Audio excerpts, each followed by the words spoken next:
last one. It's so exciting. Oh yeah, I think we...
Welcome back.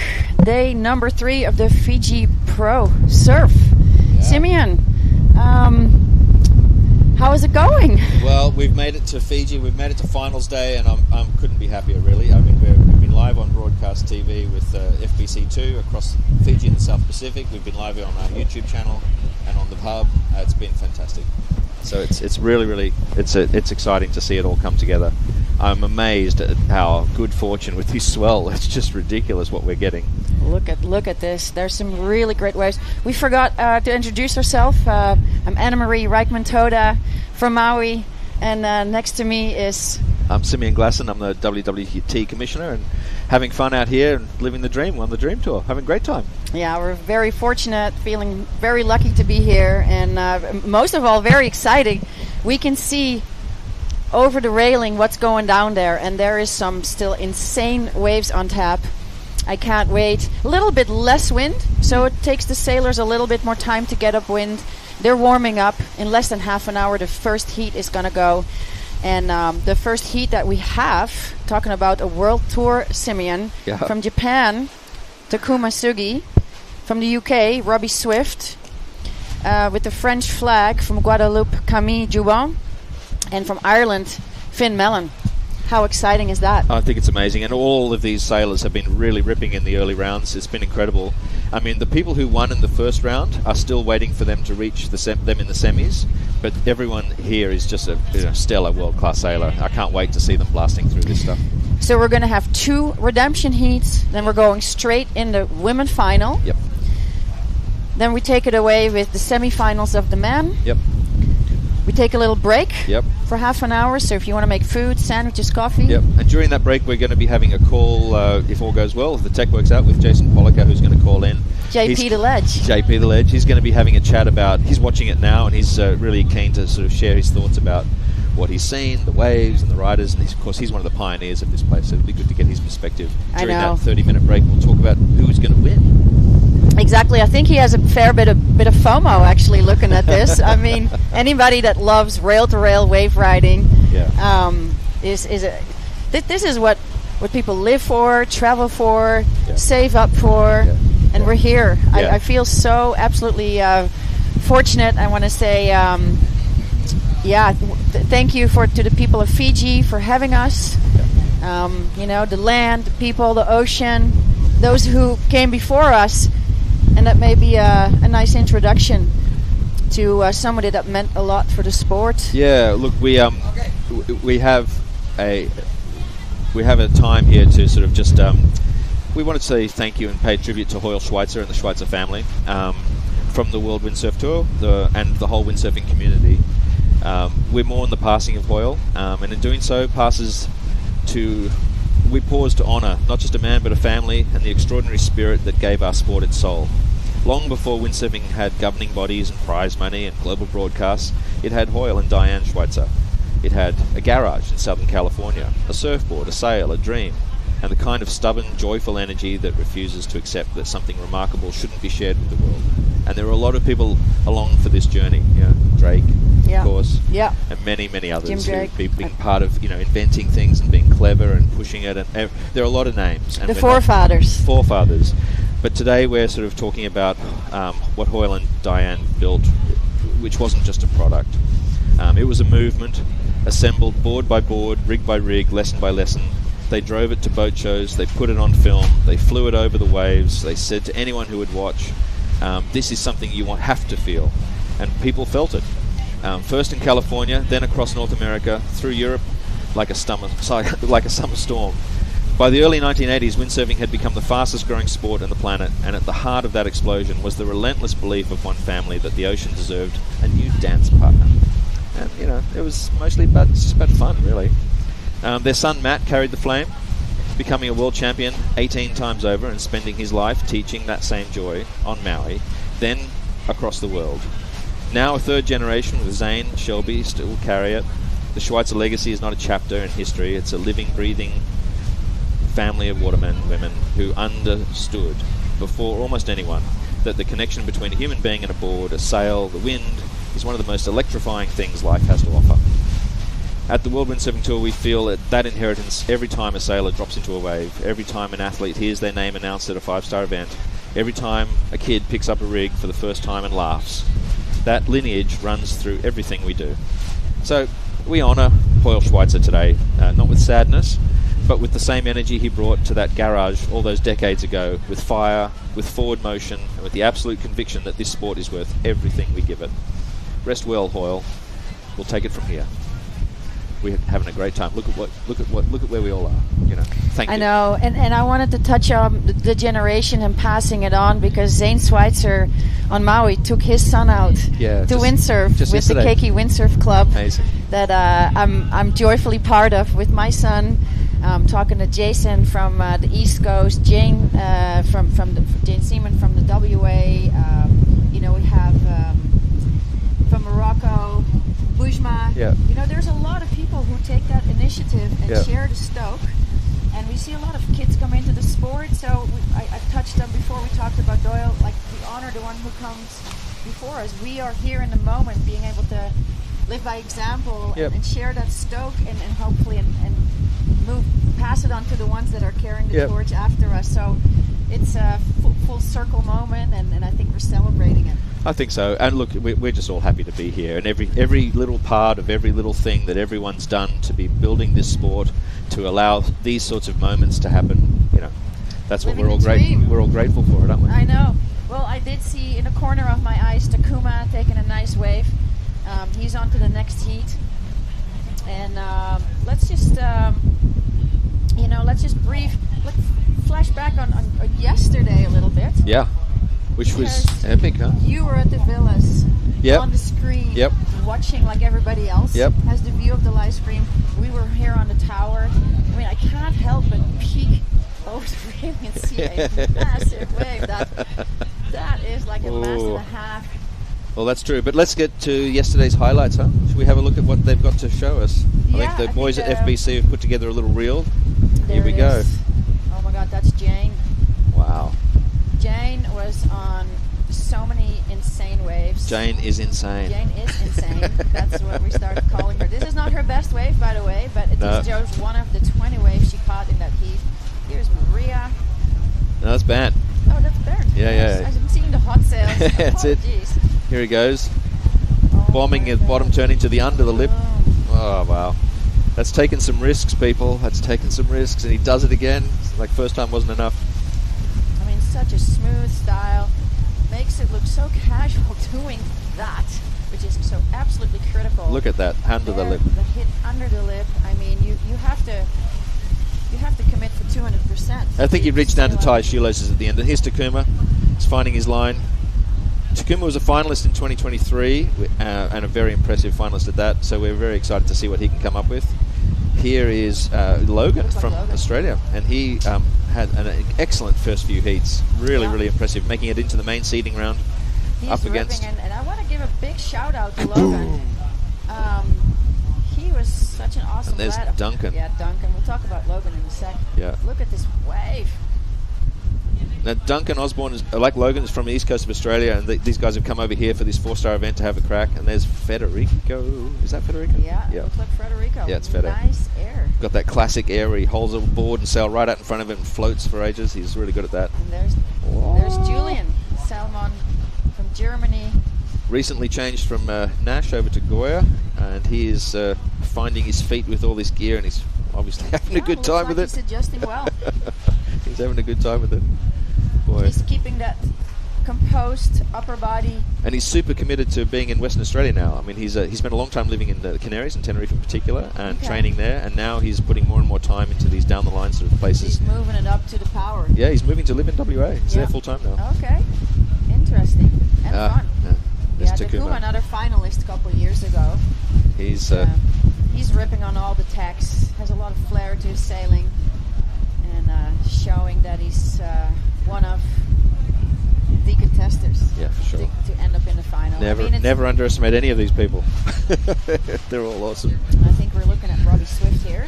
Speaking of never underestimating anyone, Robbie made the final just recently in the 5-star Maui Pro. Very impressive, and he was in the final here in 2023. So Robbie is definitely one to watch. He's man with the power moves. Just look at that top turn. I really like that. Another one. Yeah. I mean, this is... You can all kind of drool over this. In the early days of talking about coming to Fiji, Robbie was one of the great supporters of the idea. He was mad keen on the whole thing. Yeah, and he's also a bit of a pioneer. Let's just go to Jager Stone with an absolute beautiful wave riding style. He's hitting this lip. And that's one of the wipeouts that helped him on the way to the hospital yesterday. Yeah, unfortunately. He's okay, everyone. He's okay, but he is not going to be competing today. Yeah, I saw him last night sitting in his villa, and his foot is swollen up like a balloon. Yeah. And then with the... Is that Robbie again? Robbie again? Yeah. And just before that, I think it was Duncan on his different sail. Okay. Yep. Julian back again. That is a nice looking peeling wave, and it was really hard yesterday to catch the right ones. I mean, if you're lucky, you have a couple turns up and it would connect. So here you see that second part. That's why you can't always finish that second turn, and you need to set yourself up to prepare to outrace that section, because you can hopefully do a couple turns on the way. But yeah. Here's Robbie again, I think. Beautiful waves. Now, yesterday you can see from the sizes we've got a lot of logo high waves and a lot of mast high waves, and it's a pretty clean. That's a big one. That's a big one. That's a big one. It's a little bigger than mast. Yeah, I mean, if we're talking about feet, mast. Yeah, that was definitely mast and a half. You know, and don't forget the power of this wave. And then not only the power of the waves, but I don't say deadly reef, but it's definitely a very intimidating reef here. It is. With a lot of current moving. It's hard to get off instantly.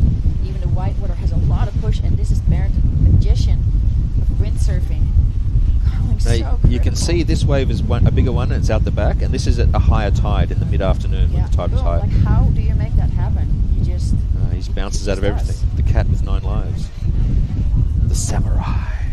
Shout out to Kai Cacciadorian, wish you were here. Yeah. We miss you, Kai. Oh, look at that. Camille's getting mastered. Oh, brutal. Beautiful. Wow. That was another view. Angle of the same one. I was like, he's redeeming herself in the feedback. But, holy. You know, these guys are going for it, and this is what happens when you do. Yeah, you know, exactly. You need to take the risk. You want to make it to the final, so there's no point in playing it safe when you just need to score. No one's getting into that final by doing half measures at Cloudbreak. You have to be full tilt. And the other thing that a lot of them have... from Ireland. He was ripping, wasn't he? He was ripping. Sorry to interrupt. This is the best I've seen him sail. So here we go. It's an absolute pleasure to see a bunch of fairly new guys on the tour. I think this was his first time in Cloudbreak. After a really successful time, in the Canary Islands, scoring a pumping swell. Yep. And this must be George on the Severn sail. They're all power sailors. Looks like a Morgan. Taller body, so smooth and connected. Like Look at that bottom top turn combo that he has. I thought he was sailing extremely well. He really is.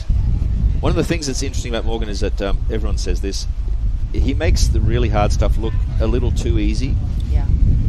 It's almost, you think he gets a little underscored that way? Well, there's some speculation about that, and I would understand that sort of thought, because when you look at this stuff is effortless and smooth, but it's super critical as well. Here comes. And it's really hard to do that. Here comes our reigning 23 champion, Baptiste Goularac. Yeah, and he's hungry for more. Sure you is. Tell that this entire last 3 days on the water. And he has handmade his sails and been part of hand making his boards. Wow. And that guy gets his hands in it.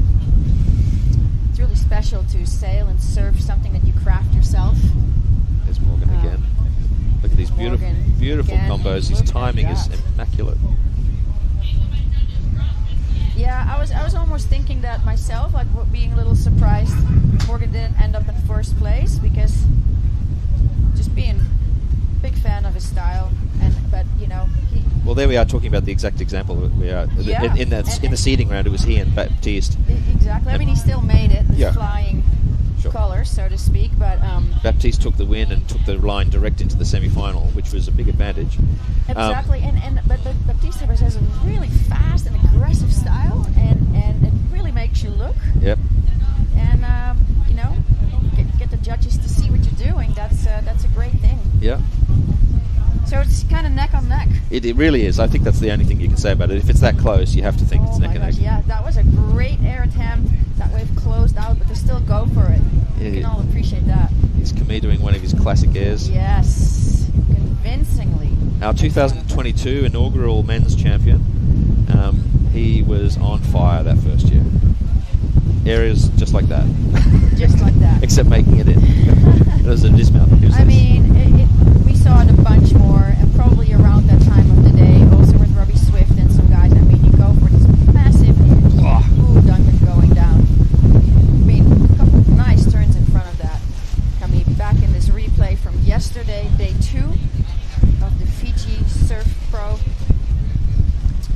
And, you know, while we're at it, and I think, you know, you can really relate to the fact as an event organizer, and I dabble in my own event organization. Oh, this is Julian on a bowly, beautiful blue. Back on it, pushing it, almost like a push muscle, and then just outrunning his wave. Is he going to outrun it, or is he going to get blasted? He's still getting caught. See how hard he just caught him. Insane. Look at this one. Wow. This is not anything to joke with. I think when you're looking at these things as the audience, you know, everyone's assessing who they think is going to win, of course. So, and who do you think is going to win? My bold. As I know it's early, but you know, I let's just go with the top 4. Okay. But who I would love to see is Antoine, Bernd. I think it's hard because there's a couple guys between Takara, Morgan, and Baptiste. Yep. So that's a top 5 that can't be a final. So and Swifty, I'd put him in as a challenging possibility. Yeah, you know, he would be in the top 6. You know, I just feel like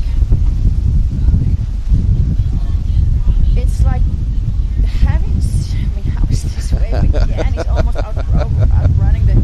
Oh, Camille! Exit! Gosh. Pull the eject. You know, I think if you can compare the sailing from yesterday, if that's being brought in today, I definitely. Who come to mind are like Antoine and Bernd. To me, those 2 guys, I think it's going to be between them. But you never know. Competing is so an in-the-moment sport. One day you can be on. You're all. This is your relationship with the ocean.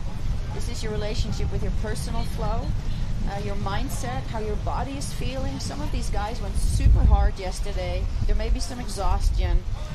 But, you know, the winner will put themselves in that mindset. There, you know, when the going gets tough, the tough gets going, and there's a bunch of animals Yeah. see that. Yeah. And we have a lot of people here who can take it out today. I mean, there's nobody here who's off form. Everyone's in peak form. Absolutely. Well, that was a nice. Yeah, beautiful.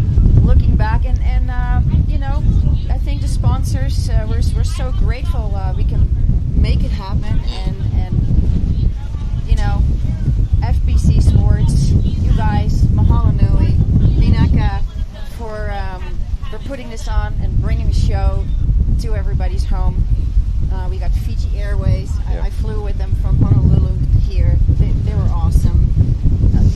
You already get in the vibe of Fiji as soon as you step on a plane. Corona. Mm-hmm. We got our happy hour at 4 p.m. All the resorts are going to celebrate with us between 4 and 6 with the Corona. So we're going to cheers you later. Vodafone connecting us to the world. Yep. The company came down, gave all the riders a SIM card. It's really hard when you travel to be connected to all your friends and family. So thank you so much.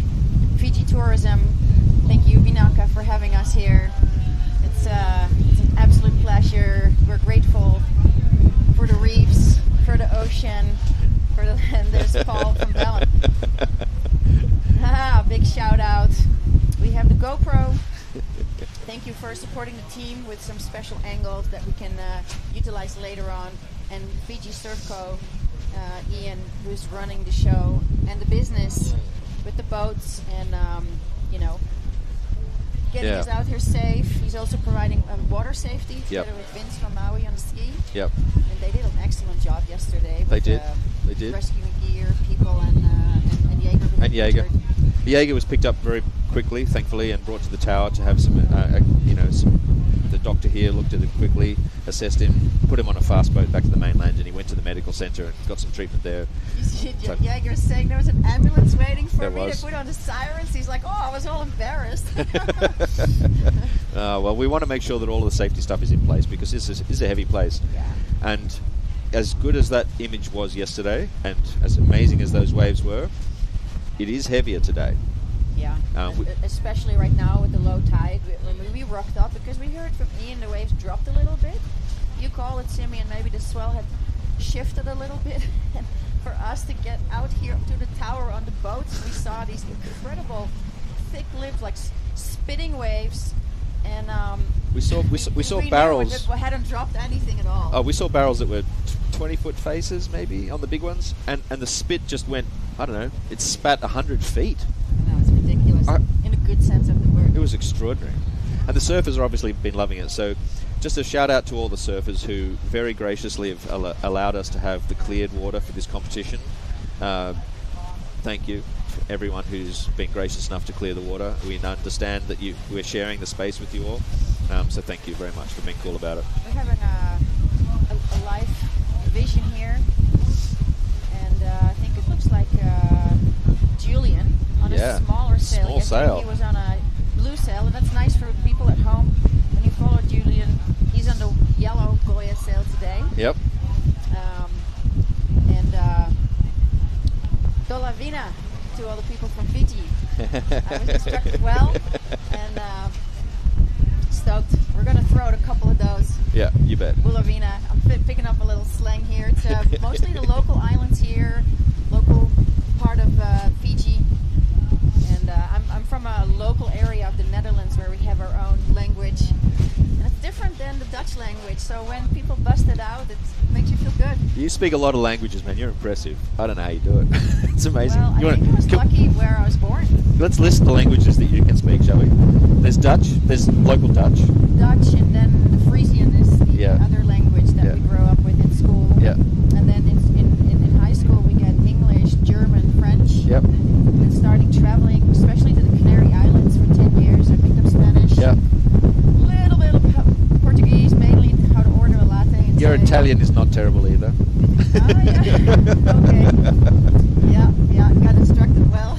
Yeah, it's impressive. It's impressive. And I just love it because it makes you connect to a place. Well, and you've travelled a lot with all of the water things that you've done. You've done so much in your career as an athlete, and you've now organising events and running events and have been for a long time. But you've travelled so much as an athlete, been around so many different countries and athletes from around the world, and you've tried different sports. Yeah. give the audience a little bit of a breakdown about what you've been involved in across your life. Well, I mean, I started with full circle windsurfing. Yep. That was actually ice skating was probably my first love. That's what we do. We go as long as we can, depending how much it freezes and how much ice there is. But you were quite good at ice skating, which is an understatement. Yeah. So let's just... Well, and I moved into windsurfing on a little lake closer with my Okay. biking gear, my little rack, and go out there as much as I could, weather, no weather. Yeah, yeah. I just wanted to be in the elements, and Yep. windsurfing is such a great sport to deal with, and the wind, and the water, and the waves. And 15, I did my first... 16, I did my first 11 city tour on a windsurfing, which is a 200-kilometer authentic trek through the Frisian waters, and did some Olympic windsurfing, raceboarding, and soon moved over to the waves because it was a lot of work with big sails and big boards, and then I saw people wave sail. I'm like, that looks like a lot of fun. I just screw this big board kind of stuff and got myself in Scheveningen windsurfing, where I did the sports academy. Thought I was at home in the waves and I didn't need to compete anymore, but it came back to me too. That's cool. Yeah, something pulled me back in the land of competing, and 97, the last couple surfers trying to pick up that wave. 97, I went to... Okay. Well, we'll get back to your wonderful history and your stellar career. But right now in front of us we have the men's round 6 redemption heat 1 with Takuma Sugi from Japan, Robbie Swift from the UK, Camille Jubin from France, Guadeloupe, Finn Mellon from Ireland, and these guys are going to absolutely shred it up. This is going to be when we're going to see how tough it is today. It's bigger, it's hollow. I'm getting a little nervous because it's like 2-minute countdown. And we're inside the 2-minute zone. I mean, I think the lines are bigger, the waves are a little longer with that switch of the angle, and I mean, I'd be definitely puckered up out there. AKA a little scared. Okay. Maybe a lot. Yeah, well, it's just that power, and Jane was talking about just, and Sarah too, like that power breathing in your neck. Actually, Bernd was talking about that as well, like how you kind of have to sense what's going on, and sensing and your experience, and then where you're at in the moment. We are about to see the finals day kick off with this heat, and we are about to see some really heavy stuff go down. Yeah. I think I don't know if this is going to be an all-time day. I don't like talking about things like that. It is a great day.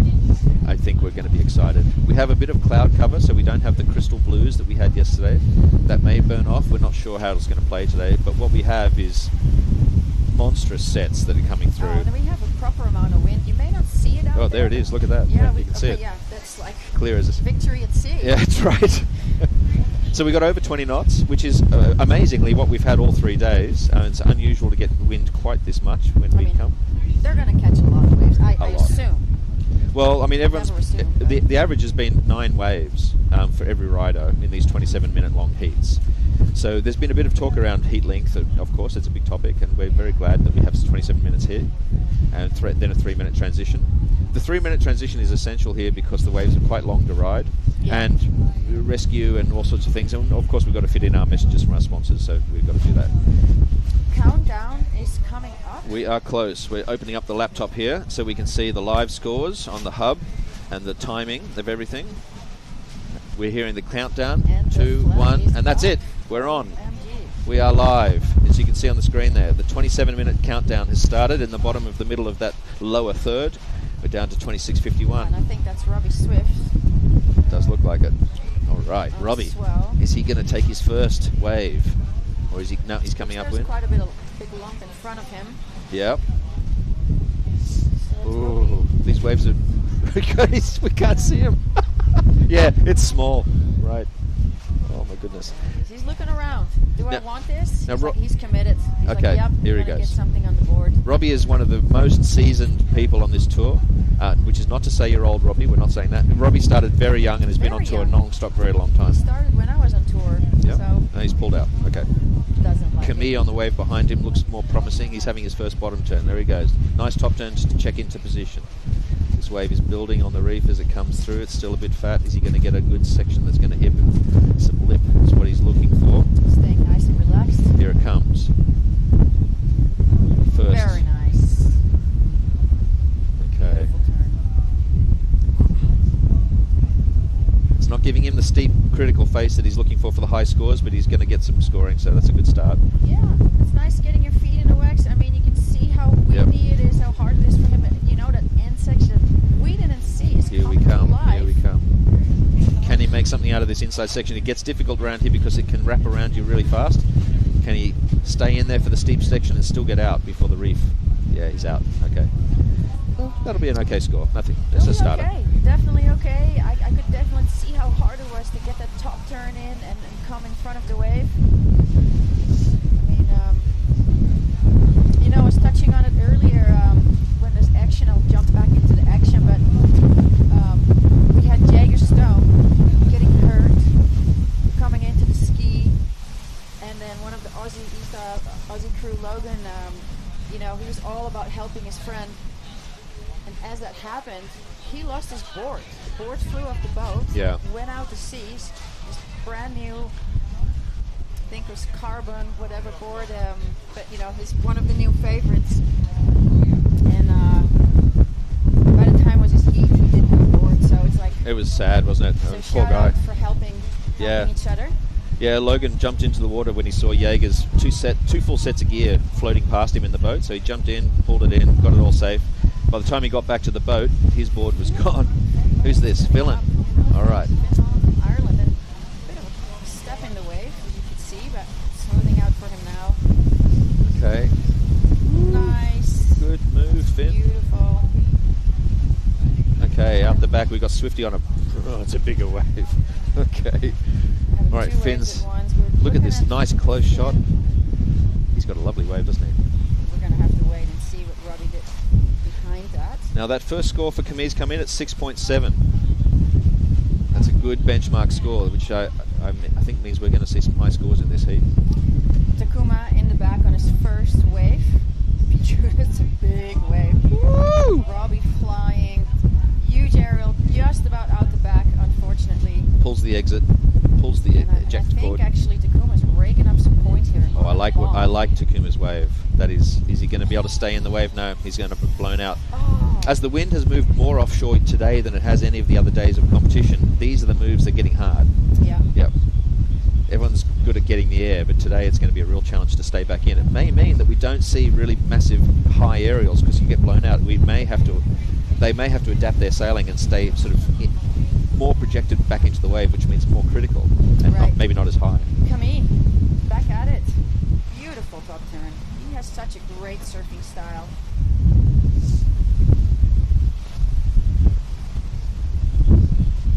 And that's all she wrote today. Plenty of time. Plenty of time. Plenty you know of time. what? It's smart. Getting waves. I mean, he had a really good score. Looking at a 6.67, you touched up on it earlier. We're still waiting for scores to drop from all the other guys. And Finn is back on another wave. He's really... Oh, that's a replay. Yep. Yeah. Yep. Ooh, nice, Robbie. Thanks, Simeon. I was like, it looks familiar. It does. Look at that. Oh, Eject. yeah. Eject. And we all love to fly. That's amazing. Yeah. Well, You know, also in the beginning of the heat, I don't think he's that bummed for flying out the back. Here's Finn live on his other wave, and what a beautiful bottom turn off the top. Solid wave rider. he really is. You have to travel quite a bit to be here, and I'm sure it's 100% worth it.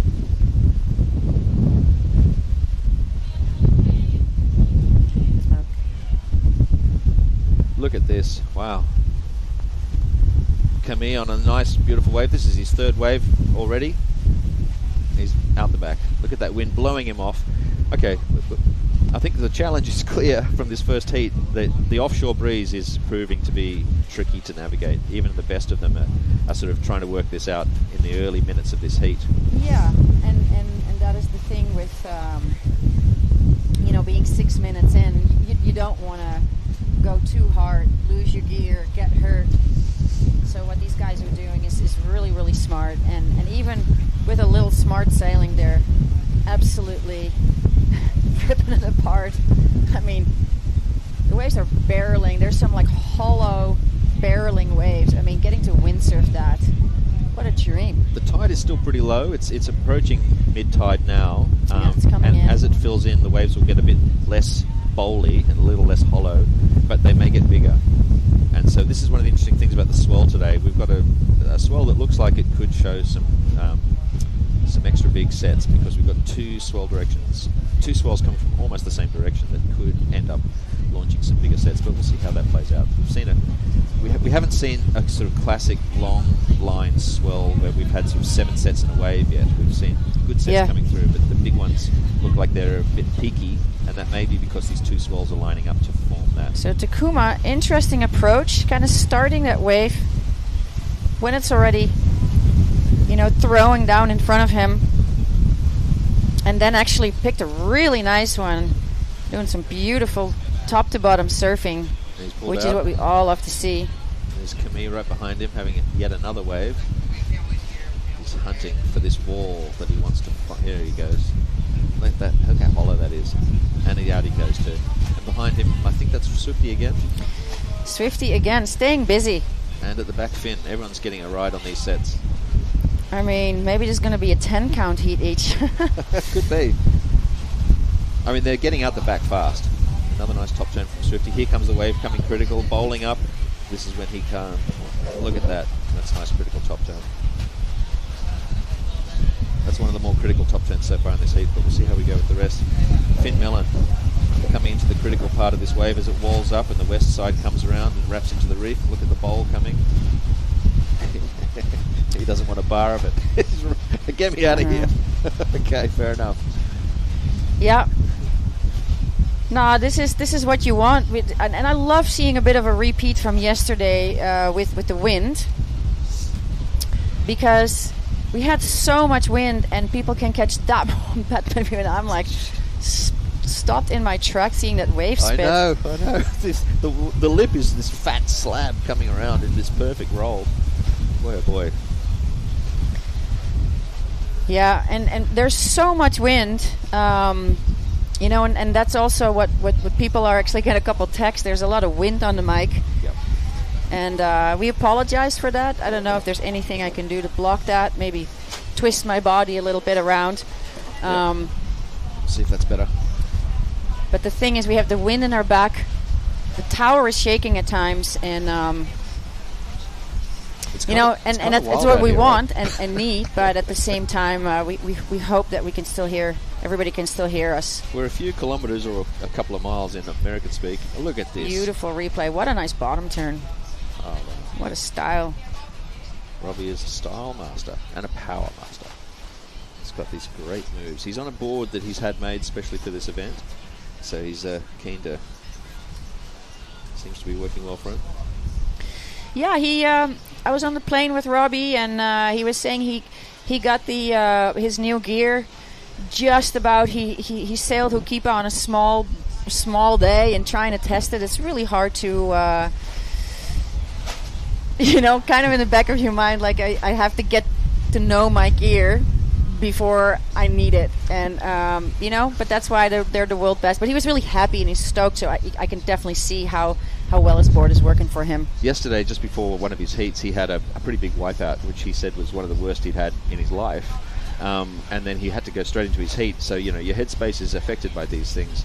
And I was wondering whether yesterday he might have just been a little cautious, and today whether he's woken up feeling like, okay, I'm ready to charge. Yeah. And Robbie is in the lead as we speak about him. 12.53 is his total heat score. And we can definitely see that we have a 6.3 and a 6.2. Camille had a higher wave, like a 6.7 and a 3.6. So once he throws away that 3.6, watch out for him. Yep. Finn being really consistent. He can maybe be a little bit more explosive.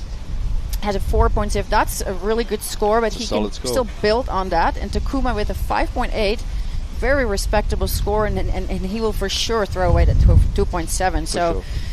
I mean, it's wide open with plenty time on the clock. Well, at the moment, Robbie Swift has the whip hand in this heat as we approach the halfway mark. We're not quite there yet. Camille is well positioned to attack if he gets a good wave, and so is Takuma. So, you know, he is wide open. Finn at the moment, I would say, he's sailing really well. I don't want to say anything negative about that, but he isn't showing the same power in his top turns and critical nature that the other guys have. He can still pull it out, but at the moment I'd say the other three have got the edge on him. Yeah, you know, and the guys that are now in third positions, and again, we know everything can happen. Actually, Takuma, he has that power surfing, so I mean, I think it's a matter of time. We're going to see a change, but you know, we'll see what it's going to be. 15 minutes, like not even half of the wave.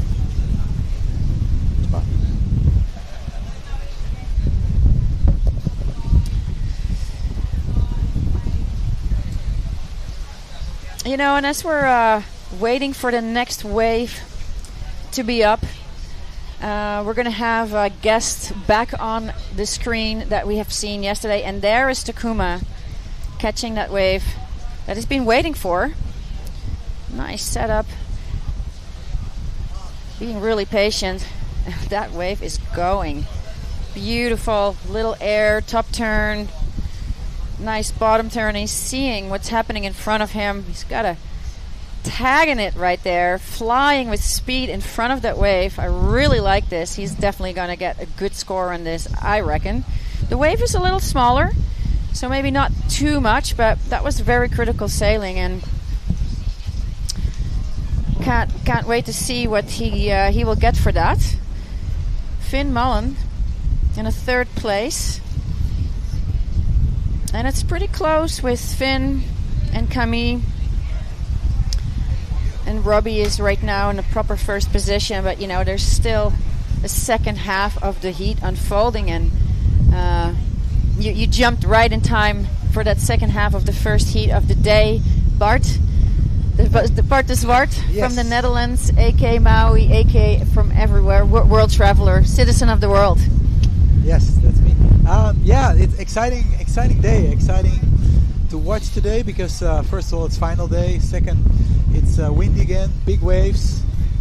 This morning, there were like 50 people surfing outside, and one better than the other. A lot of barrels. Waves are still huge. It's a little different than yesterday. It's very offshore, which makes it more challenging, I think, to do the aerials. And just interrupt real quickly, because Takuma went from fourth into first place, and that is absolutely exciting to share. Let's see what he had on that last wave. An 8.0, an 8.0, yeah, and I think that critical section under the lip and flying out with speed on that aerial. I don't know if you saw that, Bart, or if you were in transition getting ready for the broadcast, but that was a beautiful wave from Japan. Very stoked sailor, loves to travel, loves to be everywhere, and this is Camille. Just as stoked, and I love how he landed that in front of that lip and just keeps riding like it's nothing. Yes, I hope he makes some turns, because I heard the judges this morning and they say it's very important to have some critical turns and not only one big air. Yeah. So to be able to score points today, you have to have your surfing right and maybe a big move, but the big move, only one big move is not everything. No, it's called the FIJI Surf Pro. We really want to see the surfing. It's a surfing wave. Obviously, it's really allowing for air, but that was a beautiful turn from Finn underneath the lip, coming out with another beautiful, like, talk about surfing. You know, 2 or 3 turns. I don't know if I missed the first one, but that's just basically what you talked about. And Takuma coming back from more on the Gastra sail. Yeah, Takuma, he has a different style. I like he can make really short radical turns, and generate speed in between. And I don't even know if he was trying to do an air there, but it's just what happens. Sometimes you get blown up in the air, yeah. Yeah. Blown up to greatness. Yeah. Well, this is a stacked heat too. I mean, Takuma, Robbie Swift, Camille, even Finn. They're all right up there. Finn has been really stepping up since the first day. The first day, and Yeah. also he's really getting used to it. You can see that some riders are a little more experienced in this place. Yeah. And they feel right at home. And some other riders, they needed 1 or 2 days because it is not the easiest place. Absolutely, and I like that you're talking about. We have a replay here of Camille's wave. See what he starts off with. He starts off with a beautiful under the lip aerial. I call that a critical aerial. It's not an easy one. It's not just a... And not easy landing in front Oh. because you see how he gets blown to the back. We've Yeah. seen plenty of airs today getting blown out in the back. Lands on his tail and then... And now he has to race it because it's closing out right next to Yeah, him. great timing. And actually he jumped in first place. Yeah. You know, and I love that what we see as critical is actually being rewarded. Yeah. And just going back to Finn, he's been really growing in the event, and I think as a rider, there's nothing better than feeling that you're getting better, you're getting more comfortable with the wave that's new to you, and then still needing to accept that there's different levels. I mean, he's being in 4th place in this part of the game, this part of the event is still legendary. Yeah, and it's interesting. That's windsurfing really, because something was blown off here. Yeah, the wind is rocking. Windsurfing is really you never stop learning.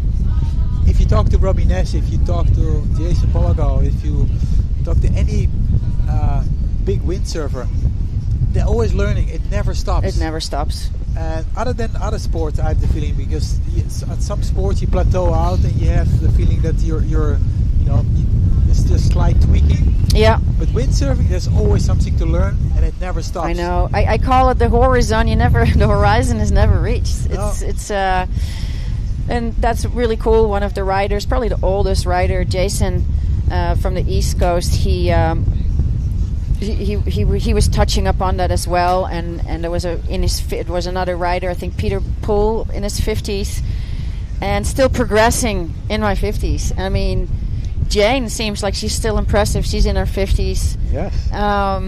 I hope I'm still progressing in my 50s when I get a little bit focused. But there is. Yeah. Because if you have the experience, you know what the waves are doing, that understanding about the wave gets better. Yeah.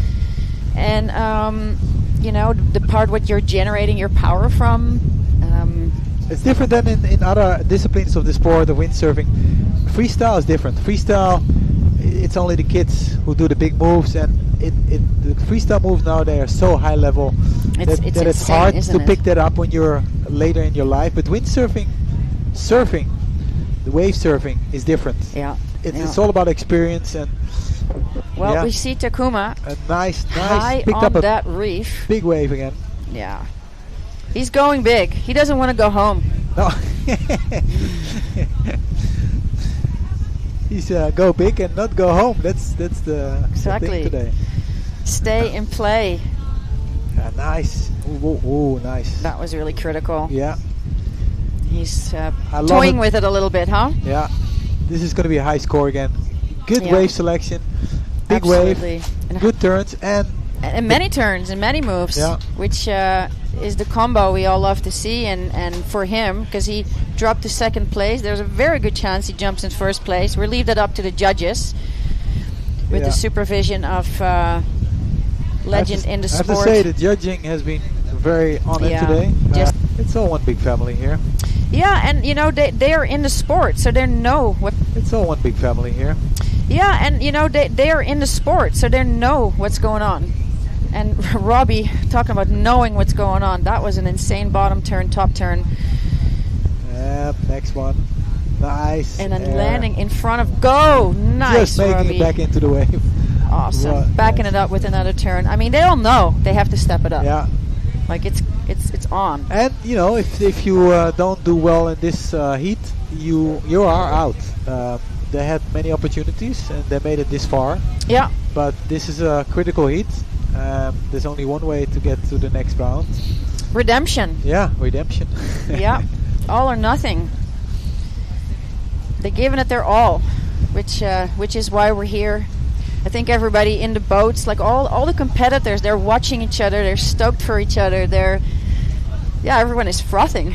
I mean, look at the points today. We're in the 14th. Oh my gosh! With 2 top riders and 13 for the number 3. Yeah. That's That's not nothing. No, they're really stepping it up. Let's see the individual.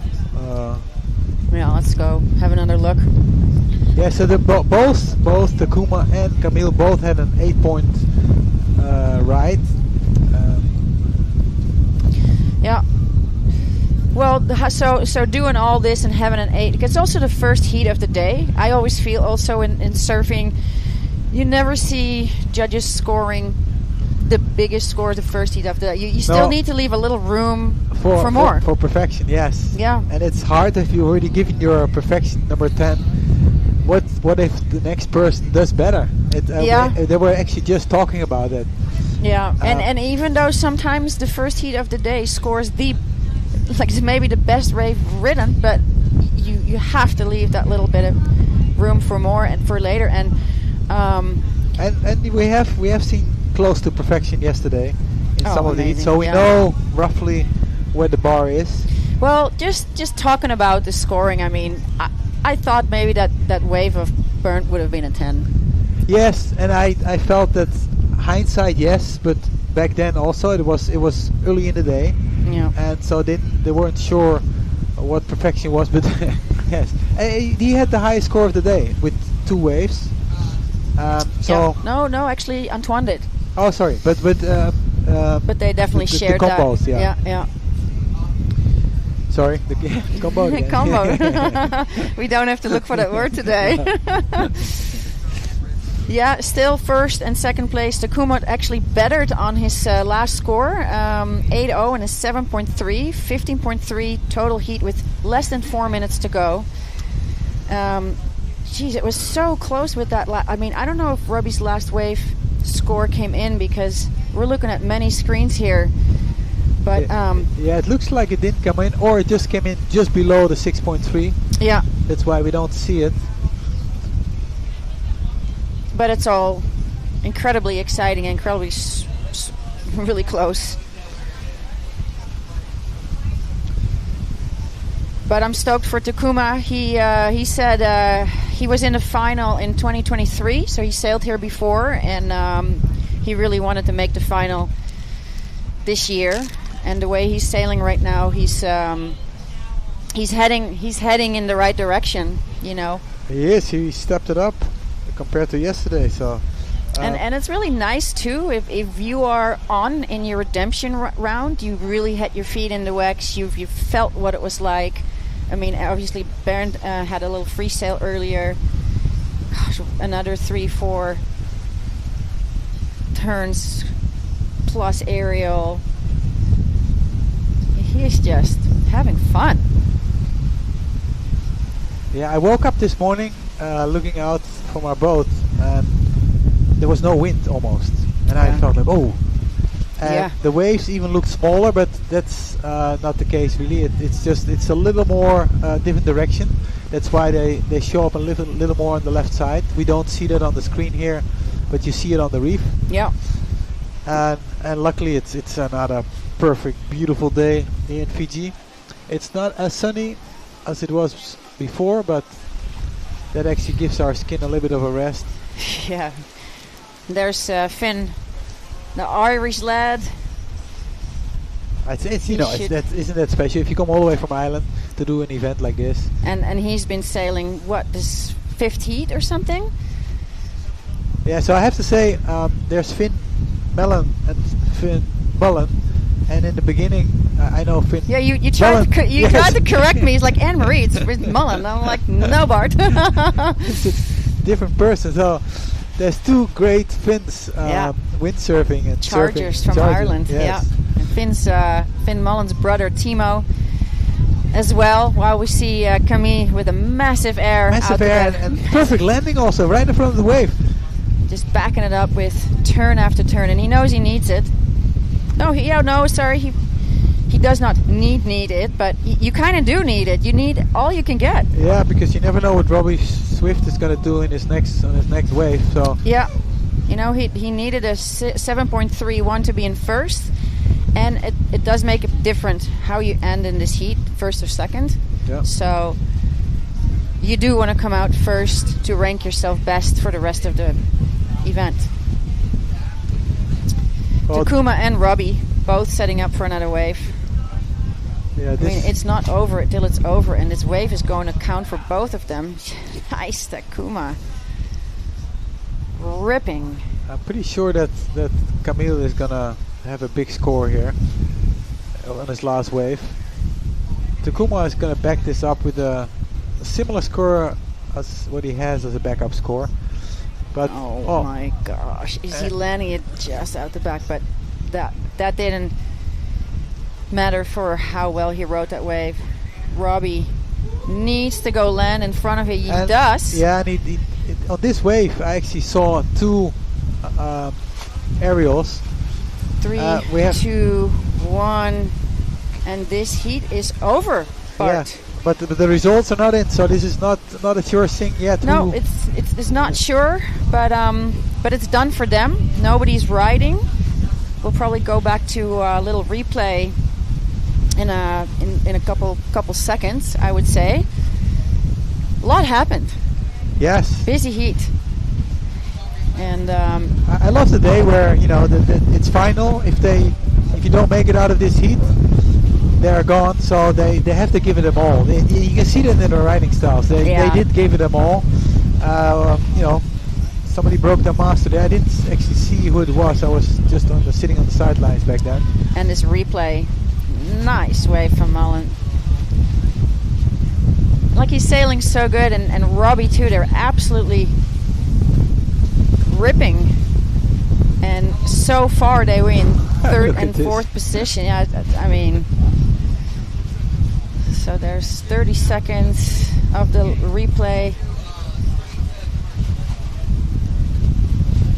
Yeah, as much as we want to see more replay, we also want to have a little time for our sponsors, the people who support the tour. Yeah, and the ads are actually exciting. It's not just your regular TV ad. It's all about it's all about the sport. All about the sport. Yeah. So we're getting some windsurfing. Besides some windsurfing.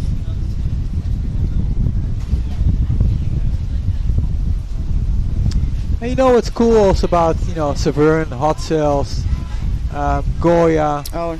They're all in the sport. They're all actually doing the sport. Yeah. It's not like other sports where they're just we're production.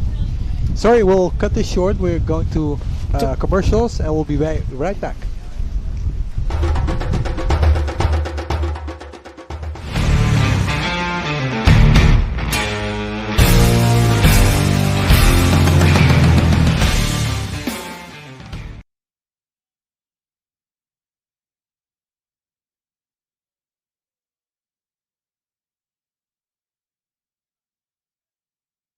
Oi, mate, what are you up to? What does it look like I'm up to? Putting me shrimp on the barbie? Yeah. What do you think of the new sails and boards this year? Best in the business, mate. What else do you expect from an Aussie company?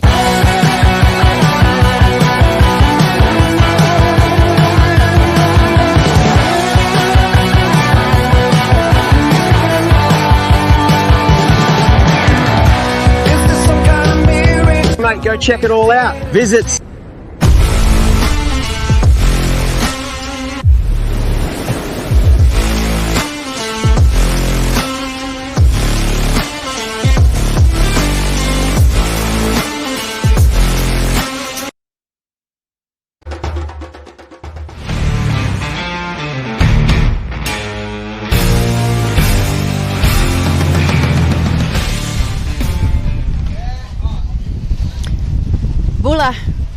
and we're back with the next heat. We have Bernd Roediger. No, not Bernd. We don't have the heat bracket actually in front of us, but we had so much action in the last heat. I can't wait for this current heat to unfold. It's pumping. You can see, you can see on our shirt. I'm almost blowing out of my shirt. It's very windy. And the next heat is also a big one. It's Morgan Moreau. Huge. It's Russell Perot, Takara Ishii, and Julian Salmon. They, all of those 4 can step up and make it to the next round. So it's going to be another exciting heat. Oh my gosh! Can't wait. Today's just one big exciting day. It's one. Yeah, there's this. I think every heat is a nail biter. It is. Russell, he's doing a lot of work for the Wave World Tour in the back, and to also be windsurfing. You touched on the sponsors. By the way, I want a shrimp on the bobby, mate, because that ad is just classic. And Severn is a windsurfer. Jeff Henderson is a windsurfer. Goya is a windsurfer. And you really can see and feel that passion going into Brent and moving the sport forward. And talking about moving the sport forward, we just saw, I think, Julian there. He's back on his blue sail. Back on his blue, yes. Yeah. It's always a little figuring out because we don't have the numbers in the sail. So in the next heat, we always have to figure out who is who again. Wasn't that like a TV series? We see Morgan Moreau on the purple and orange sail. Yeah. We see Russ is on the yellow sail. Russ is on the yellow sail, and it's Takara on the white sail. Yeah. So Takara Ishii. Just for our audience at home, I have to give a big shout out to many friends and family looking in Europe and in Maui. At the craziest time of the day, they're still watching, which is, I think, incredible. Welcome to our audience all around the world on this spectacular Fiji Pro 2026. And Morgan is taking it away with his first wave of this second heat for the third day, finals day. And he is doing what Morgan does best. It's just a rip. Yes. Being in the right space. And he is fairly mellow guy, and he's performing in such radical. Was this his third aerial? I have to say they're not the biggest aerials. It's for me and him. It's going to be backup score. It's one of first wave. Just getting comfortable. Yeah. Three aerials on one wave. And a couple turns. And a couple nice turns. Yeah, that's insane. And Julian has been sailing this wave really well. So close to the white water. So close to the pocket. Yeah. He was getting busy when we're still talking about Morgan, Maui boy. Yeah, he's always out, which is very respectable. They're putting in the time. Oh, and there's a bomb out the back. Yes, I hear people shouting. There it is. I couldn't see on the screen yet. Bit of a wide swinger. There's always one of those that surprises everything. Or wow, yes, and in the background. Oh my gosh, look how big there's Takara. Takara goes for it. Of course he goes for it. And he's kind of surviving now because he just had to ride it out. It's just a big close out. Kind of unfortunately for him. Yes, because he has to ride it all the way in. And this is a lot of power he needs to deal with. It's no surprise he's going down because it's just almost impossible to hang on to that much force. I hope he's holding on to with his gear. What an animal. Oh, wow. I mean, he got ragdolled doing what he did. Some people are like, yeah, great, he's with his gear, but that's not that easy to do here. No, that was a mega set. Crazy. I hope everybody is okay. We only see one right now. Yeah, and I hope the boats were safe in the channel as well, because that was something else. And Ross kept picking up his first wave. You can see his wave is decent, but it's like a white water wave, which makes it really hard to ride. It feels like turbulent water. It's not what you prefer, but sometimes you want to get a score on the board, and if you're in position to take this, then that's great. Yeah. That's all right. I see Rush every now and then in Maui. I windsurf and wing and surf in the same spot in Kuau, and he's such a mellow, nice person. And he's Very also nice. he's a great windsurfer, and he's working in the sport. Yeah. It's like as you said, we're part of the sport, but they're the heart. They're part of the heart of windsurfing, and then that's the right energy, that's the right feeling to move the sport forward in the gear, in the progression, in the next level. What's actually interesting is that some of the shops, like the the Goya Quattro shop, they close every day very early. Yeah. Because everybody goes windsurfing. Yeah. And that's how it should be. They don't close at 5 or 6. I think they close at 2 or 3. No, not 2. 2. And 9 so to 2. I kind of like that. It's not very American to put life before work, but they do that. It's more European that working is more important or less important than making money. Yeah. But I like that they enjoy life at the same time. Well, and windsurfing gives such good energy, and I think Francisco knows that when you feel good and you're stoked with this arrangement, you're going to give more to your job in the time that you do work. And Morgan, by the way, is absolutely ripping this wave apart. It's really hard to do that complete top turn on these waves. Yeah, and, because of that wind on the top where it almost blows you out. Yeah, but he manages it. Oh, it stacks up nice. Look at this nice aerial in the end of it. I thought it was almost gone the wave, but it just keeps going. And oh yes, he's kicking out. That's a good score for him. Yeah, and he already has a good score. So let's look at the scores. Well, we're talking about the scores. So yeah, he has an 8.5 on the board. Russ has a 4.3 on the board. Takara has a 2, and Julian only a 1.5. But he probably gets another score in pretty soon. But Morgan he's gonna combo everyone because this score is gonna be a nice backup score for Morgan. Yeah, and I like it. The judges take their time to do the scoring right rather than rushing it, and we have it all in front of us. So. Keeps it exciting because what you see, you want to know what it meant, Yeah, what does that translate to? Yeah, and then, sometimes it's not easy for the judges. Actually, they're sitting here pretty far from the riders, and the riders sometimes have same color sails, so they're coming in out from far. Yeah, we have the binoculars. Yes, and just making sure they got the right rider judging, and there's actually one person standing there just making sure that they call the right rider, the spotter. Amanda is spotting. Yes. Thank you, Amanda. She's Bernd's girlfriend. She nice screen at the moment. Sorry to interrupt you. We don't have much screens like this where you see the whole area with the tower, the boats in the back. Actually, our boat is in the back there with Dagmar sitting there. Yeah, I asked Dagmar to come on the tower today, but it's maybe really hard to do so. Yeah, when you're and once you're here, you kind of have to stay. I'm coming here every morning with the stand-up board. That's my commute. Yeah. And it's not easy actually to get here, and it's not easy actually to get on the tower because it's so much waves around the tower. We have another replay of Morgan's wave after a turn. First aerial. How long does he fly? With speed, absolute speed, landing in that wave. Landing also not, on the perfect spot. Yeah. If you land in front of the wave, it's kind of hard on your body, and kind of land a little bit on the tail.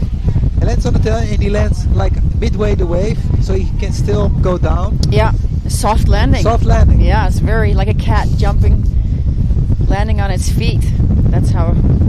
It's like ski jumping. If you land all the way on the back of the jump, it's going to be a flat landing and you're going to hurt yourself. But if you land where it's still a little bit steep, you get a nice and smooth landing. Okay, I had no idea about any of that. I practice a lot of sports, but I love watching a lot of sports too. Yeah. So that's why my comparison to F1, cycling. I know. Ski jumping. Ski jumping. I did not think we were going to talk about that today, but.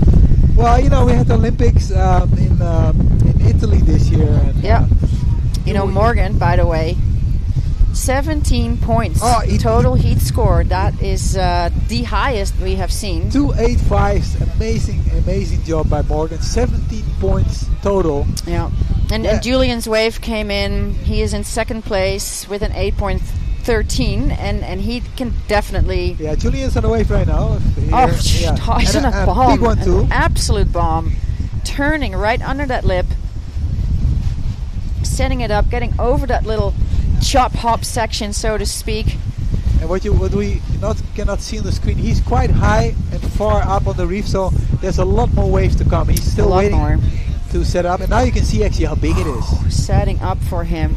I mean, this is going to be a good score for him. The wave size, doing all those turns. Oh my God, that is great timing. Critical sailing. Julian taking it away.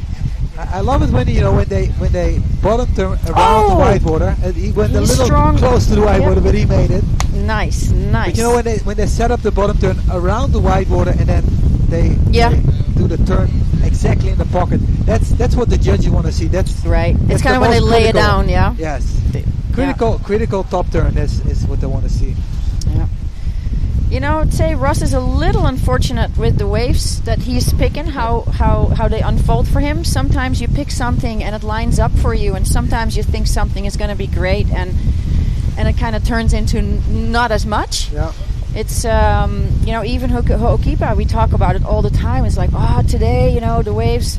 I thought I had something and it disappeared, and I thought it was nothing, and it was amazing. So even at the best break of the world, it's a skill, but it's also knowing the place. The more you do, and it's a little different today. It's a little different direction the wave sets up, so you have to reset the learning part of learning the wave where it sets up.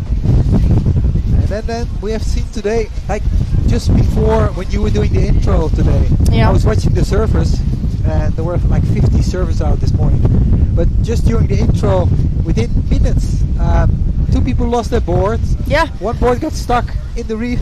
Oh my gosh, I saw one board was floating, one half board was driving by. And I'm like, it's serious. Yes, it's a serious spot, and those people surfing here, they're not good surfers. They're really, really good surfers, experts. Yeah, they're not good. They're great. They're great. It's a super challenging spot, and you see them breaking boards and losing the boards one after the other. Yeah, it's kind of the joke me and my son Jaden have. Jaden, shout out to you. My son, he's almost 10, and we have the same. Mom, do you like this? I'm like, no, I don't like this. I love this. And we talked this morning. I promised to give a shout out. Give a shout out. Nice. It is nice. Yeah, it's hard to be far apart from you. And what we're sensing behind us right now, and everybody will see it soon, is a banner is going up. It's going to block some of the wind that's coming up and blowing in our mics. Not losing my shirt anymore. That's nice. Nice, and it's going to be a little warmer that way too. Here's Russ. This was actually a nice way for. There's a good bottom turn, nice top turn. He's handling that really windy conditions well. Slow-mo is so good to watch because you pay much more. Look at the speed he has. Yeah. And he's on one of the Quattro boys, Jason Polakov. He's the wings, the spray job. It's one of the Quattro's I didn't even know that. Yeah. Oh, okay. Yeah. Yeah, I think Strapper boards was and with the wings on it. So that same paint job is now back on the JP model, actually. It's Strapper board. That's how it all. I mean, I grew up with windsurfing. I started when I was 5 years old, and windsurfing was everything to me. Yeah. And so we knew the greats in the sport back then were Robbie Nash, Jason Polakov. They were kids back then, and we were even smaller kids, I think. Well, really cool. Julian, he had an 8. Yeah, he backed that big wave. Yeah. With the aerial, was a great. And again, it almost feel like, oof. Morgan, nice, he made that. We're getting some ooze and ass out today. Yes, difficult landing. Yeah, I think Morgan wants to make sure he belongs in the semi-final, and he's really making sure that he's getting there. Yeah.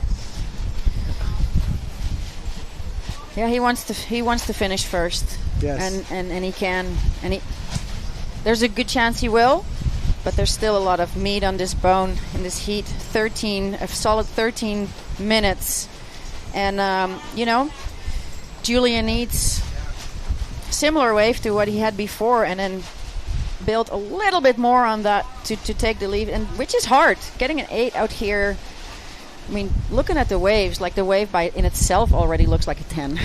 You know what I didn't know about Julian? I checked a little bit his results over the years, and he won in Silt in 2023. Okay. Which is, you know, a great result because Silt is stacked with the best riders in the So world. hard that place to sail also. And when I saw all his results, Takara, by the way, just really want to. when I saw all his results during the last 4 years, he's really good at lefts. And so that's why he's Vortex sailer. Yeah, vortex sailing. And sorry, left is a word we surfers use, but vortex sailing. Oh, Julian. It is a left, and we have wind from the left. Yeah. So that he feels it's both right. He feels right at home, yes. Right at the left. He go, and going down the line. He sees something we don't see yet, but he sees it lining up, and a steep part of the wave. And he kicks out. Kicks out.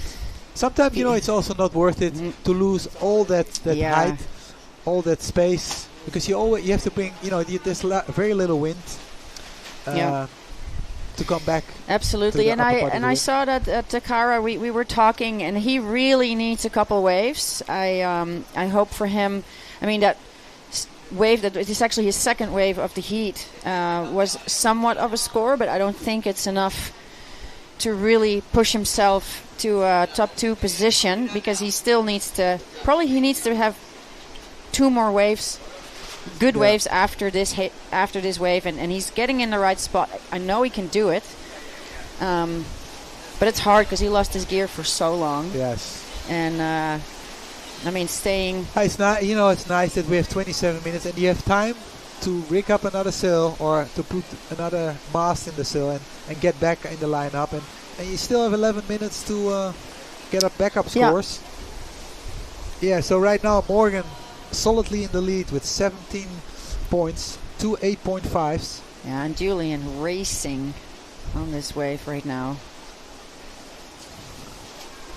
It's like there's a lot of that. That was a tough wave. Oh, Russ has found himself a beautiful clean wave.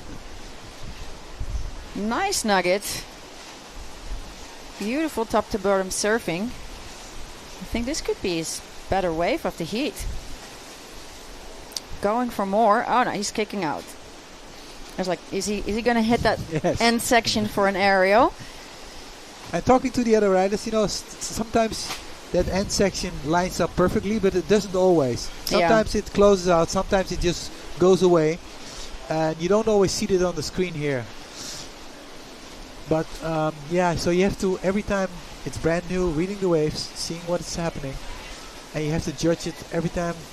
And what's happening right now is that Morgan is setting up for another wave. He's really high up, so we're talking about that section. He's really coming over that lump, setting up for. We're going to see what he does, but see how much speed he's getting. Perfect position. Perfect position, yes. Exactly what the judges want to see. Another one. That is two critical beautiful. top turns. Another nice. Hitting it and is landing on. He goes down, but I mean, he had to go for that. Yeah. If he would have landed, that would have been another top score. That would have been close to a 10, I would think. I hope he's close to his gear. Jet ski's right there, luckily. It's hard to see. But it doesn't look like his gear is in one piece. No, I think I saw a piece of a mast sticking out. Yeah. And luckily for him, he has enough points that I'm pretty sure with 17 heat total. Yes, he can ride it out to the end, even if he doesn't make it out again. But what an absolute amazing wave he just rode. Oh, those turns, beautiful.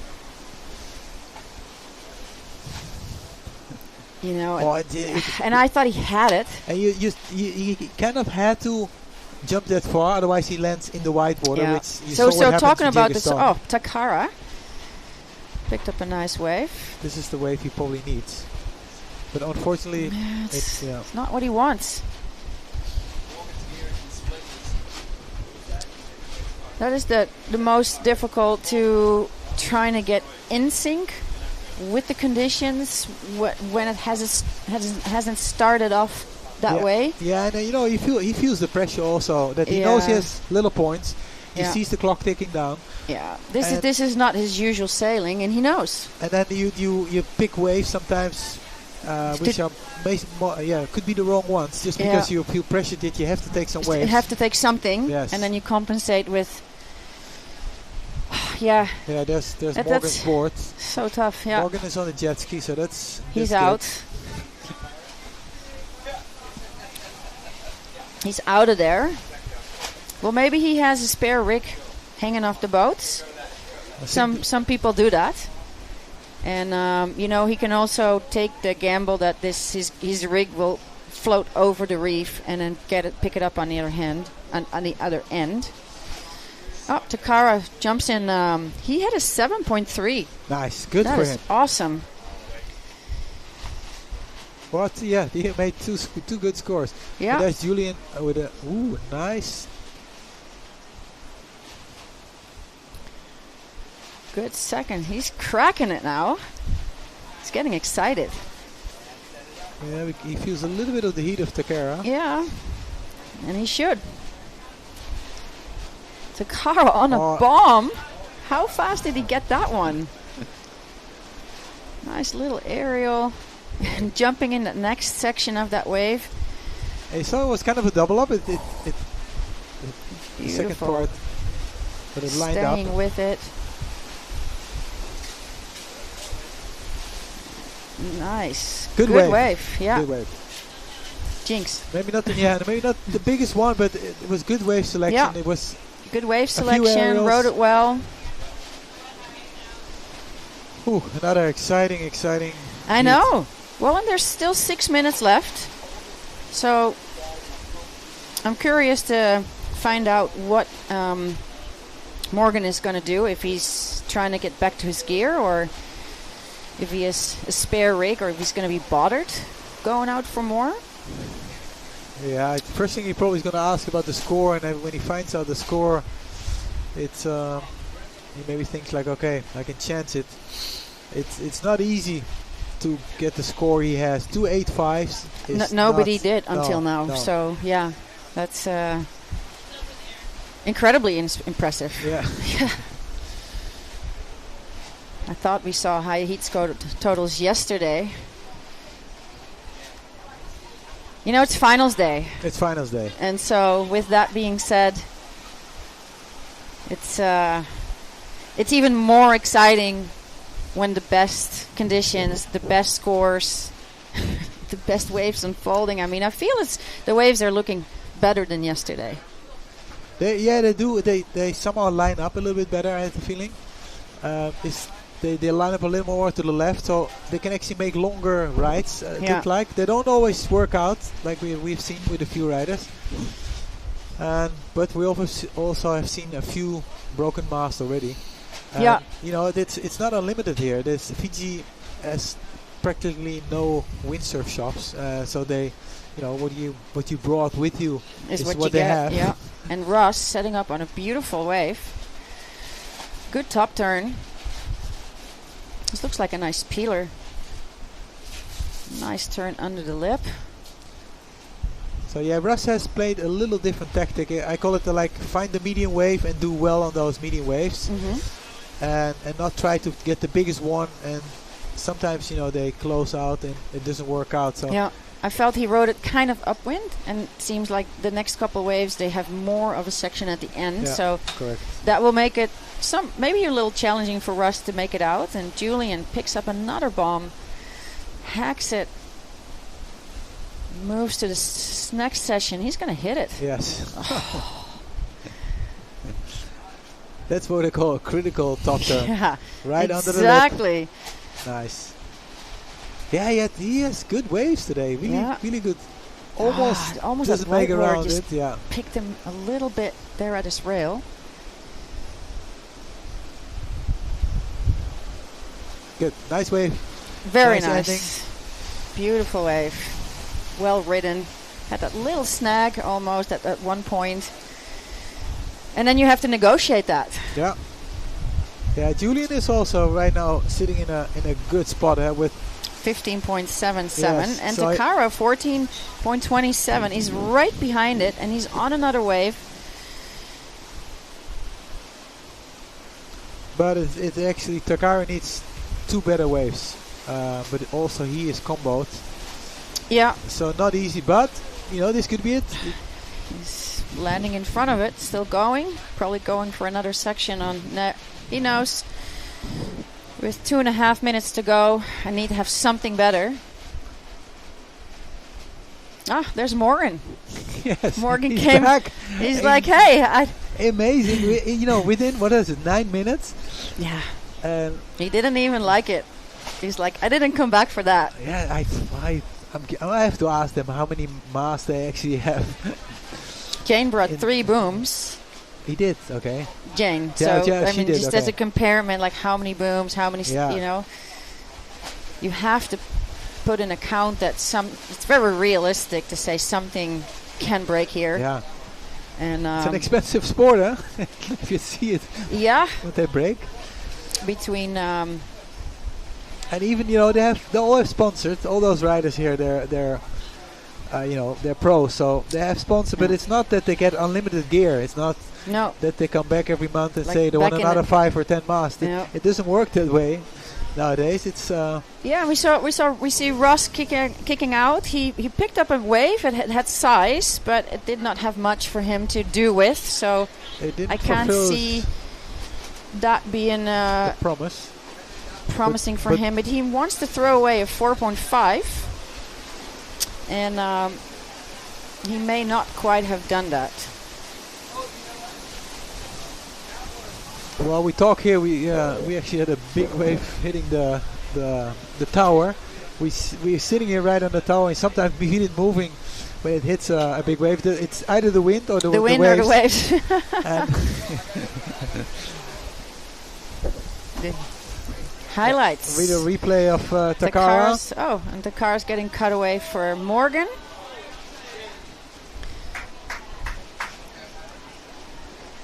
And that was that Yes. unfortunate. He landed landing. so far in front of the wave Yeah. that And it's such a slam. And there we see Julian, how he landed that. Yeah. That's what you want to do after so much force. Russ, that was probably one of his better waves. But we're the captain sitting on the wall. We call it in Holland. That means Yeah. that we The we- best. the De best beste talkers, stuurlui staan aan wal. yeah. The best captains are on shore. Yes. So we It's can easy talk to about talk. it. But you when have you're to do out it on the there, water. Yes. exactly. 2 Dutch people agree here. It's not. And Yeah. commercial coming up right now. So FIJI Pro 2026.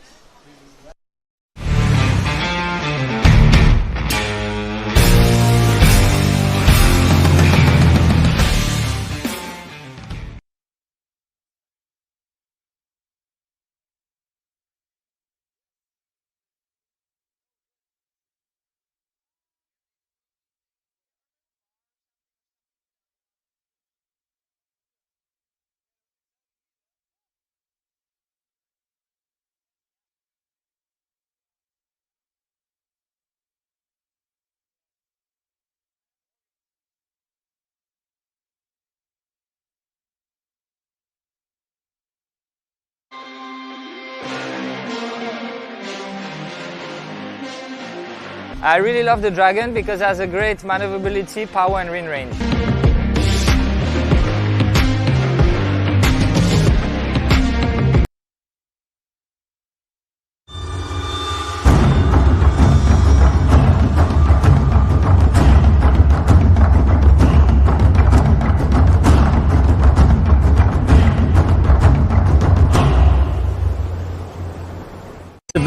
VernWindsurfing.com. Oi mate, what are you up to? What does it look like I'm up to? Putting me shrimp on the barbie? Yeah. What do you think of the new sails and boards this year? Best in the business, mate. What else do you expect from an Aussie company?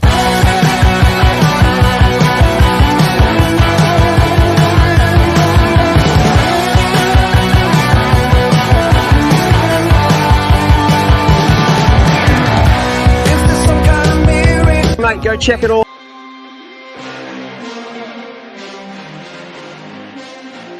I really love the Dragon because it has a great maneuverability, power and wind range.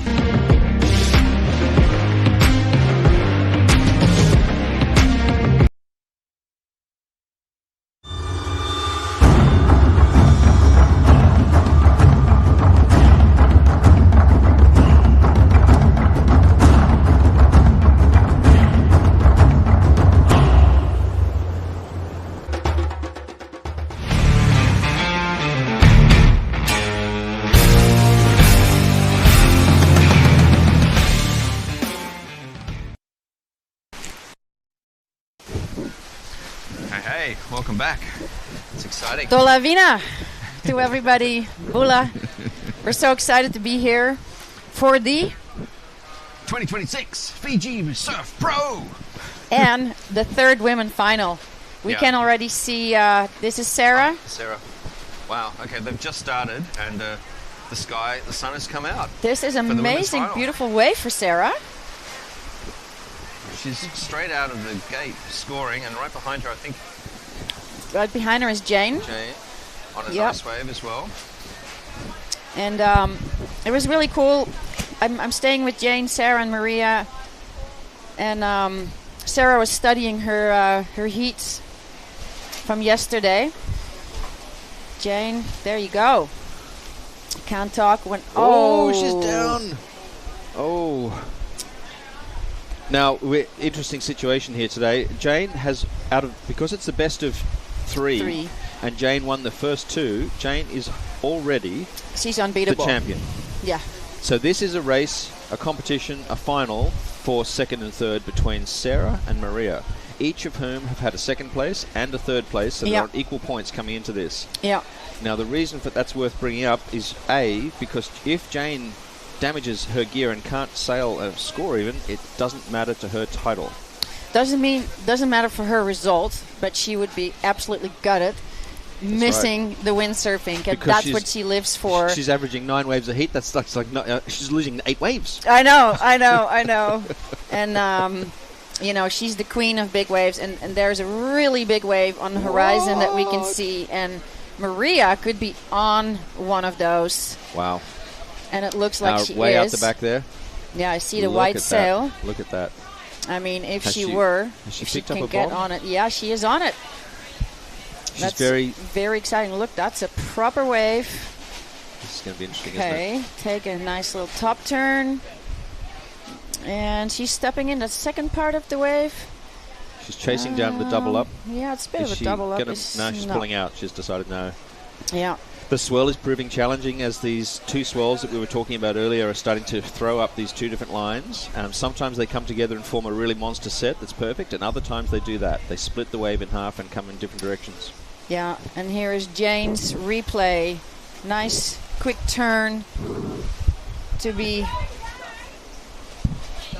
And there was just no way to avoid any of that. That was just a force of nature. I think she just ran out of grabbing wind her and clue speed, and then she was caught up. Yeah, and exactly. pushes that rig into her body, and there was just no other way but going down. No, this Very is, unfortunate. This wave's forming up to maybe be a.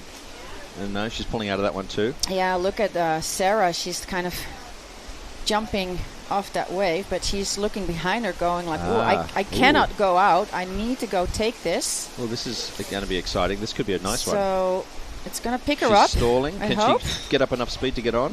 No. Did not get enough speed. So how tricky is that? The wind is offshore and it's getting hard, isn't it? It's getting gusty. Yeah.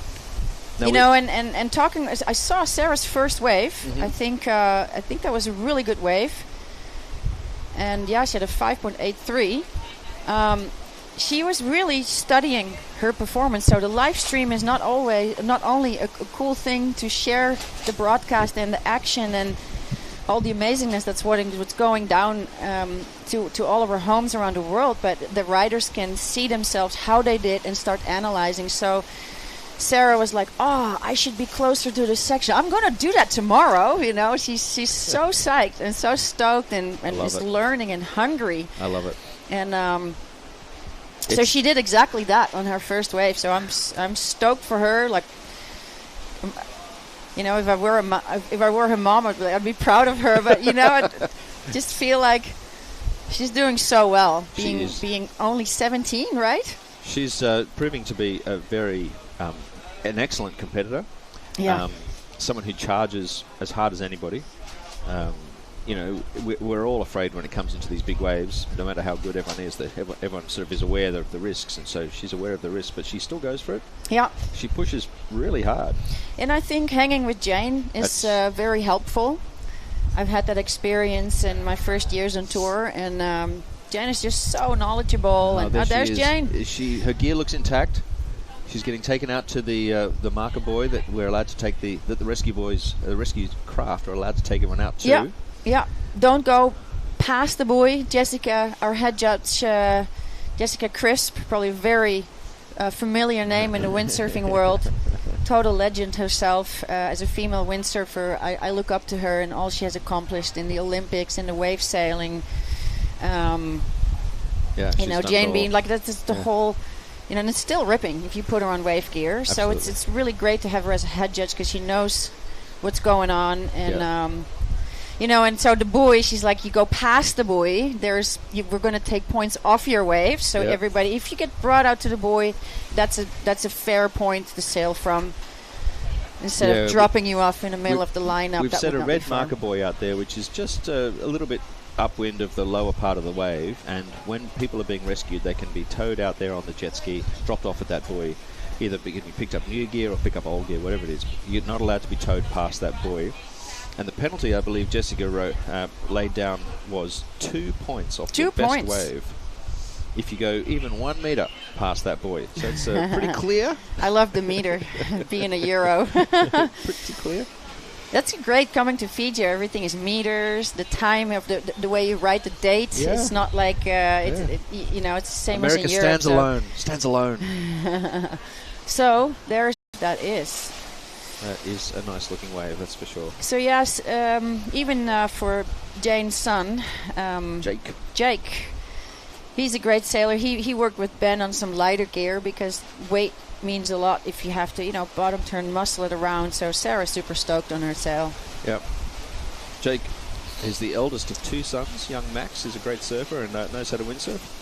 We're trying to lure Max into the scene. Hi, Max. Yeah, beautiful replay. Now we can see how well Sarah positioned herself. That's a lovely wave, isn't it? Again, with a little confidence with the helmet. She loves that feeling she shared at the house.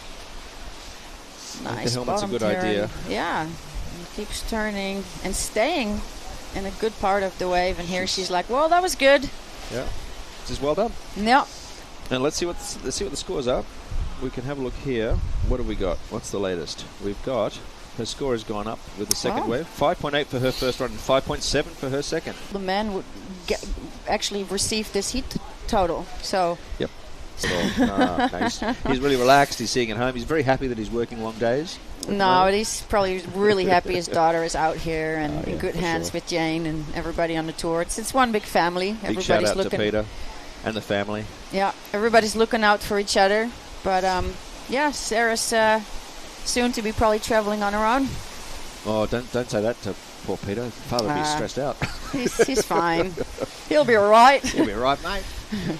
All right. Well, so Jane, she had a 3 on her wave that she wiped out on. And we have Maria, who collected a 2.17. Obviously, it was hard for her to completely ride that wave. But I really hope Maria gets a good wave. And she has a great bottom turn and strong top turn. And, that's what we want to see. We want to see everybody catching good waves. Yeah. Stoked to see Jane back out. The girls were probably going like, you're catching too many waves. You literally got to sit a couple plays out. I think they were all getting loads. Yeah. We're approaching the half mark in this heat. 15 minutes and 18 seconds to go. The beautiful image of the tower there where we're all sitting. I know. What a concept. What incredible. What a crazy idea that we're right there on that tower in the middle of nowhere. Or there's land. That's, I believe, the island, right? No, that's the mainland. That's the mainland, yeah. It's quite a long way away. Tabarua is to the left of this screen there, if you wanted to think about it like that. Denarau, the port, is straight through there and to the right.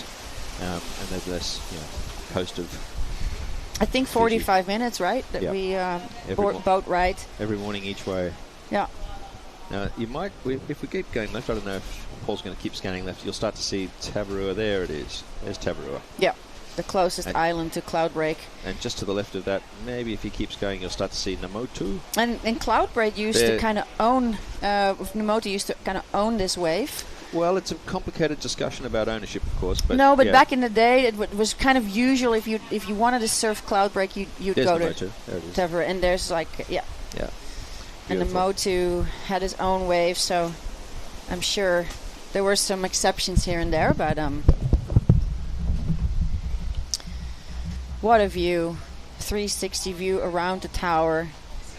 And it looks like Jane is right in position to pick up a second wave. I mean, she's going to do anything to get some good waves, to get some bombs. Not only to score points, but purely because she loves it. She just can't get enough. She'll get early. Oh, and Sarah sneaked in front of Jane there on that wave because she was in priority. And Sarah will go for it. Maria in the back, but let's just focus on Sarah. She's on that wave. And she's trying to position herself the best she can, which is sometimes tricky. We're talking about it all the time because this is that kind of pre-lump that starts to get pretty steep in front of her, but behind of her, the wave is feathering. So she's doing really well to set herself up deep under that peak, staying close to that lip, and then waiting for this wave to give her a little bit more. She's like, I had enough. And now she's gunning it to the channel because that wave behind her was getting, she's basically putting herself in a safe spot. And with all this time left in the heat, that's a really good idea.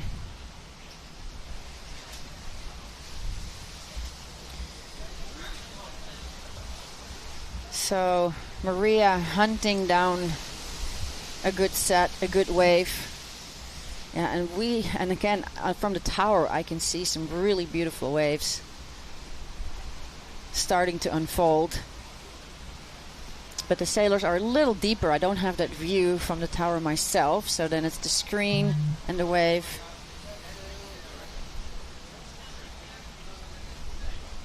Yeah, what a dream to be here. Thank you to the people from Fiji for having us. Your stoke, your kindness, it really, we're feeling it all. It's amazing to come to places when you travel and you're being welcomed and a part of the community. And there's Jane grabbing her third wave.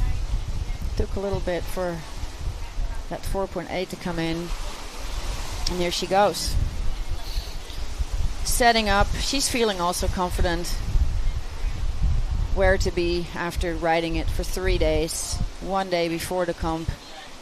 She surfs a lot, so which helps a lot when you windsurf the wave, because you just get used to the reef. Just loves waves. Loves waves. And there's Maria. Maria, stay a little bit in front of it. She knows what she's seeing. She's going out again. Yeah.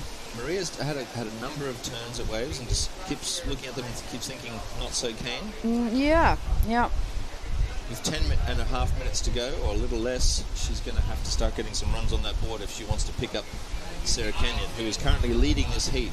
Yeah. And the battle in this heat is for second and third. Exactly. With Sarah and Maria on equal points. And at the moment, Sarah is going to be taking out second place overall.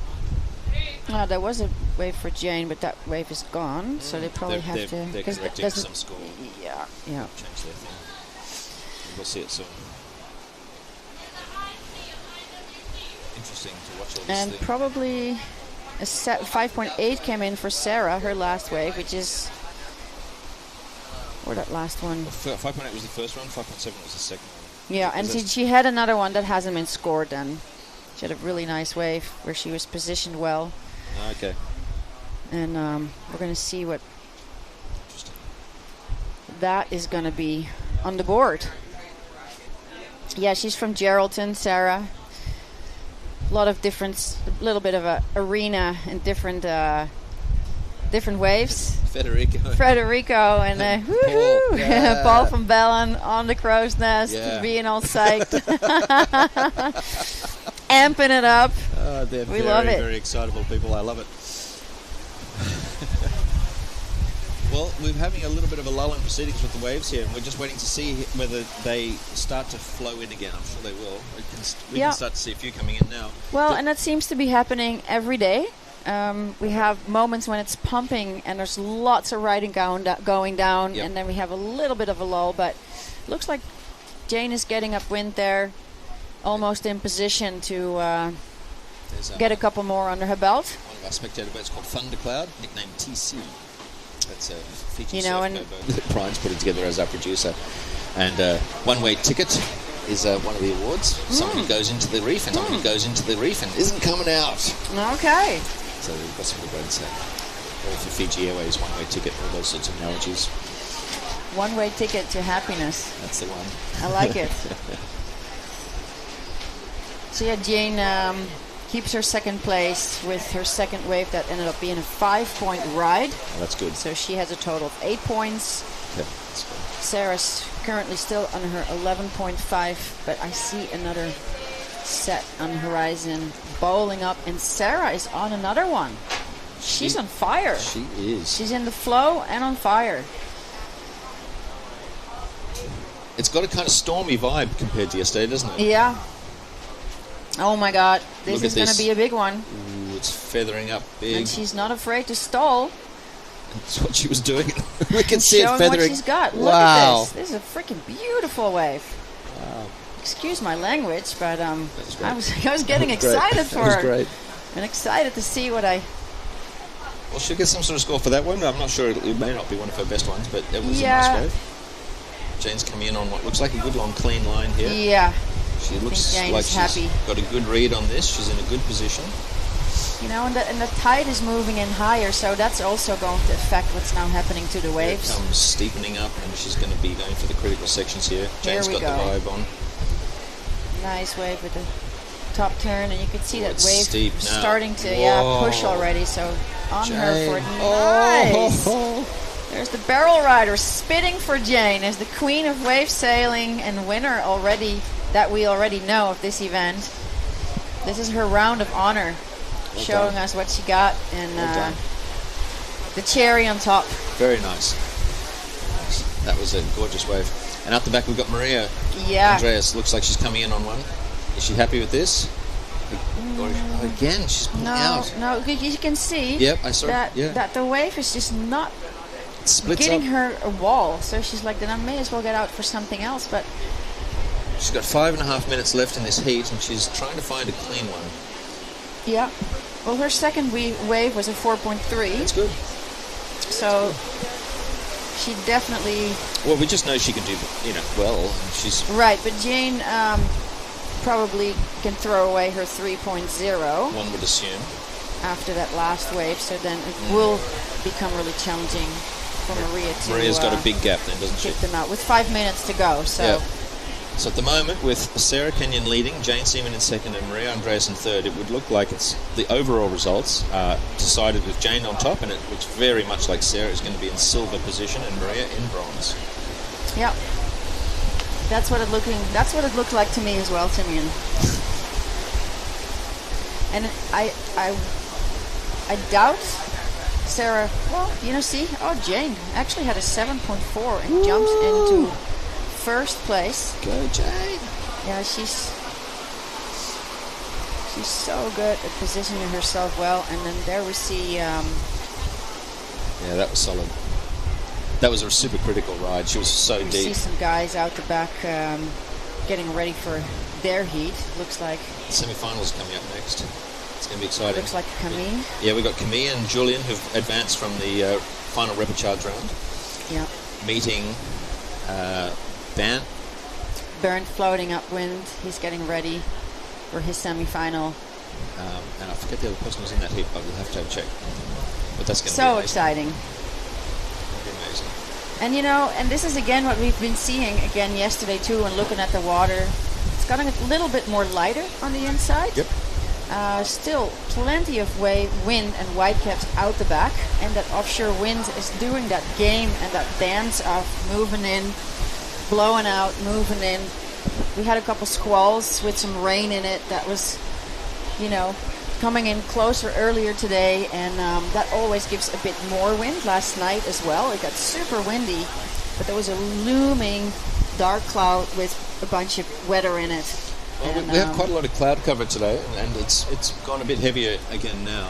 It comes and goes a little, but it's pretty much from all the way to the horizon. We have a few blue patches off downwind of what you can see on the screen. Yeah.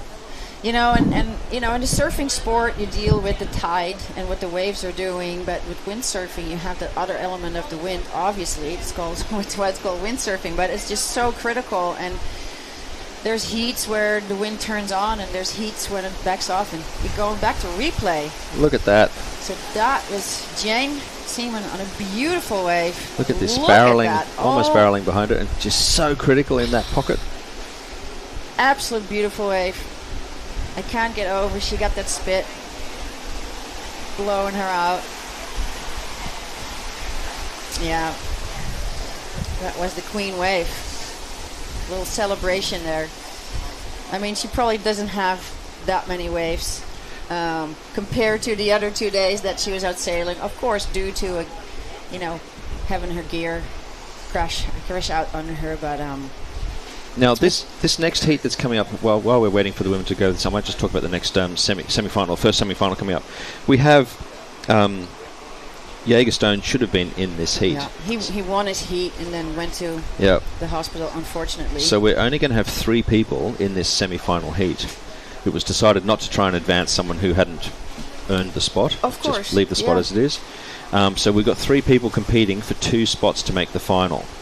Now, with Jägerstone out of the running, we get Bant, we're going to have Camille, and we're going to have Julian, which is going to get really interesting. That's an exciting semi-final. Sure is.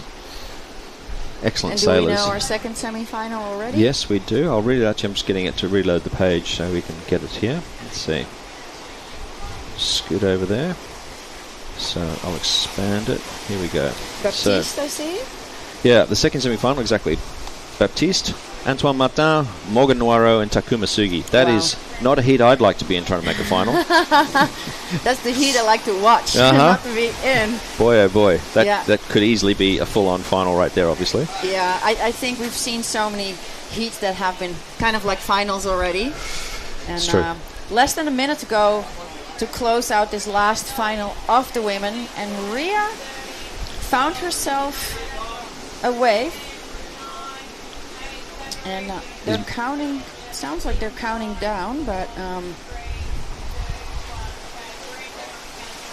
there we go, 30 seconds. Now Maria is riding this wave with time to go.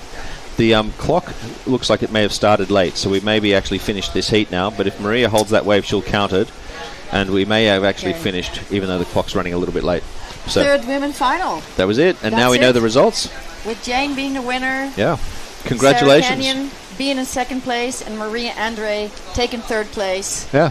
I mean, I think Australia amazing. can call it proud. Go proud, Australia. And Margaret River in particular, and Geraldton. Go, here go. we have the heat score up for the next wave. Okay. That's exciting. Well, look, congratulations to the women who've performed extremely well here. One They've more all replay. had amazing stuff. Look at that. Young Sarah. Highlights. That was Sarah. Beautiful We're wave. having Magic. Jane with the wave of the day. I mean, I don't know if the wave of the day, but definitely the wave of the final sign. It was gorgeous. Definitely the wave of the women It final. was the highest women's score. Yep. Yeah. I mean, there's a lot to be said for just riding so close to the pocket when it's so risky and such high and danger. We're going back to the break for Yes. some commercials, and we'll be right back with the semi-finals.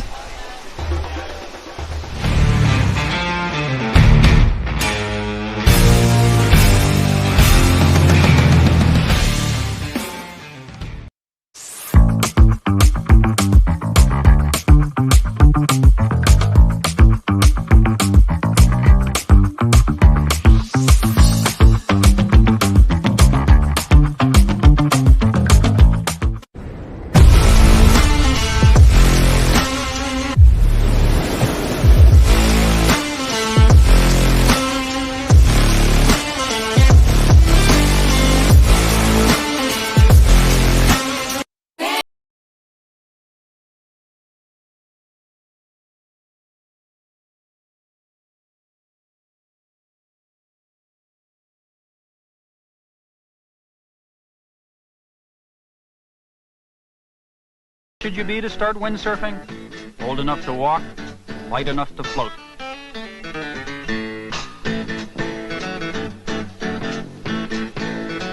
Bring them to the water and let them play.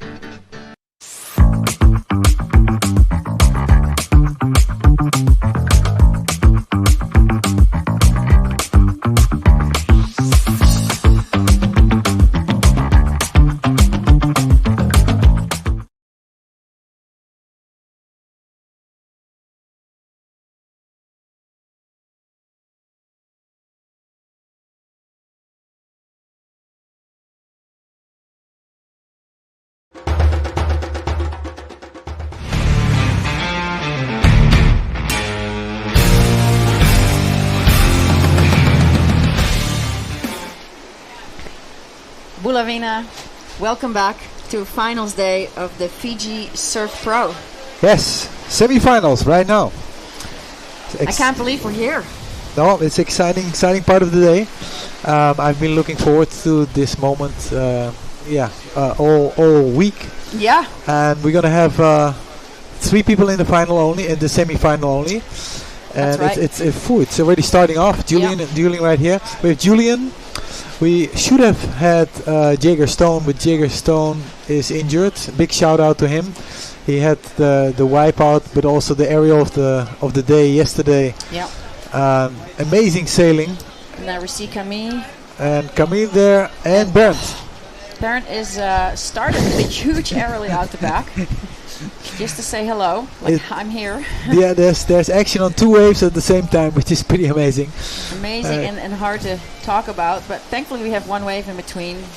Camille also riding this wave really well, and Bernd is going out the back. Yeah, Bernd heard us and thought make it easy on those announcers. Yeah, and he's being kind. Yeah, let's do only one windsurfer at one time on 1 wave. Yeah. Yeah, maybe there was only 1 section with that air, and he still probably got some amazing points for that because it was a big one. But Camille is still on the wave. Still on the wave, riding it all the way in, and that's going to be a great score, opening score for him in this first semi-final. Oh my gosh, beautifully written. I mean, talking about the magician, I've been calling Bernd the magician, but Camille is just as much. Yeah, and when talk about length, the length of this wave, he rode it from far out all the way in. I mean, how many turns was that? That's the dream already in itself. There we have Julian back on a 2nd wave. Yeah, stacked heat. 2 will go through. Yeah. It sounds easy. 2 of the 3 advance. Yes. But it's not easy at all. Especially if you're the number 3. Yeah. Number 3, you out. But we're long away from that moment. Aerial synchronized. Yeah. And I hope everybody saw that in the back Bernd was doing an aerial at the same time. Yeah.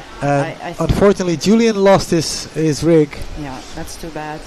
You kind of have to play it smart now because the waves are very long and you can ride them very far in. But if you ride them all the way in, there is a chance that if you make a small mistake that you end up on the reef, and there's no wind inside. So even if you are close to the rig, to get back out is not easy.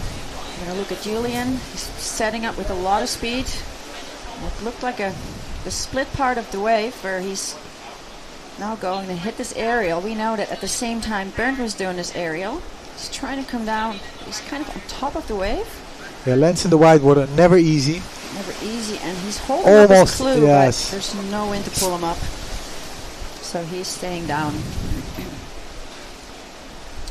He's with his gear. That's very fortunate.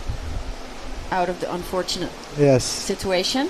But I feel for him because in the beginning of the heat, there's a lot at stake, and you feel a lot of pressure to get out as quick as possible, not to lose many minutes. Yeah. Because at the same time, the other two, they will be racking up points. Well, and talking about tactics and being smart, Bernd had 2 waves with good hits and aerials. He didn't sail them all the way in, but he's staying still outside with positioning himself really well. And Camille and Julian, who came in, like you saw Camille, he will get upwind, but it's going to take him more time because he rode that wave all the way in. And it's the judges said the critical part of the wave, and if you ride it all the way in and the wave gets smaller and smaller, you don't get so many extra points for doing that. Although I think it's a skill to ride the wave that far in and milk it till the end. But the biggest points are in the beginning of the wave, where the wave is most critical. Yeah, Bernd just tacked. Yeah, I saw this. We can even see it from here. But it's to get going in light wind. He gets it. Yeah. Gosh, already to do that sneaky, quick little tack. There's with not much wave and catching this wave. I mean, there's so much going into. This is the first wave we can totally see of Bernd. Oh my gosh! Wow. That is just so good. Around that a little bit. Yeah, nice. Waiting for the wave to set up a little bit again. No, it backs out. Yeah, he's like, I'm staying here. Yeah. But that was it was a critical error. But the second turn, it was kind of like a little mistime, in my opinion. Not mistime, but just not as flowy as the setup. He won't get the same points as his highest score. He already has a 7.1 and a 5.7, which to start off. But that was a really big wave, so I wouldn't be surprised. I was going to say I wouldn't be surprised if it was another 7. But to start off the heat in the short time we had, and already be in the first position with 14.4 points is pretty. 1440. Yes, it's pretty amazing. Yeah. Yeah. Good for him to start that off. I looked at some stacks and. You've done a little bit of the homework. I did a little homework. Yeah, I love it. And he had 8 event wins, Bernd. He's one of the very few who had a lot of wins over the last couple of years. And 3 of them were in Maui. Oh, he's me here.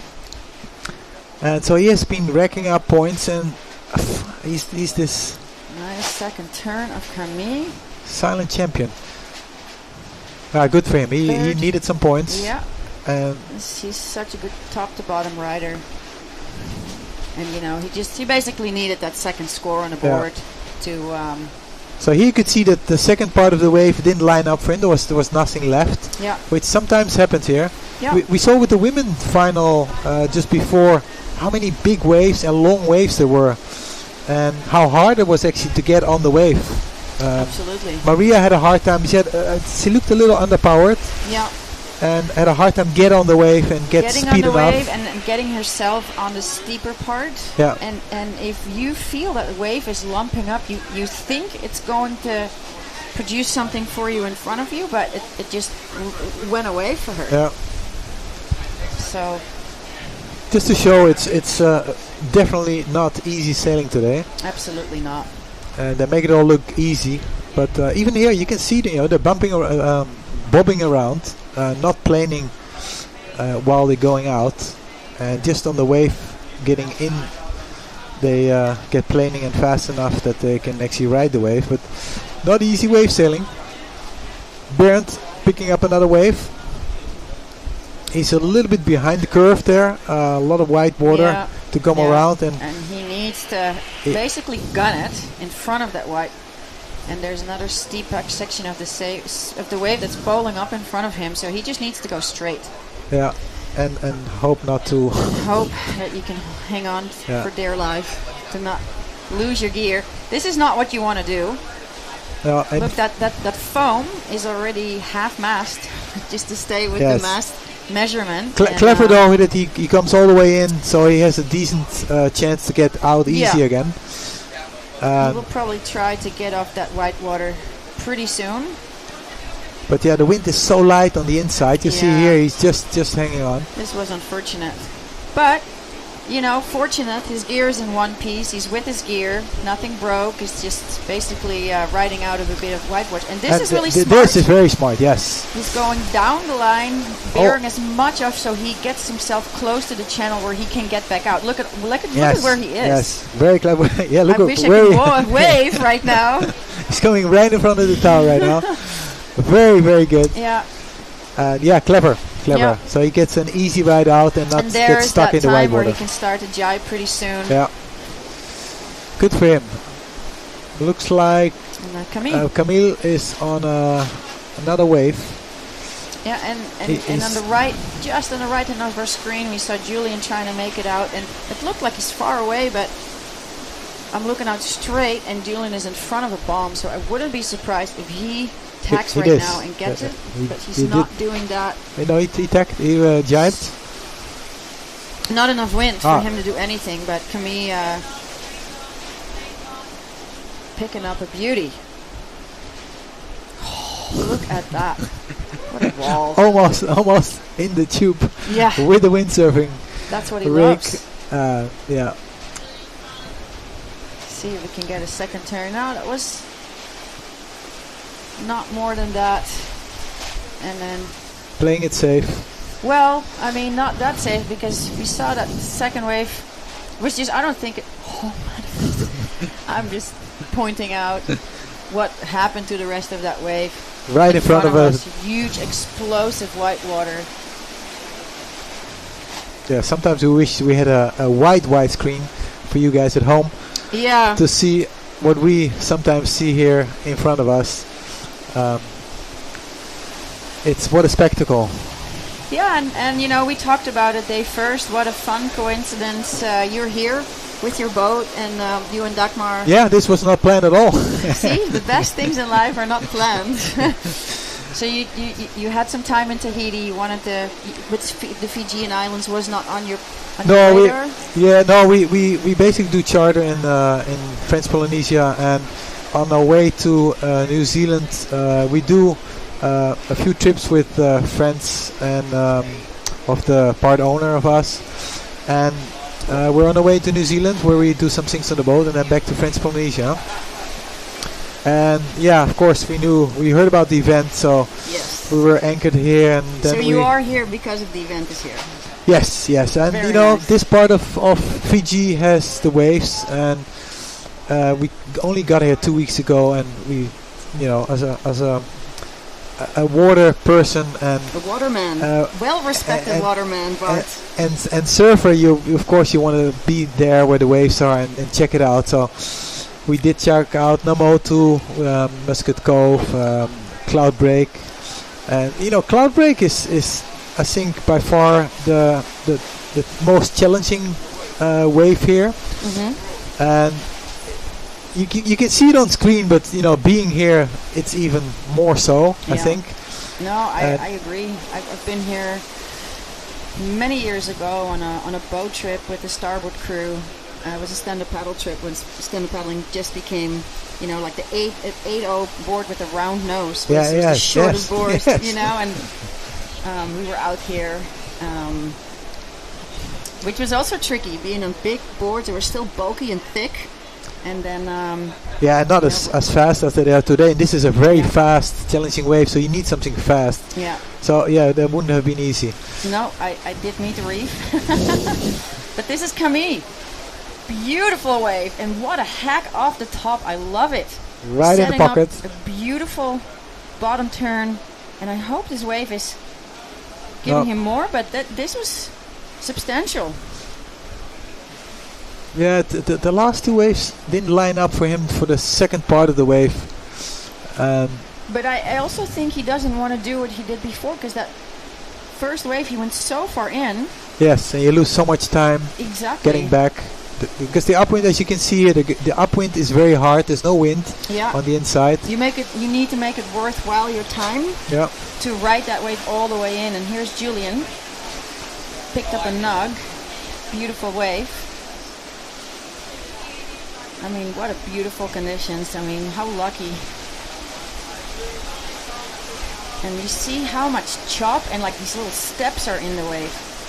The way the wave is forming, and it takes a little while before it smooths out. So that's where timing comes into play. Nice bottom turn. Critical air. Yeah, and he keeps it going. Yes. Very nice. And now he does go to that second part of the wave, and I think he's going to go for another second air. Try to land it in front of it. No, just behind it. And maybe just, also clever that he wanted to do that to make sure he gets on the back of the wave and not in front where everything breaks. And he needs a bigger score. Yeah. So he had to really do as much as he could. Yeah, Bernd's 7-3 and a 7-1, which is very good, but not as good as we have seen so far. Somehow it's still an amazing heat total, but his 16 point something from yesterday. So we know there's more. The replay of Julian, just look how he's really navigating that gear and the wind in the air. And just lands on the right side of the wave. And hits it again. And I wish for him that he would have landed just in front of it, just for his points. Yeah, he would have had a lot more points. Oh, there's Bernd. He's now. Yeah, we may have missed a little bit of the beginning of his heat, but he's going really fast, sticking it up there. And he's seeing more. No, he does not see more that he likes, so he kicks back out.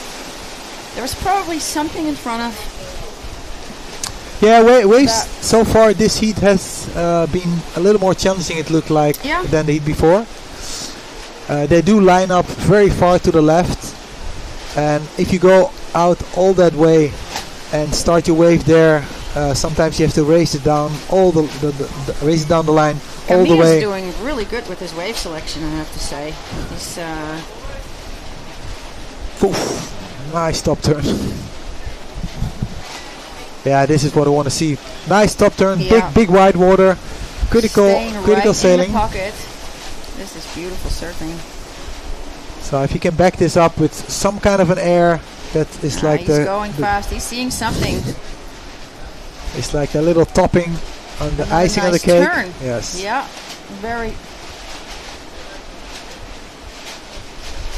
Very skillful. It's looking so casual. Calm, composed, casual after that ride. Yes. Saving the energy where you can, but this is taking some energy. So while we have a little time, I have to give a shout out to the Schweitzer family. Losing a big person in the sport, he was a big part of the evolution of windsurfing. Absolutely. Holy Schweitzer, and I'm friends with the whole family. I've done a lot of adventures and championships with Zane Schweitzer, and we recently actually met to do a little photo shoot on Maui, and it's a privilege to know that family. Holy Schweitzer was actually there just a couple years ago when we pedaled around Maui. You and Zane pedaled around Maui, and he was right while we look at amazing wave sailing of Bernd. Sorry, not to take away of this. No, we gotta prioritize the windsurfing. And he was there. He was there to welcome us back, and we lost an amazing person in the sport. So yes, big shout out to the Schweitzer family. Absolutely, and not only Hoyle, but the whole family, as you said, they always do a lot. I remember all the windsurfers from Europe. They would come to Maui and they would put them up in their home and feed them and drive them to Hukipa. I mean, so much aloha, so much. Three generations of water sport and water men and women And there's Julian. Julian racing down the line, just making it out in front. Nice top turn. Yeah, that was a nice turn. It's as you said, they're trying to they're starting to get a little bit restless now. Maybe at the end of this heat, you wanna better your scores. Yeah. And get better waves that line up better, and it's that was a good wave. It was a good wave. Slightly smaller, so Slightly not the same points. He won't get the highest point score. We see now that Camille actually has a highest score of the heat. And Bernd. I think that last wave was Yeah. he did so much on that, and this is he's sailing really good in this heat. Really stoked for him. He was really devoted to all just a nice windsurfing. Yeah, just a nice combination of good turns and air. Yeah. We're shooting down the line for a long time. Yeah, and he's kicking out there. Yeah, that wave didn't have much meat on a bone. After that, you could see kind of a white water wall. A little spare rib. A spare rib. Exactly. Well, 7.5 minutes left in this heat. Yeah. So to be, you know, it's definitely still a nail biter, but with a slightly, decreasing wind, it takes a little bit more time to get pick up those. Yes. Yeah, to get so back. that's why we have a little bit more time to talk story in between catching waves. Yes. And we're getting another replay. So this is the beginning of Bernd's wave that we didn't see earlier. Beautiful bottom turn. Very nice top turn, flying down the line again to set it up for a second turn so fast. I did like that. And here's Julian with a beautiful bottom turn, and you see how quickly he has to bottom turn, but then can't draw that out because there's time. There's not much time. There's no time. There's no time. So what was interesting with Bernd's turn there, he made a very critical, nice top turn, and then the wave was so steep that it was not even planned. I think that he was making an aerial there, right? But it ended up being an aerial. Yeah. Yeah. You have to do. You make lemon or lemonade with the lemons you have, right? So Yep. When you get lemons, you make lemonade. You can hear we're both not 100% proficient in our perfect English, but we make do. For sure. We're getting the point across. Yes. At least we talk the windsurf language with exactly the language that we need to relay. Yeah. We know that well, and when we actually see everybody ride the wave, we're bobbing back and forward on our chair like we're bottom turning, and when we explain what's going on, we pull our shoulders back. Sometimes it's good that the camera is not showing us too much. Yeah. We're mind surfing, and you have chair dancing and I'm not sure if you're a dancer, but I don't really see you as being one, but we're kind of chair sailing. Thank you. Yeah. Actually, you have some moves, I'm sure.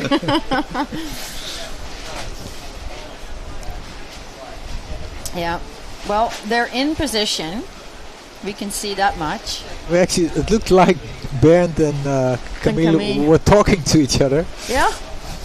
Having a little chat while waiting for the next big set. Yeah, and I'm wondering... we only have 5 minutes left, so they're very close, Bernd and Camille. Yeah, I doubt that last heat score came in for... I think it was just not enough to better the score. It was close to that, but... Okay, Julian on the bottom of our screen on the blue sails. He's... yeah, right now setting up, but you can see how lumpy that wave is, and here's going to be a big lip.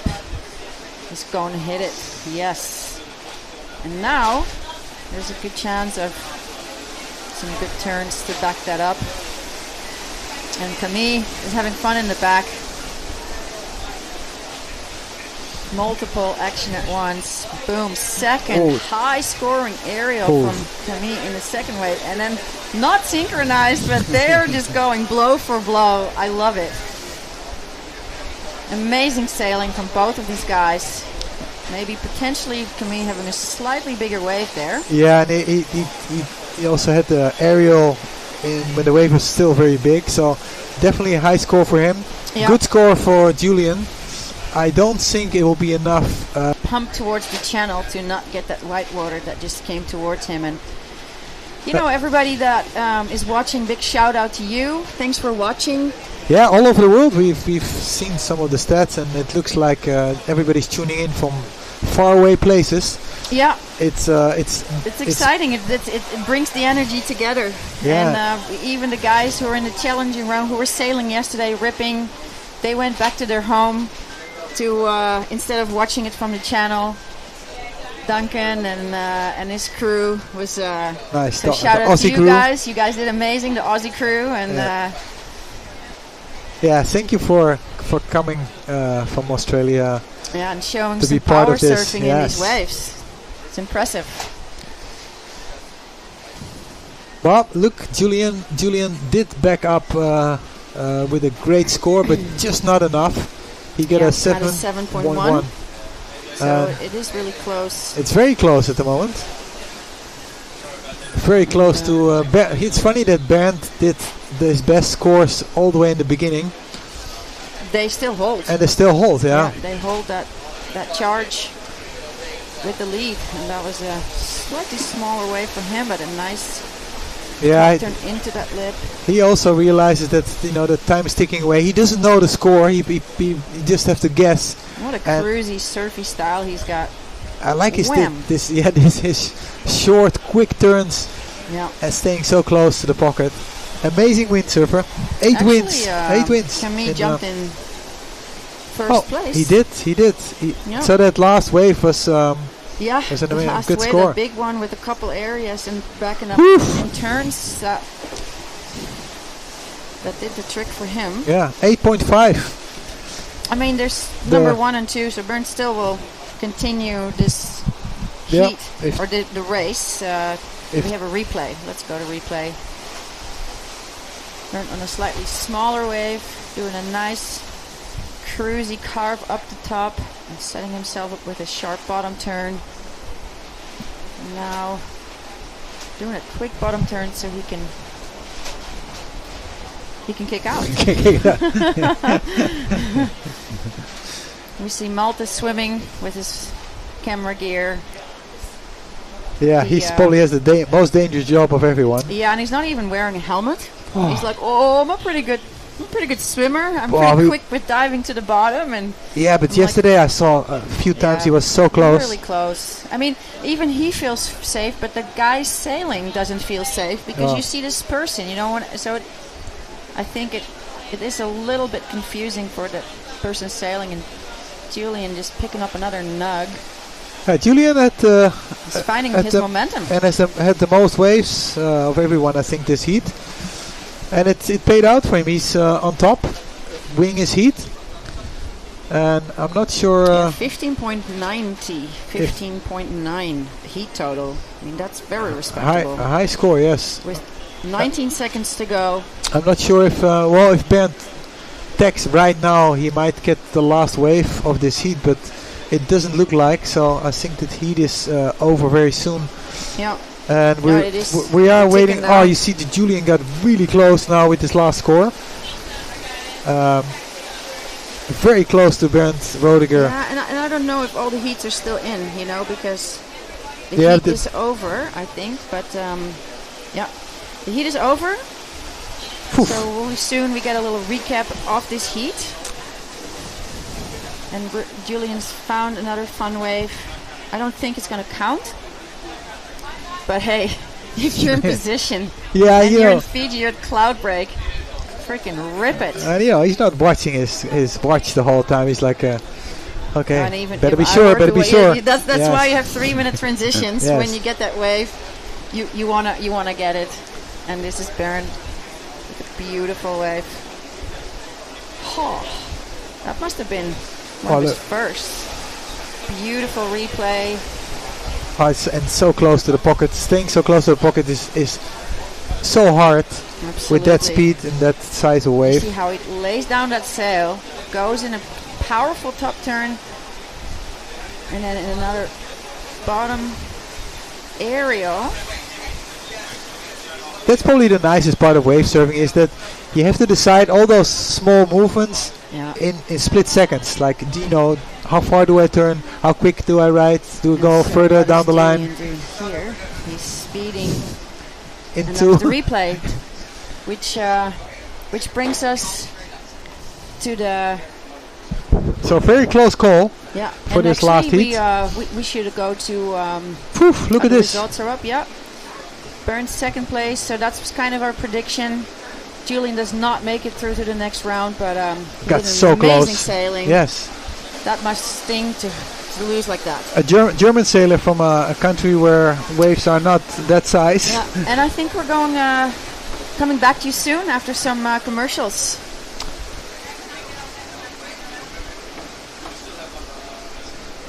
Coming up in the next heat. Now this was the last heat, the semi-final heat number 2. Yeah, Baptiste, Antoine, and Robbie Swift. And Morgan. Amazing, exciting. Yeah, we're gonna see who's going to go to the. No, this was not right at all. It was Takuma, Morgan, Antoine, and Baptiste. Yeah, because Robbie didn't make it. Yeah, there we go. That was the right heat score. Sorry about that. We're reading from the teleprompter, you guys. It's not us, it's and them. we go back to commercials right now.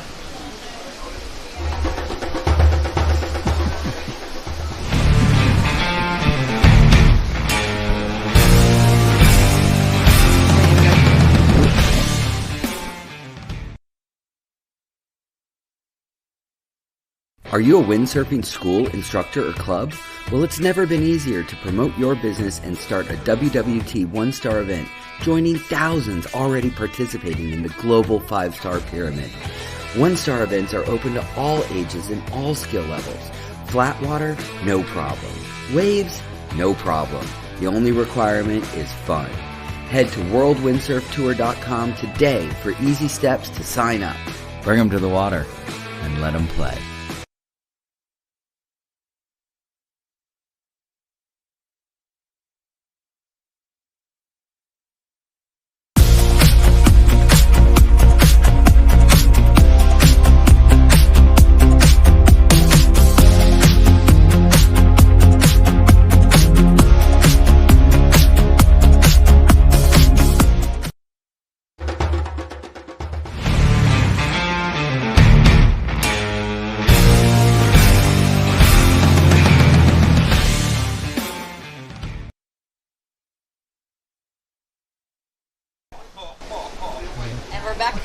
We're back with a FIJI semi-final. Yes, with the FIJI and the Surf FIJI Pro. Surf Pro. And how exciting has it been, Bart? Yeah, second semi-final right now. Again, big players. We had a very exciting first heat of the first semi-final, with a very close call. With Bernd just making it over Camille. Yeah, over Julian. Oh, sorry, over Julian, and Camille making it pretty easy with a super high score. Yeah. But now we're back with the second semi-final with Baptiste, Antoine, Morgan, and Takuma. Yeah, we have 2 people representing the French flag. Morgan representing Hawaii and Takuma Japan. I just love the nationalities and seeing where people come from all over the world. This looks like a replay from Baptiste already when we were at commercials. he caught a bomb. He got a bomb and had a huge arrow and made it back on the wave. And he's showing why he's in the semi-final. Oh. And then unfortunately went down. But he must have for sure gotten some decent score. Yeah. And there's Takuma water starting, so I would assume that he also already got something on the board that we didn't see yet. You know what's nice with windsurfing compared to a surfing championship? With surfing, and if this is Antoine, sorry to interrupt, because he's going to do something. Yes. And he did. top turn right in the wide water. Boom. Right in the pocket. I'm just not going to do my top turn on the shoulder part. I'm just going to hit it just before that. And there's Morgan. Yeah, got a beautiful wave. Keeping up what he did before. Yeah. Just one area after the other. And backing up with nice top turns. Yeah, and you can see here that wave got a little bit flat there in the end. Yeah, but picking up right now. Oh, look at this. Oh. And he's going in front of it. That was really critical and hard to do. It's a kind of a double aerial, yes. He was happy. He was, yeah. That was a little psych. You can claim that. I mean, that's what we call it, claiming it. If you do a good wave, you put your arms in the air. And it was a modest claim. Yeah. You know? He's not chest pumping or anything. It was like hand down, like yes. No, that was in the excellent score. I'm pretty sure that's going to be an 8 something. Wow, what an exciting way to start off this heat. You know what I was going to say compared to surfing. Surfing, if you do a nice ride but you fall, the whole thing doesn't count. You have to, or not much to count. Not much, yeah. I mean, if you do, let's say, I think if you're, let's say, do 3 power hacks in surfing and you miss like the completion to get that 10 or to get it, that's going away. But there's still some points. Look at that air. And then to do that. Yes, and a kind of a floater and then another air. And not spin out in the and then going right into that bottom turn. I'm very, very curious how this is going to be, what points he's going to get. Yeah! He's psyched. Love seeing some emotion. He's such a mellow guy, so to see this. Yes. It's exciting. Yes. Well, and he did, the score dropped and it's a 9.5. Wow. Highest score of the day. Highest. Yeah, excellent range. If it's above 8, we call it in the excellent range. This was excellent. What a score. And you know, Morgan, he rides a lot in Hawaii with the wave direction totally in the other direction. And being that good in a wave here. With wind from the opposite tack. I mean, it's incredible. It is incredible, yes. Yeah. But all these guys have to be incredible in both tacks. I mean, look at it, Antoine as well. Yes. He rips on Maui, he rips here. Maybe that's why they call pros. I mean, yeah. And not say my pros. And the thing is too, they switch with tags a bunch of times within the year. And so you get more opportunity to go back and forth. But definitely you've been in Maui for months. You know, Morgan said in the first years on being on tour it was really hard, and right now he feels it's a lot easier, and so he's showing that he was right. Yeah, well, he was back then. He won the Maui Pro, and was a big talent. But then, you know, real life showed him that it was not easy to do the same thing in other places. But now he's there. He's very solid. Solid. For tech, and just like Antoine. Solid rider as well. Antoine Martin, the guy with 2 first names. Boom! Absolutely crushing it. And in the back is, I think, Morgan. On another one. He's doing a Jane. Catching wave after wave and going down, unfortunately. Baptiste has got his wave score in. Oh.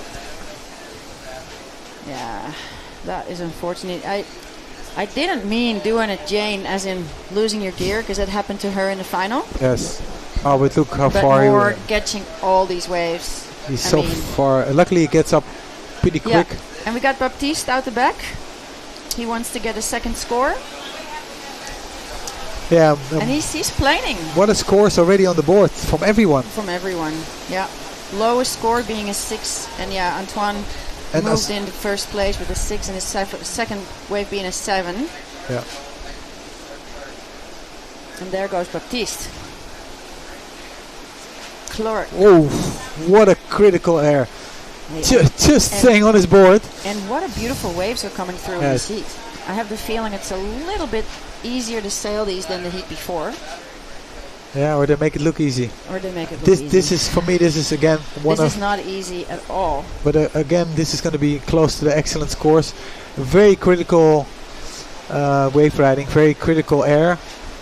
and backing it up with a small off the top. Well, and it's day number 3. You Yeah. know, there's been so much offshore wind. It's been so tough. Everybody had to physically put so much energy in this to keep being on top. Yes. This is where the endurance comes in.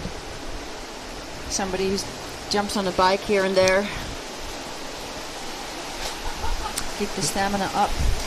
So just talking before, yeah, apparently most of the riders have up to 4 masts of the same size in their pocket just in case things break, and we've seen a lot of breakage already.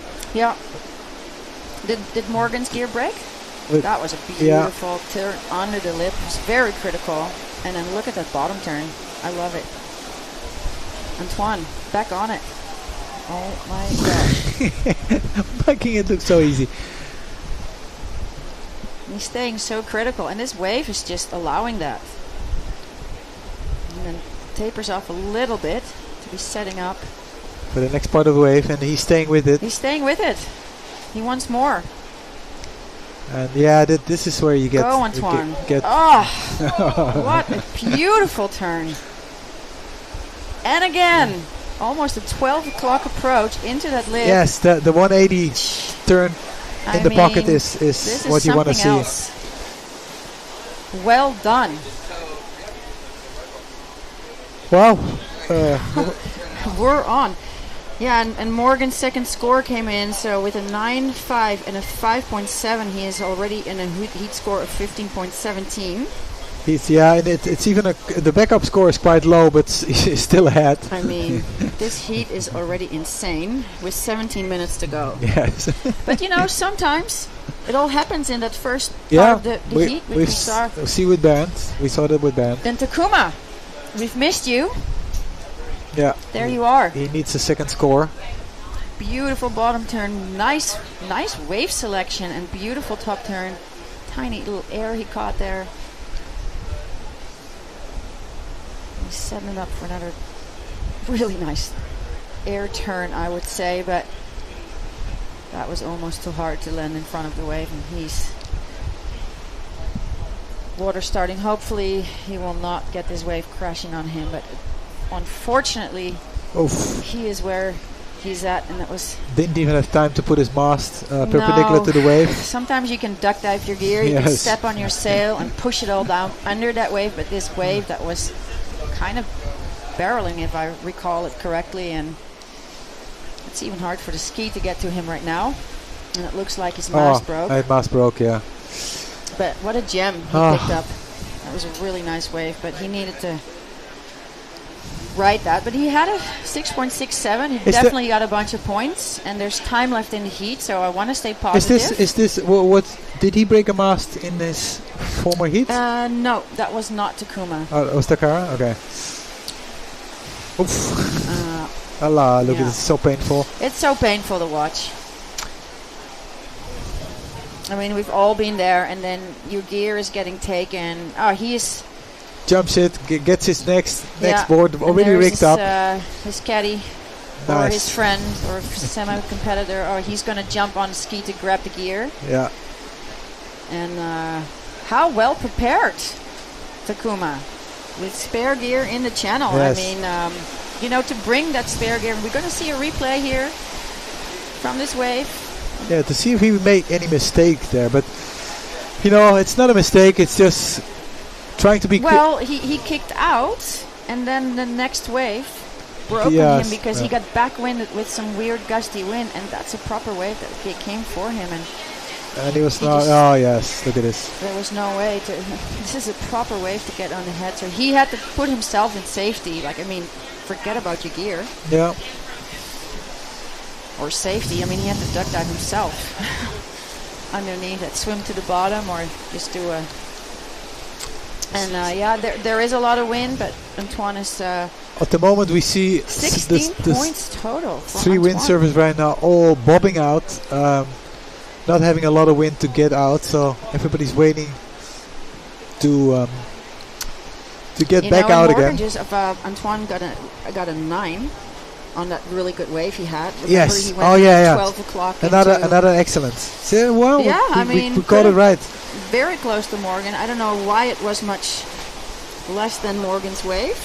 Well, the Morgan's wave were 2 critical airs and a lot of critical top currents. Possibly a little bigger wave. And Antoine had a very critical air, but not as much top turn. So I can see it. Yeah. But what a... You know, it's nice to talk about it. Yes. Because that's why we're here. Yeah, but both were insane. I mean, it's really exciting. And so I see Juban. Actually, Baptiste is one of the heroes of a common friend of ours, Hiskia, back in Holland. I have to give a shout out to him because he's a big fan of Baptiste. He just loves his turns, his so good. His top turns, but also his bottom turns. And Hiskia is also a mutual friend. Yes, that's why I'm bringing this up. Yeah. So shout out to him. Back in Holland, probably watching it tomorrow. Alles goed, jongen? Yeah. Yeah, and he comes to Maui a bunch. Yeah. He used to more back in the day. Juggling his time between windsurf and work, like all of us. Yeah, and he's got a special job. He got a very special job in art. Yeah. We may not be able to talk about it, but he has a special job. Yes. Yeah. Well, and a good guy, and our whole windsurfing community in Scheveningen, they're still so stoked, and that's what you see. People that love windsurfing, a lot of them, they stick to it. They don't want to foil. They don't do all the other things. They're like, we'll just wait for the waves to come good and the wind. And this is a nice setup for Antoine. He's kind of chop hopping with all that wind up the face, and he's waiting pretty late. Oh, nice. With a beautiful placement. Yeah, he's in a golden position right now. You know, being in first place and then getting waves like this is. And he's out of there. Baptiste backing up the wave. He's racing it. He sees this next section where he can make a night. Yeah. Oh wow! Yeah, that was you saw the speed he had. He was so hard to manage that. And Kuma, back on his spare gear, had to kind of do a sort of a little turn to like be right here where he is right now to do some proper top to bottom, and he's done. And wow, one of the biggest air we've seen so far. Out the back and landing in the perfect spot of the wave. I mean, come on. And he keeps going. He keeps going on a beautiful top turn. That's also what we want to see. There was a lot of spray coming off that wave, and not just because of the wind. No. I see another top scorer coming Morgan's way. Wow, it's just one top scorer after the other. I mean, it's a bit of a cliche talking about nail biters, but really that's what it is. Yeah. So right now Antoine with a 9 and a 7. And he may improve on that 9 because the 2 critical turns he did on that big wave in the area where we want to see him. And this is, you can see, unfortunately, the first part of the wave is not giving him anything. So yeah, that's why I think this is not a top score.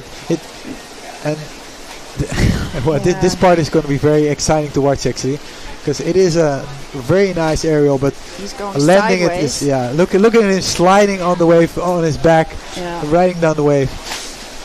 Yeah, it's unfortunate for him, but what exciting to watch. Yeah, Takuma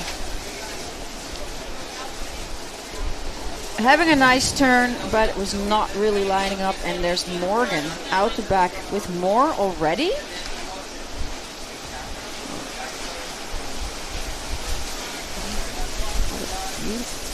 Actually, this is a replay. Yeah, sorry, but a different angle. I'm just watching outside, and he's going out. So right now we're gonna go back to Antoine. Wow, Morgan has now the biggest score of the entire event with a 17.57. He's got an 8.9.5 and an 8.1. while we see Antoine sail. But he's still in good shape right there. Water starting his gear, swimming it out to the channel, and he was just making it out and got on the wave, but yeah, the wave actually got the better of him. Yeah. But yeah, he's still fine. He's with a 9-0 as a top score. Yeah. It's very hard solid to beat. This is his replay. And he hits it in a thick part of the lip, and yeah, lands just in front of it. But I mean, pretty heroic. The water start out of all of that and staying with his gear. Yes. But I from experience, I know how hard it is to you always want to hold on to your gear if you can, especially in the Maui, because we all know the rocks. You don't want to go out on the rocks. But here it's the same. If you hold on to your gear, you stay closer to the gear, so you try to make it out as quick as possible. Well, I mean, Hogipa, the wave is not as powerful as this one, but it still has a lot of power. So once it gets hold of your gear, it just blows it away from you so far, and you just end up swimming, and you get out of breath. You lose your energy. Yeah, everything to say for staying with your gear. Yes. I've had some great rides. Holding on to the boom, getting thrashed around. And it hurts, it rips your arms out of your body. And well, there's Morgan back on the wave. Oh, sorry, no, he's going out. Yeah, that was a little deceiving. A little breather for us while everybody's getting out, trying to catch the next big wave. 7 minutes on the clock. It's pretty much wide open because number 1 and 2 are very close. Even number 3 is very close with 14.4 points. 2 7s for him. Yeah. But the number 1 and number 2 both have 9s, and that's hard to beat. Well, and not only a 9.5, but also an 8.1 yes. to back that up. So I mean, talking about combo. Yes, this is combo on roses. I call this. It's very roses. hard on roses. Yes. Is that also a Dutch saying? It's sitting on roses is sitting on exactly. I love it. You combo on roses. Combo on roses. It's that's what you want. It's what you want. It's what you dream of. So Morgan pretty much living the dream. But again, Morgan doesn't know this. He he did well.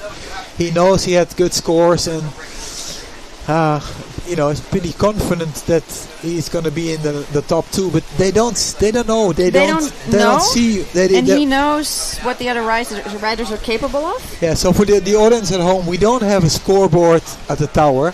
They don't have earplugs like in the Tour de France, where they hear exactly what's happening in the top of. Or even Apple Watches. Yes. Yeah. So they just rely on what they see, what's happening, but they don't see much of the other riders because they're riding on they see only what's happening on the back of the wave. Yeah. Unless you sail back through the channel and you peek to your left and somebody is ripping, and that can be pretty stressful because you're like, shoot, they score. Yes.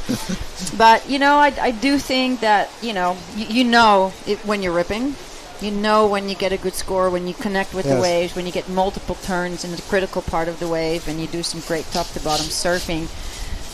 You just don't know exactly how it translates and exactly what the other people do. So, yeah. It's always nice when you come back to the boat and people tell you, you got through, you killed it. But it's funny that, Baptiste is on a great wave again. Yes! Not giving up. But the one top score, the 9.5, he actually knew there was a great score because he claimed it. It was the only wave where somebody claimed it. Yeah. He put his hand up in the air and saw. There was some release. Yes. And claiming it's another thing which comes from surfing, I think. Mm-hmm. And we see, especially in surfing, they do this often to especially show the judges they did well. Especially the Brazilians. Yeah. So sometimes they do this a little too often, I think. Yeah. And then there's like a low claim and a hard claim. But, I mean, sometimes it's a little annoying. But the best claim I've seen lately so far in surfing is during the Olympics, where he backs out of the wave and then the wave is straight up in the air, and he's straight up in the air. Just that was my way. Hands down. Hands down, but at the same time claiming it, and it's I think an iconic photo right now because. Yeah. And I'm not sure who actually that was. I think it was one of the Brazilian, or it was actually the one who won the event, the French guy. But sorry, I miss his name right now. But claiming is part of the sport. It's nice to see that here. Yeah. No, and Morgan is so mellow, so for him to really absolutely claim it, that was a beautiful moment. And if you do good, you deserve to claim it. Absolutely. Nice. Yeah, we're in a little slow part of the heat where everybody's waiting for the next big set. And isn't Morgan staying on the boat here? He is, yes. Yeah, so he's staying on a cat. He's investing, also where he stays. He's staying at the break, just with Antoine and Camille. You see all the guys that rip. They've been surfing here for a couple days before actually the waves came, but still, like connecting with the place, sailing when they can. And and then staying in a boat. It's a 44-foot something boat, and last night was pretty quiet, but the night before, in the middle of the night, the wind changed and the current changed, and what you don't realize is on boats, the boats line up not only with the wind but also with the current, and sometimes if the current puts you in the wrong way, the boat actually starts to hop a lot. So it's not that they have a nice and perfect sleep. Sometimes they also wake up like I did in the middle of like 2 o'clock at night. Suddenly the boat started bobbing, rocking, and so they don't always have easy nights. It's nice that they're that close. But maybe not an easy unbroken sleep. No. Yeah. Yeah, I was just for a short time on their boat, just meeting them all because they're right in front of us. Robbie Swift, this is on there as well. Antoine. And Takuma is hunting down another wave. Last couple minutes in this heat. We saw him on the back of a wave, and he's. Yeah, Takuma has to do something heroic. He has to do. Maybe this is it for Baptiste. To get out of that situation. He's actually going to catch the wave. Yeah, sometimes to get out of a situation is better. It's better to catch the wave than to get on the back of it. What he did now. Hopefully, just in time that he's out before this waves in front of him. Yeah, here with Takuma. Takuma getting the better part of the wave, but also him. Yeah. He has to ride it out in front of the wave, not getting to the critical section of the wave. I don't think that's going to give him what he needs, unfortunately. No. I would say it's pretty safe to say with 1 minute on the clock that Morgan and Antoine are advancing. Yes, except if Baptiste is pulling some giant rabbit out of his head. He needs he needs a 10.2, which is impossible because it's more than 100% above. I want to say yes, but I don't think that's gonna happen. No, it basically means he needs 2 better scores than Morgan and Antoine. Yeah. Antoine wants to get back into first. While our tower is vibrating from the waves, just hitting it on the bottom just below us. Well, what a final we're gonna get! It's I know. It's incredible. It's Antoine, Morgan, Bernd, and the fourth one is. I just have a brain fart right now. Was it Julian? Yeah, Julian. Amazing. Yeah, Julian. Julian totally deserved that in the last heat where he did very well. So we're probably going to see a little recap of this heat in a minute. Yeah, what a hard... We're going to finish this drone shot, but he may just speed it down to the channel to grab a sip of water. There's a... Bring it home. Exactly.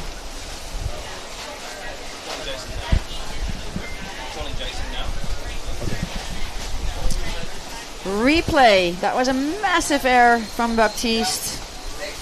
Yeah, he started out so well. That was right in the first part of the, I know, the first very minutes promising of the heat. before he went down there, and it may have been setting up the rhythm for himself personally. Takuma. Oh, that was sick. That Pretty was well so sliding good. out of it. And then being right there in that pocket. So vertical. Beautiful windsurfing. Top notch. There's Morgan setting something up for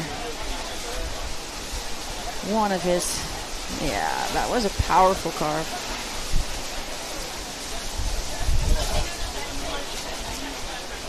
So Was not his best wave, but it was. So it's two Maui boys in the finals. Yeah. And France in the final. And then we're going to take a little heat break after these semi-finals. But we're first going back to commercial. And what a day! Yes, for me this is the perfect semi-finals, and the best guys actually end up in the final. What a final it is! While we look at those amazing big waves here in front of us, I know it's a little. There's a little overview of the heat winners with a 17.57 heat total. That is just unbelievable. It just keeps climbing and climbing and climbing. I mean, what are we going to see in the finals? 9.5 for Morgan. Yeah. Best wave of all day so far. Very much. Well deserved. And I'm going to put my sunnies up. We're starting to squint with that sun that comes down. It's not quite in our face yet, but yeah, look, now you can see what we see here from the tower. And we're going to break, you guys. We'll be right back.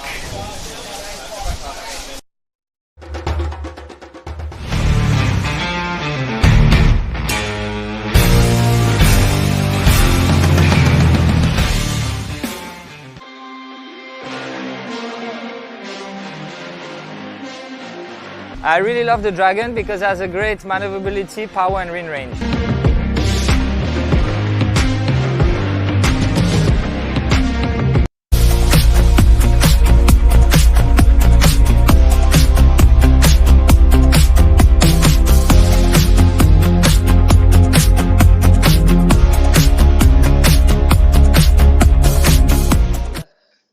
Okay.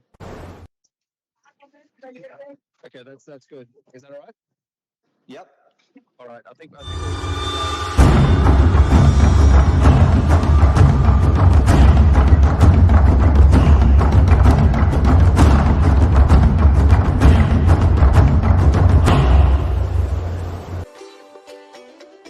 You are watching the FIJI Surf Pro. This event has been made possible by the generous support of our sponsors. Windsurf AI, Fiji Airways, Corona, Vodafone, FBC Sports, Fiji Surf Co, GoPro, Sella Fiji, Aquasafe, the Bayview Cove Resort. Thank you to all of our sponsors and to all the beautiful people of Fiji. The FIJI Surf Pro is a 4-star event on the World Wave Tour in partnership with World Sailing and the Professional Windsurfing Association. And now, back to the FIJI Surf Pro.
You are watching the Fiji Surf Pro Semi-finals. This event has been made possible by the generous support of our sponsors. Windsurf AI, Fiji Airways, Corona, Vodafone, FBC Sports, Fiji Surf Co, GoPro, Sella Fiji, Aquasafe, the Bayview Cove Resort. Thank you to all of our sponsors and to all the beautiful people of Fiji. The Fiji Surf Pro is a 4-star event on the World Wave Tour in partnership with World Sailing and the Professional Windsurfing Association. And now, back to the Fiji Surf Pro.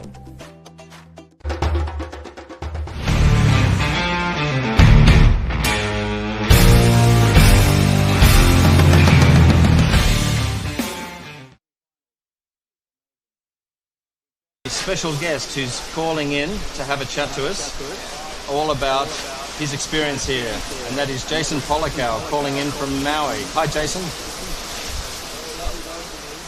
Great to have you on the broadcast. Thank you so much for calling in.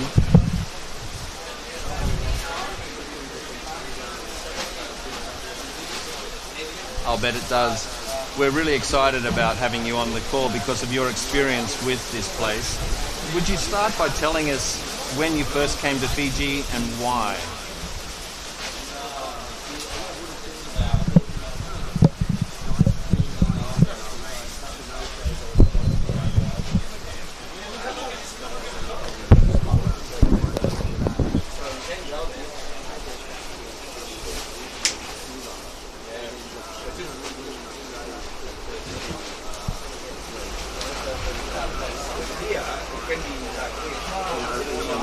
On the main island there, I used to sail actually from the Suva side out to the outer reef break, about a half-hour sail, and test all the windsurf sails and do a river.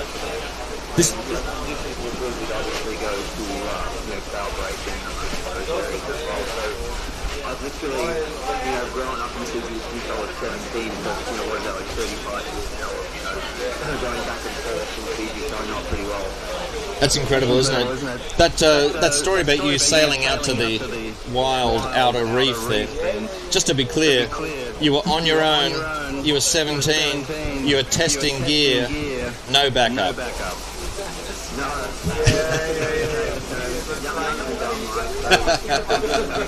I'd be so stoked that I got into the custom sail, mate. All I wanted to do was go and try it, so I didn't think twice about, sailing out, breaking the mast, something like that. But kind of silly thing to do, but that's what you got to do in Fiji. If you want to get out to those outer reefs, it's a good stretch from the mainland to get out to those outer reefs. Certainly is. Now the drive from Suva on the south side of the island to the north, it's a bit of a drive. How often would you make that drive? Yeah, it's a trek. You can do it quick, you can do it slow. It all depends on, back in those days, there were a lot of road works, a lot of house, all that sort of stuff. So, some days you get stuck in traffic, and it was a hellish trip to get all the way back and forth down there. So, I did that for about probably 4 or 5 years, and then the factory closed down in Suva, and then I spent most of my days, out where you guys are right now, the Motu, Cloud Break, and sort of that was my home away from home. Used to go to Maui quite a bit, obviously, around that age, but I would spend a lot of time in Fiji, out there on those waves. When you were staying here on the north side, near Cloud Break and Namotu, were you staying on those islands? Yeah, back in those days, Scotty O'Connor, who's a world-class, sailor, was on tour for many years. He was running Namotu Island, so I always had a place to stay on the couch, and I just roll in on all the swells and stay with Scotty and just basically sail every day. It was an awesome time. Scotty is a legend, and he was a judge here yesterday. Oh, he was? Yeah. We got and Mark Paul is here today. Yeah, Mark, Paul, yeah, all those Aussies, mate. They used to like rule out there. You know, they used to rip too because in Sydney, around the area where they all live, it was a lot of port tax sailing. So yeah, watching those guys out there windsurf Namotu and Clubrake was really cool. Well, I think this establishes your bona fides to talk about Fiji. Let's get into your impression of what you've seen so far for this event. What do you think? Yeah, it's been amazing. It's a typical classic, Cloudbreak day, right? You guys this morning had that incoming tide from low tide. That always pushes the swell in and straightens things up. So that low tide pushing in is really important. Yesterday was epic. Today you could see as that tide was getting high, and maybe a little bit of a crossed up swell every now and then. The boys were, it wasn't connecting all the way through. There was those steep sections, and then it would go quite back. And that's really where you got to, change your skill set, for the heat. And I could see actually that last semi-final heat. I could see Antoine and Morgan were really in tune. Particularly, I thought Antoine was really, really doing well. He was doing those coming out when it's kind of like peaks up, and you got like a beautiful section, and then it's fat. You really got to try and hit that section or hook under that section, because then the wave gets very fat very quick after that, and then it reforms and breaks again further down the reef. And I saw that Antoine had really figured it out. He was coming in. Sort of extending that ride out into the flat, so that when he bottom turned, he could go really vertical. And the good thing about the reef set up there at Cloudbreak, particularly when it's like a southwest swell, which is what this is, the wave kind of bends around the reef and it pushes you in. So when you're going really vertical, like Antoine was in a couple of those waves, and you start to turn, the wave like pushes that rail back in and around. It's a lot. It's like it helps you finish or complete that critical turn, and I thought that Antoine had really had some really nice top to bottom wave riding in that last heat. He certainly did. He took some of those waves at such an extreme vertical line. It was really interesting to see. Yeah, and that's what you've got to do. Like I said, when you've got like a small, beautiful section to work with, you can't wait for it to break and go around it and come back up, because you're gonna have a little bit of a fat section there. So what you got to do is execute exactly what he did. Come out to the flats a little bit more, so you can really get that bottom turn and find yourself pull that nose vertical, going straight back into that wall and then ripping it around. So yeah, he had about 2 or 3 like that. I thought it was he really is ripping. So does that mean that you'd be giving Antoine your number one pick? Well, there's a lot of anything can happen in the finals, right? But Burnt was killing it as well. I mean, he was hitting that lip and coming down with that lip, like incredible timing, as he always does, right? But as far as top to bottom sailing, like in turns underhook on those steep walls, if Antoine can keep doing that same thing in the finals, I think he might be pretty hard to beat. So, I think it's probably between Antoine, Byrne, and Morgan, I would say, Okay, fair enough. Do you see any interferences? I know you see differences in the style between those riders. Do you see some of them being more competition focused? Yeah, I mean, a little bit, I guess. I mean, the classic, competition guy who just executes every wave unbelievably is Morgan. He gets his aerial, he gets his cutback, and if conditions persist, he'll do an aerial, trick as well. So he's got all those things in the bag, and he's just so good at executing all those things on one wave, which is what the judges want to see, right? They want to see, aerial, they want to see top to bottom wave sailing, they want to see, maybe an aerial or some sort of trick at the end, which is kind of hard to do here at Cloudbreak because of the wind offshore. But, Yeah, he's really got the competition ensemble down. You know, Morgan, you just know that every wave he gets, he's gonna be in the high to excellent range. Yeah, well, that's certainly been true for a long time for him. Do you see the fact that everyone's able to compete at Cloudbreak at a wave like this? Is this a fundamentally different test of a wave rider? Yeah, I think it is for sure. Particularly, you can really see the differences. The really top guys to the guys who maybe haven't spent as much time here or aren't as good a wave sailors. So, again, when you see that Antoine, he's top to bottom riding there in those critical sections, those real surfy turns that he has been doing off the top. Yeah, I mean, really, I was so impressed with some of those turns. They were awesome, and it does sort out the boys from the men for sure. This wave, I'm so stoked that you guys have had 2 years now of excellent Cloudbreak, and it gets good all the time, really too. I mean, it's not just I know you guys got this great swell, but even when it's small, if it's the right direction, and the period is good. And you get the tides correct, like I told you, that incoming tide from low.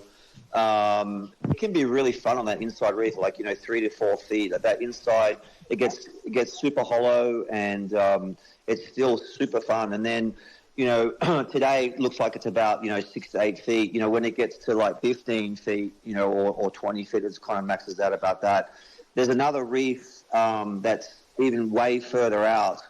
That is like another shelf out there, and you can get rocks from right up on the point all the way through, and that's when really this place really turns on. It's an incredible wave like that. It's a world-class wave at 2 feet, and it's a world-class wave at 20 feet. And there's really no other places. I don't think. I'm just thinking right now off the top of my head that cater for such a wide range of swell and still holds a perfect shape all the way through it. It's such an insane wave. I think it's the best windsurfing wave in the world for sure, and stoked that you guys are able to go there and do events there every year, and it's awesome. Yeah, well, so are we. We love it. We came here first in 2022 for kind of a trial event, and that worked pretty well. We had what Thea thought were beautiful conditions. So we came back in 23, and that year it was a full 100% point event on the tour. And we had those incredible conditions. It was just ridiculous. And then we're kind of astonished to have it again now. Are we just crazy lucky, Jason? I mean, yeah, there's definitely luck involved where you can get a week, of like, north winds or, no swell. But from spending so much time there, like I just told you earlier, it can be still really fun and rippable when it's small, like as long as you got the good winds and even just a little bit of swell there with a good period, it can turn on.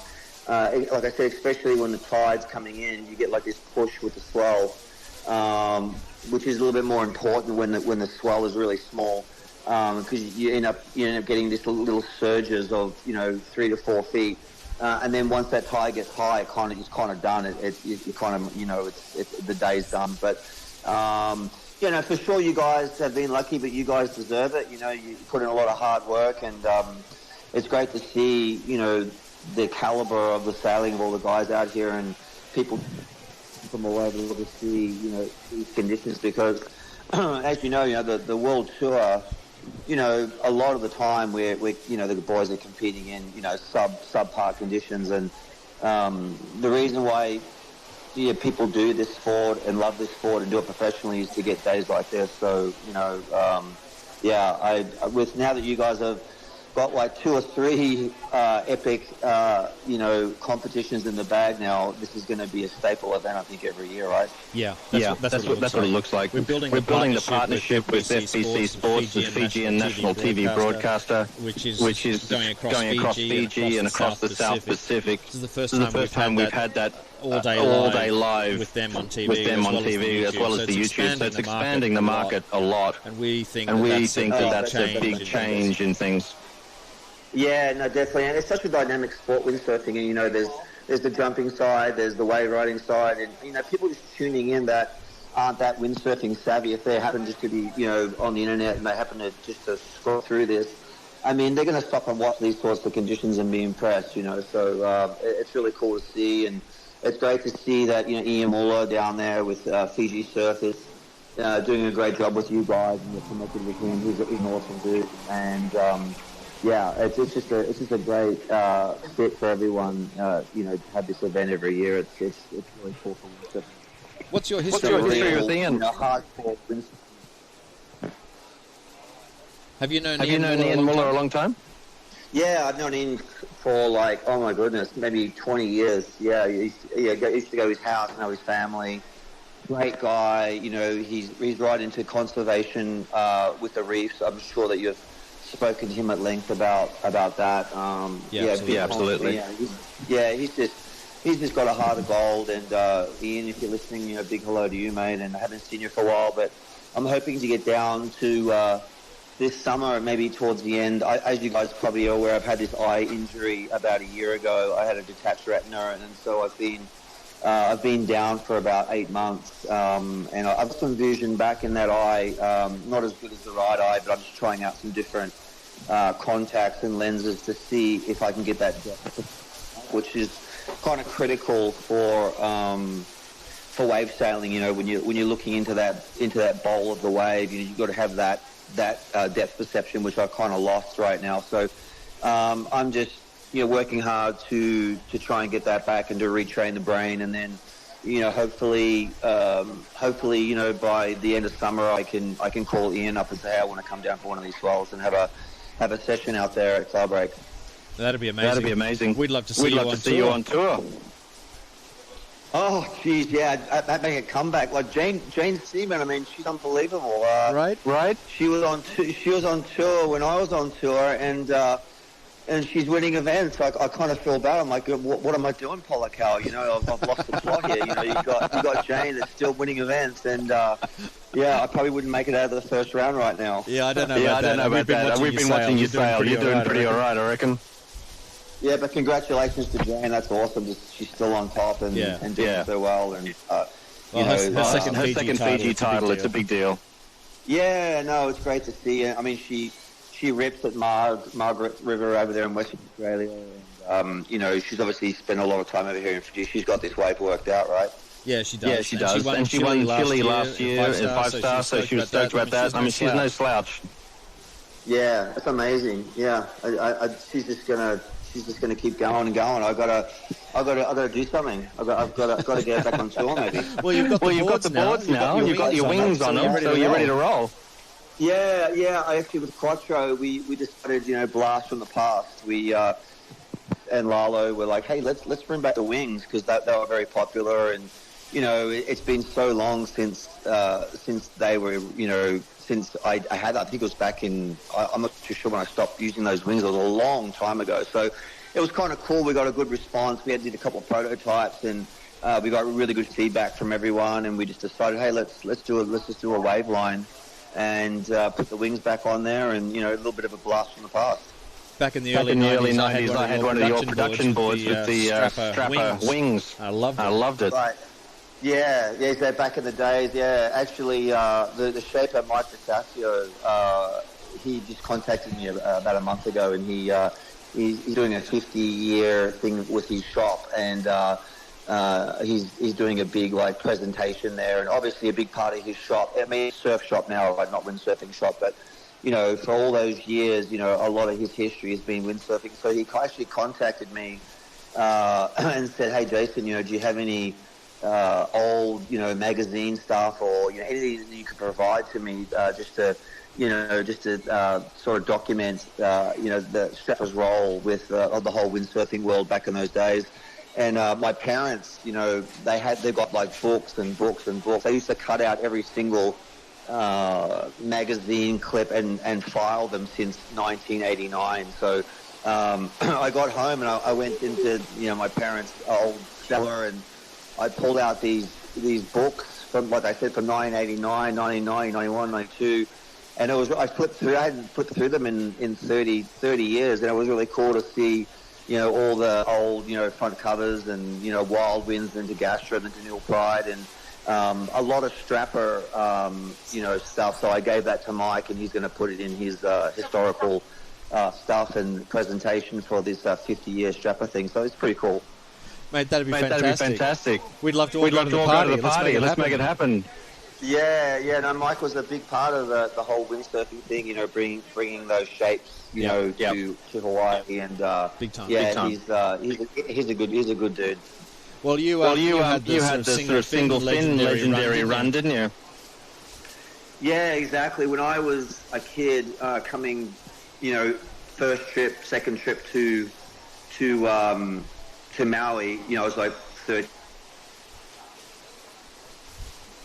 Symmetrical boards, and then I rock up with those little pintails, and yeah, it was really funny. It was a great experience, a great time of my life. I always remember that period. That it was great. The windsurfing industry back then was huge, as everyone remembers, right? It was it was crazy. On tour, going to all the events, it's crazy. But the guys nowadays, man, the level of sailing now is just incredible. Like the guys, hats off to them, man. They're just absolutely ripping. It's great to see how it's progressed since I stopped the tour. It's really amazing, really cool to see. Now, if you were to have a dream tour that was perfect for you, would it include the upcoming Brazil 4-star event in Fortaleza? Yeah, exactly. So, yeah, we're doing an event in Brazil. I'm going to be there. I won't be competing, just with the eye.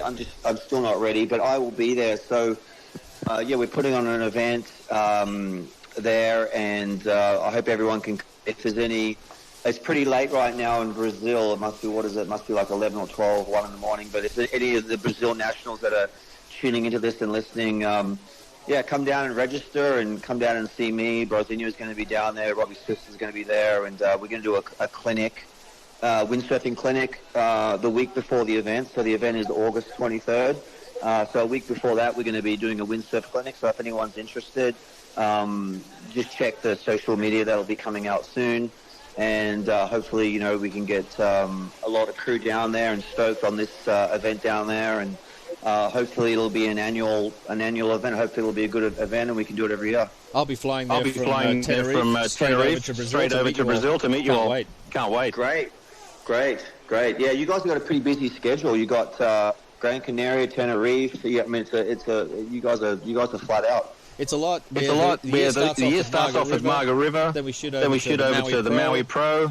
Then Fiji here. Then we go to Gran Canaria, of course, for the big jumping aerial extravaganza. Then to Tenerife. Then over to Brazil now for this new 4-star. Then back to Europe for the French 4-star in Whistle, which has been a 3-star for quite a while, but now it steps up, and that's going to be super exciting because France is giant. So where is that? And then we're heading up to Silt, of course, for the legendary Silt event. And then we'll head over to Tiree in Scotland for a 4-star, which has been 3-star for a while, and it also steps up. And then, of course, the Aloha Classic. And this year, the final in Chile with a 5-star boutique hotel vibe, which is going to be cool. That's great, man. Just listening to some of those locations that you spilled off just then, you got a great diversification for jumping, port tack, starboard tack, waves on both sides. It's going to be a great event, and it'll be a real true world champion, I think, after all those events. It's certainly getting pretty hard to win.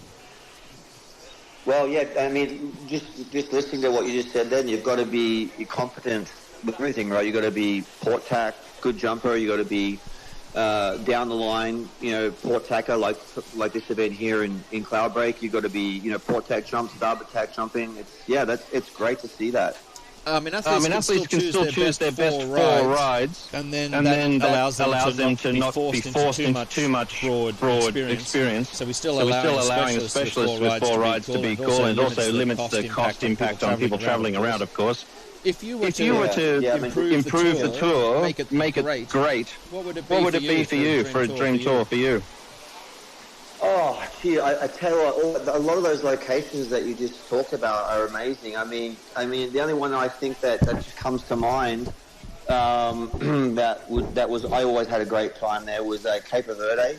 Cape Verde, that was that's a pretty insane spot.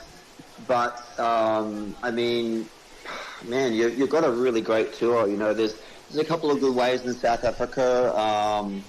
Maybe Australia. I mean, Nalu, I don't know if it's possible to do something up at Nalu. We would be castigated if we went to Nalu. We'd be in trouble. Yeah, that's the problem, right? With the surfing world. But no, it's an incredible location tour you have. It's awesome to see that windsurfing is going in that direction again, and hopefully the young kids they'll see all these great locations and. We'll get the youth back on board again and regrow this whole thing. We've got to wrap it up there, Jason. Thank you so much for chiming in. Legends, big three cheers for Jason Pollock. Thank you. All right, see you guys. Good luck to everyone in the final. Thank you very much, Jason. Talk to you soon. All right, see you, everybody. All right. Well, that was a great chat. We're back, and the finals are on. They just started. How excited is this? And I was pretty spot on with finalists. You were. I have to say. Let's just describe spot on as literally spot on, shall we? You got it. Oh, I did. Yeah, I thought it was maybe a little with the fifth inch. Juban, talking about Camille. He is on the first wave. Okay, let's list out the names of the people in this heat. We roll them out. We've got Camille Juban here, the first one. Yep, and then we have Morgan Moreau. He was winner of that previous heat, and Camille is nice little aerial. Very nice aerial to start off that heat, and small wave, just shaking it out again. Shaking it out. Exactly. And we have Bernd Roediger and Antoine Martin. That's a hell of a final, isn't it? It's a hell of a choice of people that are all the best. Camille Juban, one-time champion here, two-time Aloha Classic champion. Morgan, record equaling four-time Aloha Classic champion. Yeah, and hasn't had success here yet, though. And Antoine's coming through. Let's see. Yeah, we're going to see what he's going to do, and it's his first wave. And oh my gosh! Oh, of course he does that. Why? Of course he does that. He was so psyched. He sailed to the tower and wanted to know the results after his semis, and he heard he was in the final, and he was so stoked. He was just claiming that. Excellent. And I love it. Big smiles. Big passionate man with a huge heart, ready to rip. Absolutely. And I think he's all right. His gear. And we got Bernd Roediger coming in on his first wave. Yeah. Look at that. What a beautiful wave. Ooh. And tags that. Staying with it. Almost bottom turning. Yep. Top turning. It's going to rear up here again. Here he comes. Nice hit. Beautiful. He's going to get another shot at this on the inside. This is a good wave, just offering him opportunities. Another great turn. I really like that last turn, and the way he sets up, and he's kicking out, and then Morgan was having some action in the back, but he's kicking out, and we're looking at Antoine already sailing back out. Yep. His wipeout. I mean, he was just probably bringing all that excitement into. I mean, that would have been a lot of points if we would have made that up and rode out of it and done a couple turns after that. Sure. I mean, it was a small wave, wouldn't have been a 10 or anything, but these guys are all just sort of shaking it out, aren't they? They're sort of getting their nerves out. I mean, imagine there are a lot of nerves going into a final for most people. Yeah, and you just hear how much Antoine goes for it. Free sailing, competition sailing. He's not afraid to go for it, and in general, I think he's. We had a bit of a laugh with Jane last night. He's like, he's just crazy. He goes for the impossible stuff, and the difference between then and now is that now he's pulling off the impossible stuff. Exactly. And for him to just open like that, I mean, that's huge guts. Yeah, he's telling you where he's coming from, isn't he? Yeah. Now, Bernd's got his music wrapped over his shoulder there to keep him all chill. I wonder if he's listening to that sort of Indian sitar music that he likes to play sometimes, or maybe it's something else. We don't know. We'll ask him later. We don't know. Yeah, well, maybe we'll be able to tell from his mood on the waves. Exactly. Well, I mean, some people can listen to mellow music and really shred where you think he's just rocking out. And Morgan's picked one up here. Like Dire Straits or Paul Simon. True. Like he's have a funny, not a funny taste, but not your typical get psyched. Morgan likes the look of this wave. He's coming in. He's got a peak ahead of him. He's going to backdoor this section coming up, and he's got a nice lip, throwing him way air into the air. He's got another section coming through. He's jumping straight into that one. He's floating into the perfect landing on the face, coming down for another rip into the lead. Beautiful carve. No doubt this is going to take him into the lead. This is a great wave. He's saying, I'm here. I want this. Early in the heat, but it's a good start. Behind him, Camille. Really beautiful sailing. Under the lip. Morgan out the back. He's out. He's like, I got to kick out. May as well grab a big old aerial to do that. Critical hit for Antoine there in the corner. Right in the pocket. He's got a nice... that was Antoine. That was nice section coming here. Camille's behind him. Yes. Like everybody is on a wave. Camille's got an aerial at the back. Looks beautiful. He's screaming. Antoine's going to go for another aerial here and stay inside, which means he's going to get locked in. And he's going out the back. He's getting out. Stay on the gear, I hope. Yeah, it looks like it. Camille's coming in for a second shot at this reform on the inside, and it's rearing up. He's like, nope. Doesn't like it. Not right now. Okay. Well, an opening flurry. You want to talk about an exchange, but some of these riders already have 2 heats under their belt. The judges got their work cut out for them because... it's really when it counts, and they really want to do a good job and honor all the riders. So we've got a 27-minute final, which is the same length as all the other heats that we've had so far in the competition. Yeah, and what a great thing. Well done, Simeon and crew, for having 27-minute heats, because when you're in a location like this, there could be lulls in the heat. It could be slow, or the wind could drop down. If everything comes together, you just sail a lot of waves. I mean, the dream. The dream. I'm saying it again. The crucial thing at Cloudbreak is that if you get into trouble on the reef, it can take 10 minutes to get you out of that trouble. Wow, I'm just being stopped in my tracks because we have a 9.2 for Bernd. Morgan with a 6.4, but I bet that's not his last wave. Oh, hell no. But we could tell that was a good one from Bant, couldn't we? I mean, he was in the super critical pocket, 3 super critical turns. It was a gorgeous wave. And Antoine already a second score on... Well, jumping here. I mean, everything is going to change in a second, so I'm just not even going to mention all these scores because everything's going to change in a sec when they come through. We're in this wonderful privileged spot of sitting on that tower that you can see on your screen there, looking out at these people, and... Anne-Marie and I are sitting here on a lovely desk with a beautiful screen with watching Paul Van Bellen's drone footage, so we've got every angle Paul, possible. Well done. Look at this beautiful setup, and you see those fingers, like the waves feathering. You can see as they come through and wrap around the reef, and you can see the multiple parts from this angle, can't you? You can see there's many swells. Yeah, and also if you start sailing up the reef, it would be a slightly different style with the angle of the wind than when you were at the end of the wave. Right. You see on the right-hand side of your screen there, some of the earlier heats were trying to sort of start there and backdoor the whole section, but it proved, I think, a risky proposition. Very risky, which normally gives you a lot of points, and they're still working it out. And we see Bernd is all the way on top of that reef, waiting for something big. He's ready. And the wind got a little bit lighter right now. Is that Camille out there with him? Just coming out on the other... It is, isn't it? So on the inside, we're waiting for Antoine... Yeah, so that must be Camille being closer to... let's just stand up.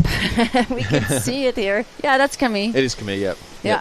Okay, cool. I peek behind the pole, the big pole, like this. The tide's coming up, and it makes the tower rumble a little bit more. We are shaking right now, actually. The whole tower is shaking. And there's Bernd.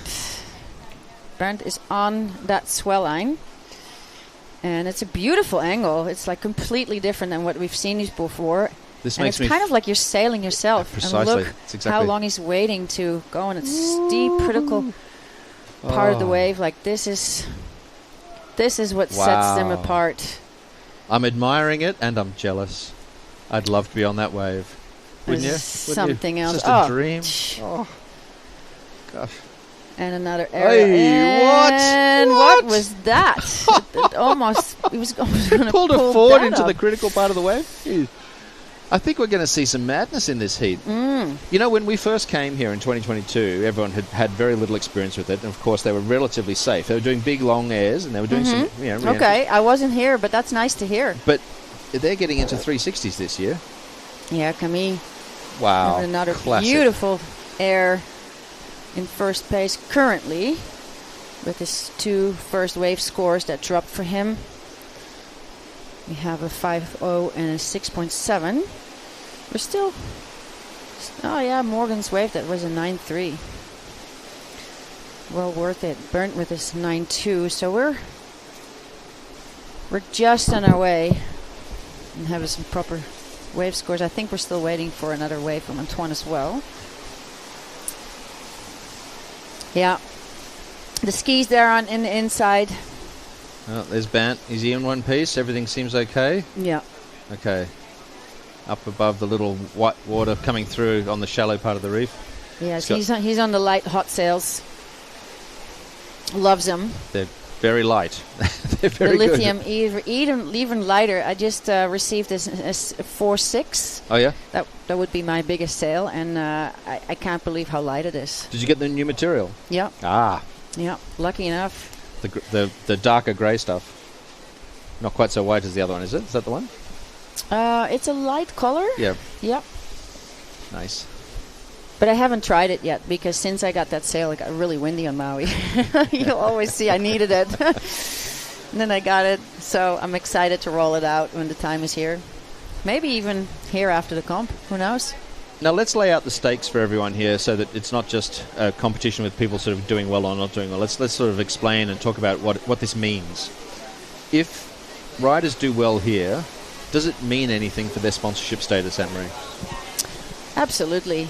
Absolutely. I mean, there's also different sponsors care for different things. Right. Morgan's got a nice little wave here. He's got a top turn, first one coming through. He's waiting for it to reform on the inside where it gets steeper and bigger.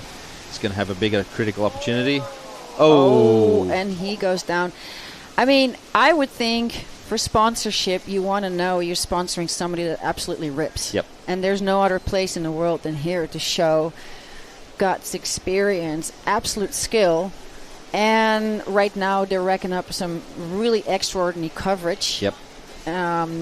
That they would be, well, I don't want to say it would be stupid not to use, but I'm going to say it. Well, here comes Camille on a beautiful looking wave. Very He's got nice a first wave. turn coming through. Slashes it, running down the line, looking for that inside. No, he's changed his mind. Doesn't like it Well, enough. and talking about such, I've seen Quattro already posting stuff from Antoine being super radical out here, and Takara, and I mean, this is the dream location. These waves are incredible. Yep. You know, if you're talking about a world title race, if you only carry, you know, really care about that, but this event still has proper points. You know, it has less points in a world title race, but I think a lot of people back in the day, and including myself, we used to compete for points, and we do travel stories. Yep. To explore the world, explore ourselves, see how the other people live in other places of the world, different countries, different cultures, different languages, and to me, that would really make the world go round. The stories used to pay good money in magazines. I can, you used to be able to earn quite a reasonable amount. Yeah, it was one of my side jobs. I would love to write about my experiences, but it was also a way to earn a little bit of income. Yep, exactly. And, it's hard to earn enough from just writing now. I think more of it's video, and I think we need video outlets that are paying for the content. Yep. Unlike this saturated universe that we live in. And I think creativity comes into play because I think windsurfing can tie into many different areas and brands and products and movements. Yep. We're now having a conversation about the commercialization of this wonderful sport. Yes, we are. Yes, we are. Okay. Okay. Look at this set Back coming to through. the action. Morgan's trying to get in front of that wave. He cannot. And I think Camille may have the one behind, yeah, so Morgan's I'm jibed. 95% certain he's on this one. Yeah, he's not going to contest that one that Camille almost certainly has behind him. Morgan's over the back of it. Unless the wind is so offshore and even pushed him off the back. Maybe. So it is pretty hard. Wow, okay. With those two stats, because from what I did, or he's seeing something that we didn't see. You can't see anything out the back of there when I sneak around, but Antoine's got a nice little wave here. What's he going to do? Is he going to choose it? No, he's going out the back. It almost feels like his board kind of he was bouncy on the face. Flopped a little bit back and forth, so the wind is tricky. It's on and off, and when it's on, it's on. I was talking to Bant earlier before his heat and after he had a practice warm-up, and he said it was quite bumpy.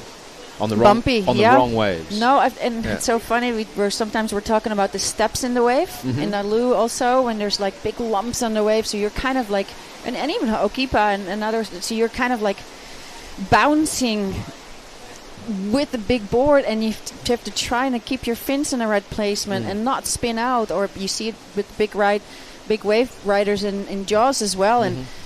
Man, you're going down the elevator with big steps in it, and it's really hard to control your gear. But if you choose the right waves today, they are still smooth ones out there, but it's really quite challenging to find them. Yeah, you used to get. I think you used to get points for wave selection or overall impression, which had to do with wave selection. You kind of effectively do get that, but it's different, isn't it? I mean, we're looking at the wave scores specifically. Which I think that's what it's all about. I don't think there should be any transitioning if you jibe or tack or doing a freestyle move. Now we're just over halfway through this heat, so let's do a little recap, Anne-Marie. We've got in the lead Bant Roediger with 2 waves, a 9.2 and an 8.5, giving him a crazy 17.64 total. That is a big, big number. Camille Ban in second place with a 6.7 and a 6.5 on 13.17 total score. And here's Morgan trying to get up in the top 2. Morgan's running with a single wave score so far with a 9.3, and if he gets a good second, he's going to jump up. Boom. Going for it. Can he land in front of it? The back no, again. He cannot. Not this time. He can.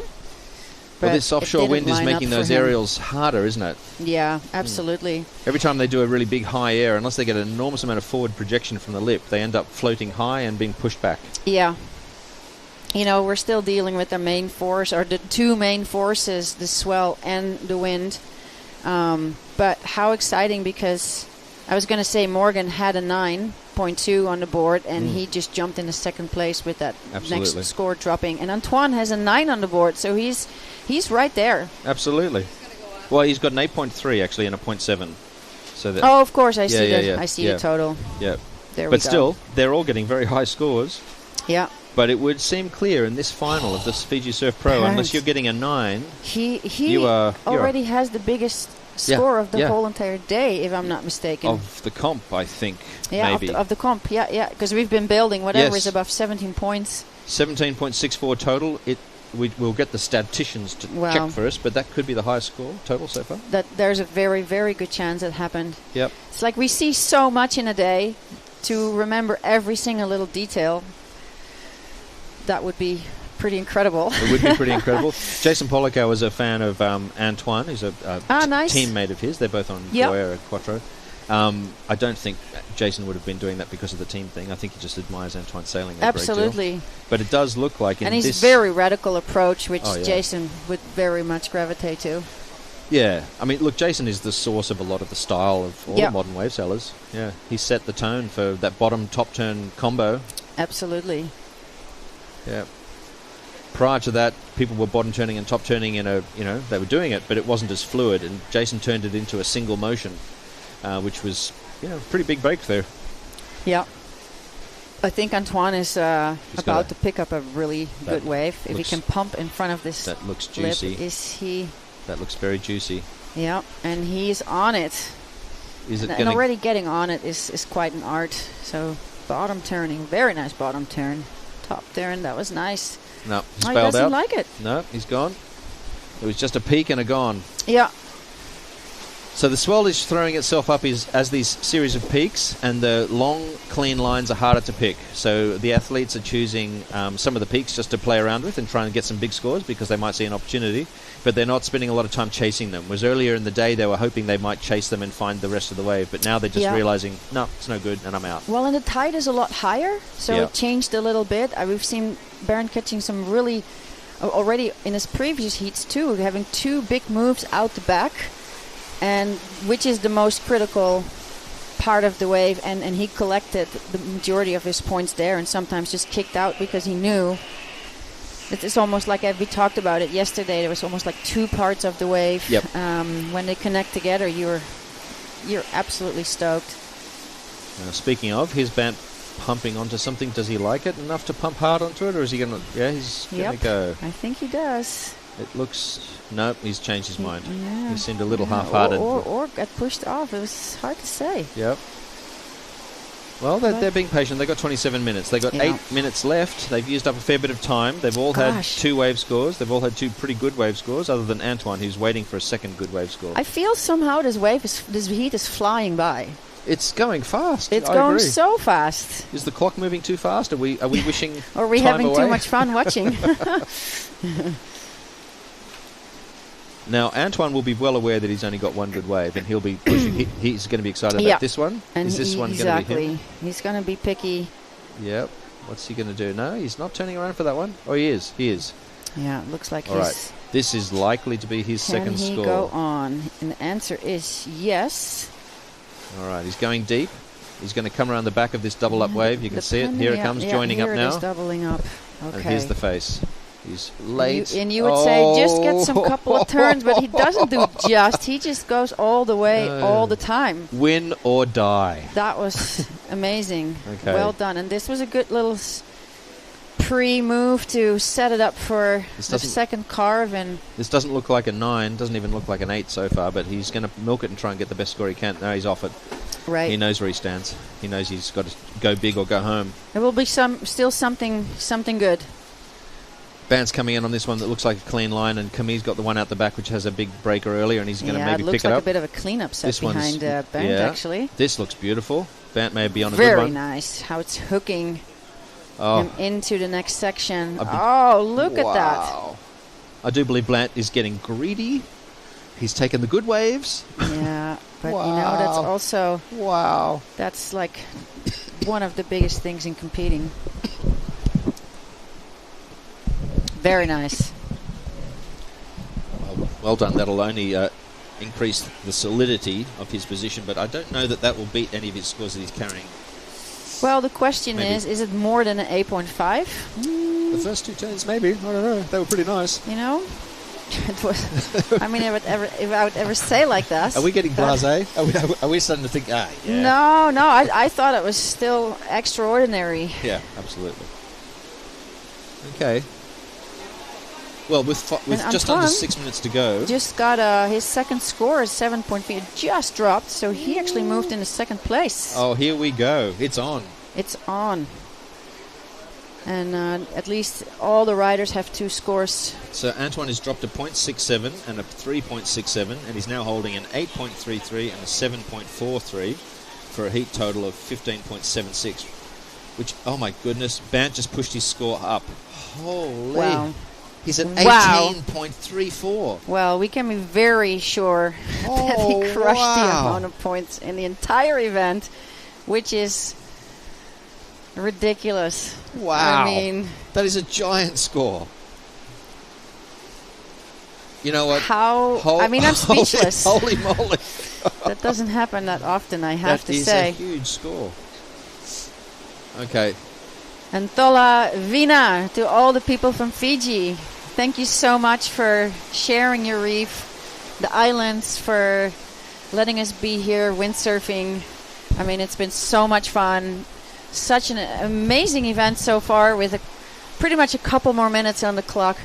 But we definitely want to acknowledge you and showing how grateful we are. Yeah, and to the villages of Mumi and Nabila, the Tabanova Reef Tower, and the situation out here with cooperation with the villages has been really wonderful for us. It's been really helpful.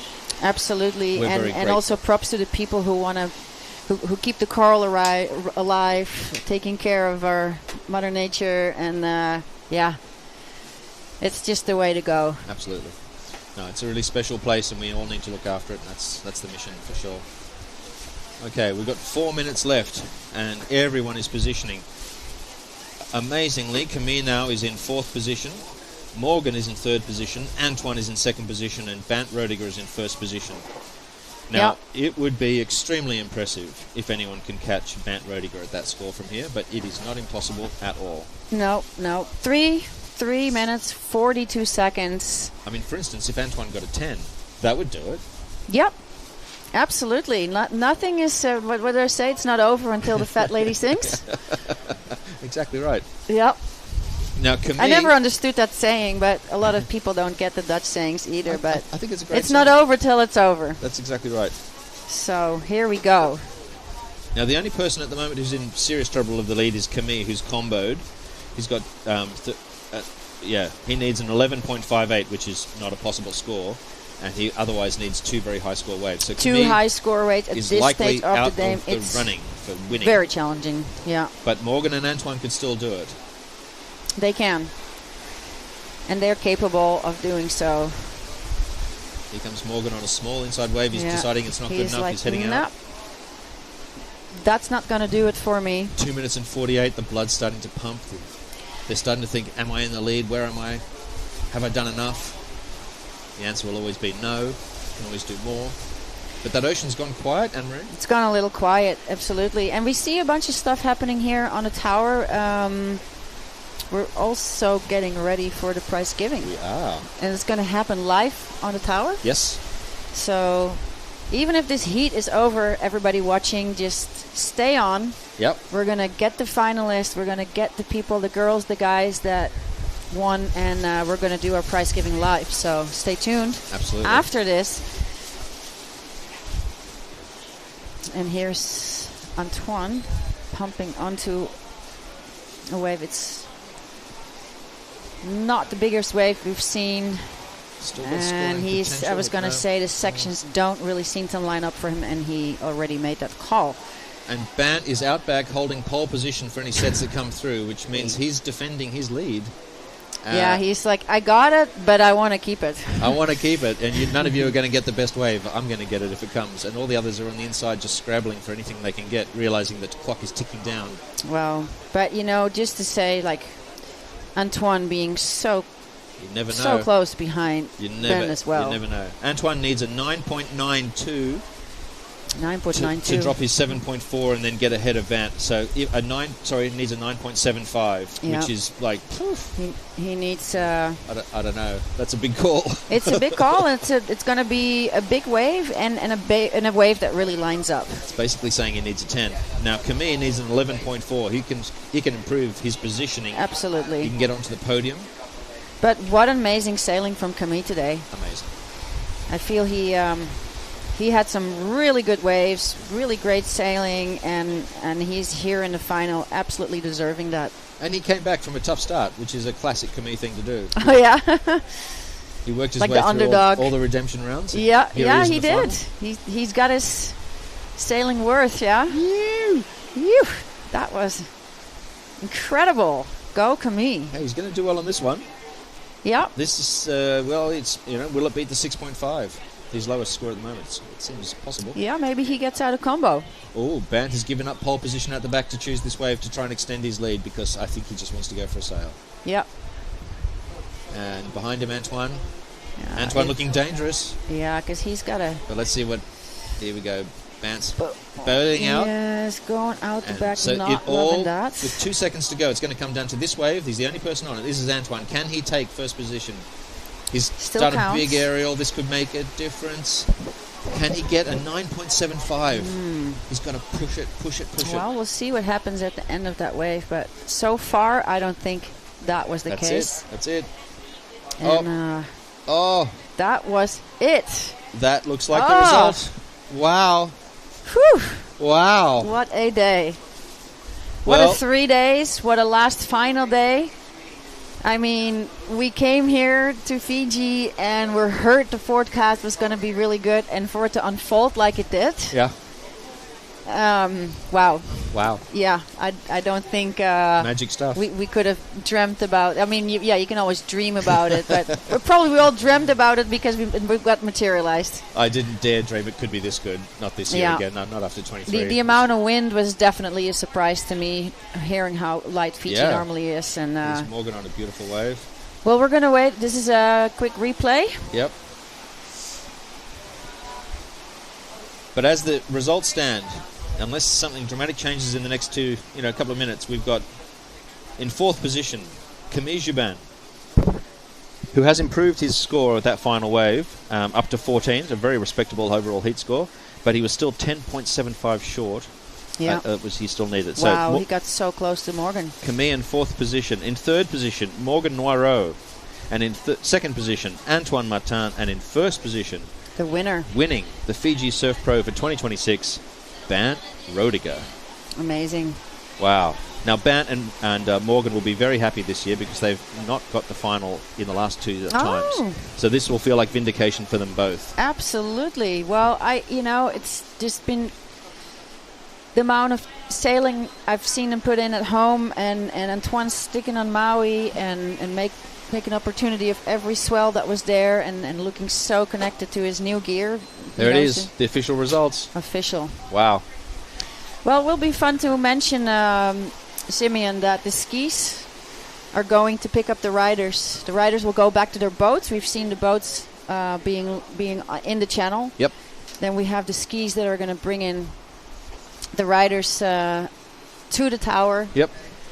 And we're going to see them right off the water. And we're going to hand out we're going to hold the perpetual trophy up high, the one that we've had. Yeah, talk a little bit about the trophy. Well, the trophy is made by a local artisan, a Fijian, handcrafted. Fijian artist, amazing. It's in memory of one of the great leaders of Fiji, which we'll talk about later. But it's in memory of one of the Fijians who fought for the freedom of Fijians to be independent from the colonial rule, essentially. Not through battle or warfare, but through, savvy, political, sensible stuff. And he's a highly regarded guy for those reasons. So it's named after him. And we'll show you about that later. So we'll be handing that out to the winners of men's and Bant Roediger, and the women's division, Jane Seaman. There's Bant just getting a bit of celebration time, coming back onto the ski as he's going to be taken back into the tower. Amazing. Cool as a cucumber. How easy is that to do? Sure. Anyway, hey kids, try this at home, no problem. And so the trophy stays on Fiji. Stays on so Fiji. their names get carved into the trophy. So Correct. We have names since 2023. Yep. In 2022, we had the two winners. We had the men's winner was Camille. Yeah. And the women's winner was Jane Seaman. In 2023, the men's winner was Baptiste. And the women's winner was Sarah Hauser. Yep. So this year, we've got Camille in the final again, but Bant Roediger's taken the title, and Jane Seaman's taken her second Fiji title out of 3 events. Amazing. So she's on the trophy twice. She is. Convincing winner here. Yes. So she deserves to be on that name, and I can't wait to see her and Bernd holding up that trophy it's together. Be cool. Now, interestingly, this means that Bant's won the Maui Pro and the Fiji Surf Pro. Right. That's 2 wins at the early part of the season. He was number 1 coming in. He's still number 1 in the world. Amazing. That is impressive. Yeah. Well, and he also shows that ability to switch back and forth to starboard and port tack. Obviously, a world-class wave rider that lives for moments like these. And he spends a little bit more time out here, right? Yeah. Since he's been coming here, that's right. When the event is on, he improves on his knowledge. Exactly. Yeah. I mean, for a long time, he was seen as a starboard tack guy only, and he won Cabo Verde, and people were like, "Yep, that's really cool." But now he's a multi guy. We're going to be signing off for the commentary as the team prepares to go to commercial and things, and then we're getting ready to do the awards. Yeah. So we'll stay tuned. We're taking a quick break. Don't miss the awards. See you right back. See you soon.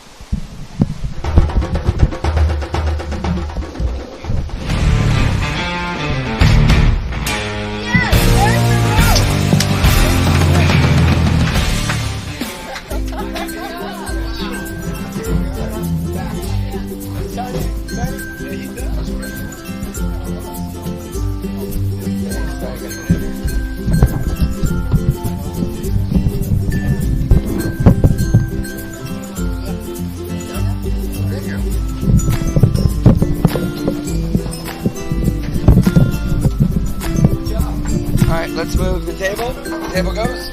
Go, go, go, go, go.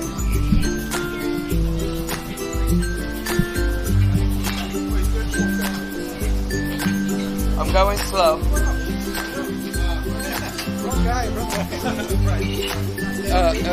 Angle. Cut the 45 all the way to the back.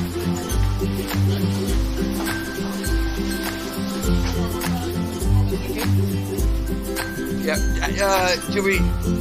This has to be pretty close to him. Do we have him?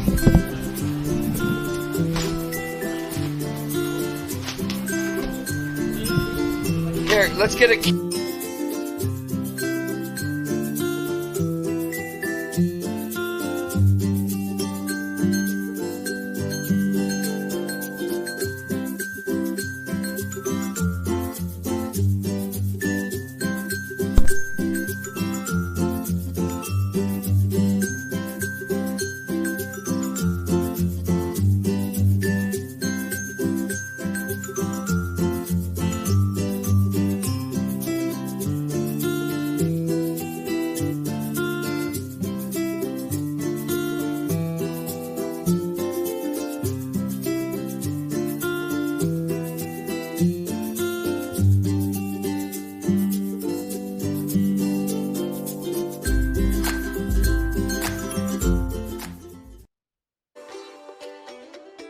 You are watching the FIJI Surf Pro.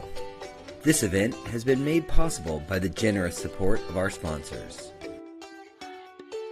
Windsurf AI, Fiji Airways, Corona, Vodafone,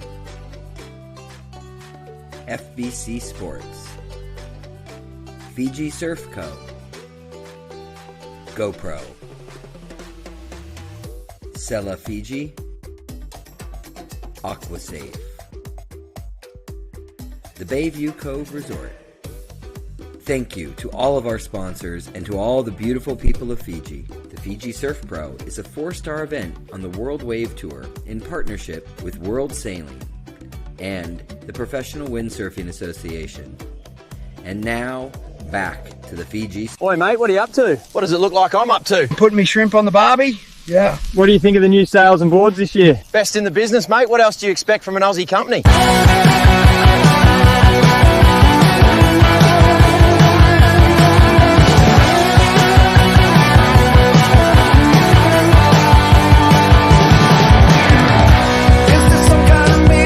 Mate, go check it all out. Visit SavernWindsurfing.com.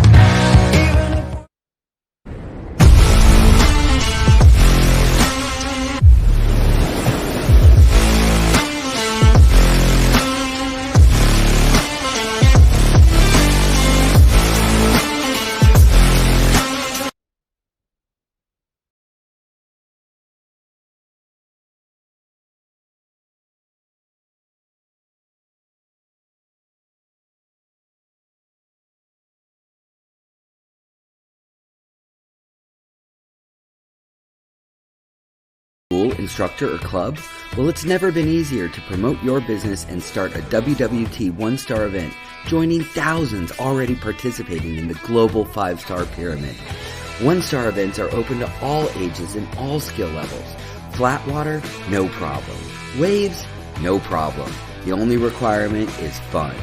Head to worldwindsurftour.com today for easy steps to sign up. Bring them to the water and let them play.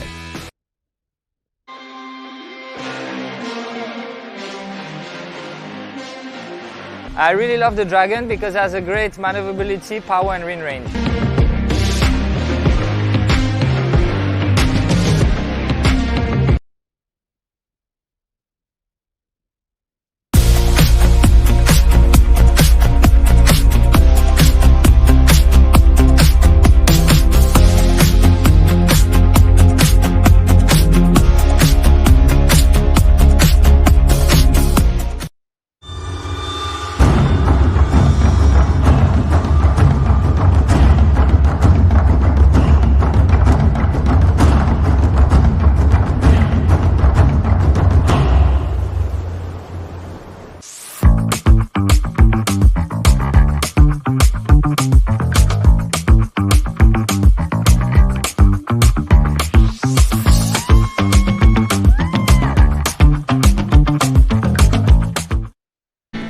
How old should you be to start windsurfing? Old enough to walk, light enough to float.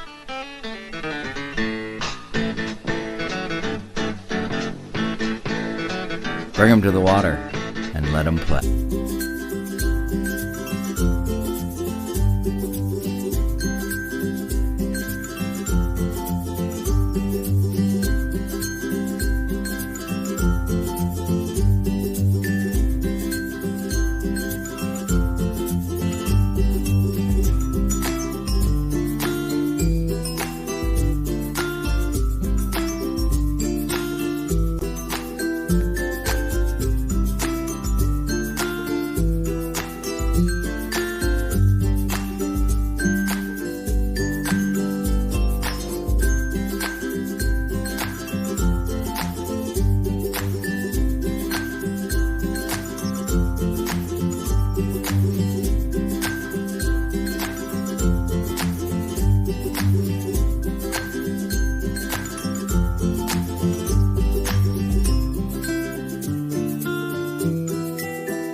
You are watching the FIJI Surf Pro. This event has been made possible by the generous support of our sponsors.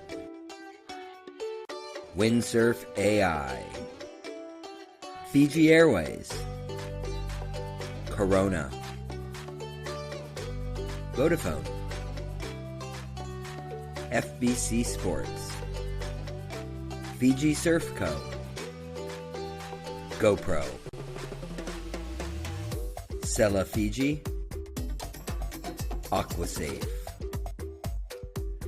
the Bayview Cove Resort.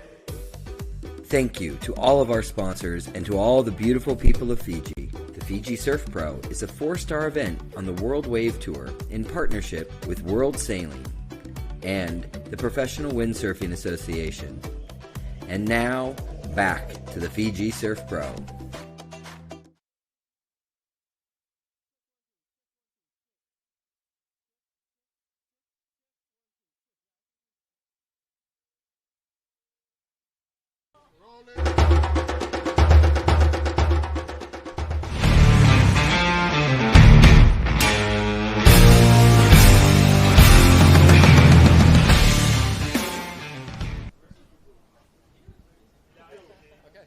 Welcome back to the prize giving of the FIJI Surf Pro.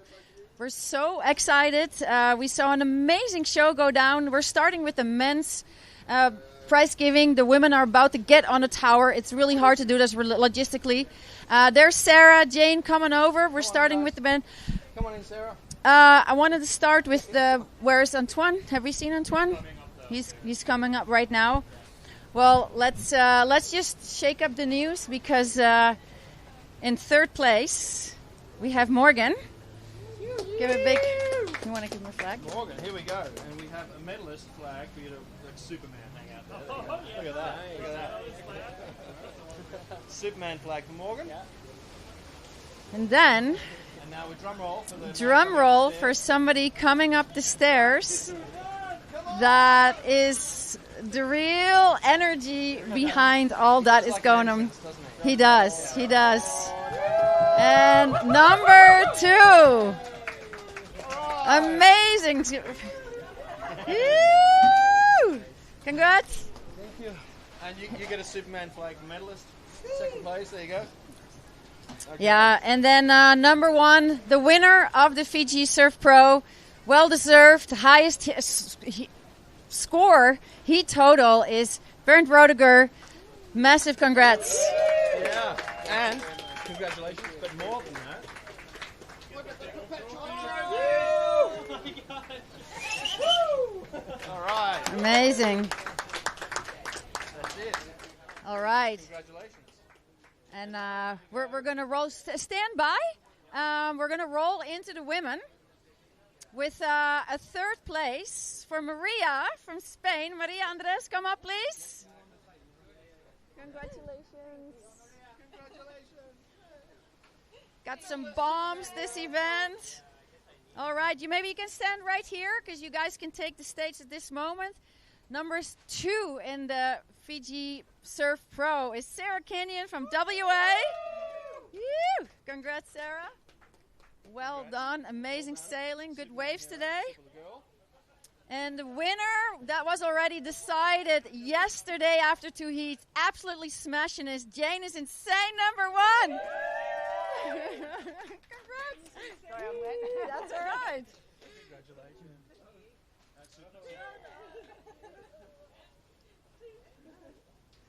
Supergirl trophy. All right, and then you guys, you guys. And hold it up high, Jane. Woo! Amazing. So yeah, your names, both your names are going on this trophy. Everyone else plug in around. We're letting you guys hold it up. Our FIJI Surf Pro champions for 2026. Let's hear it. Okay.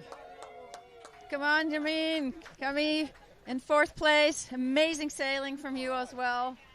And we're getting a little action here with some Coronas. I'm going to take a little step back here. Let's be careful.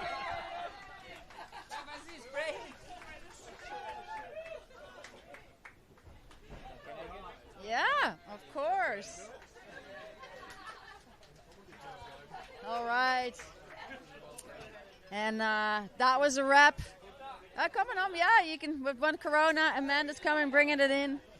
And that was a wrap for the Corona Surf Pro 2026. Thank you so much for being with it. And we hope to be back here next year if can.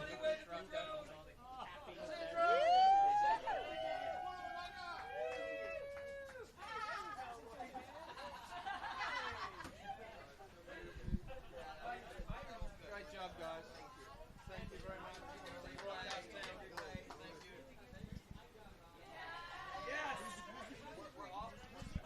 Music.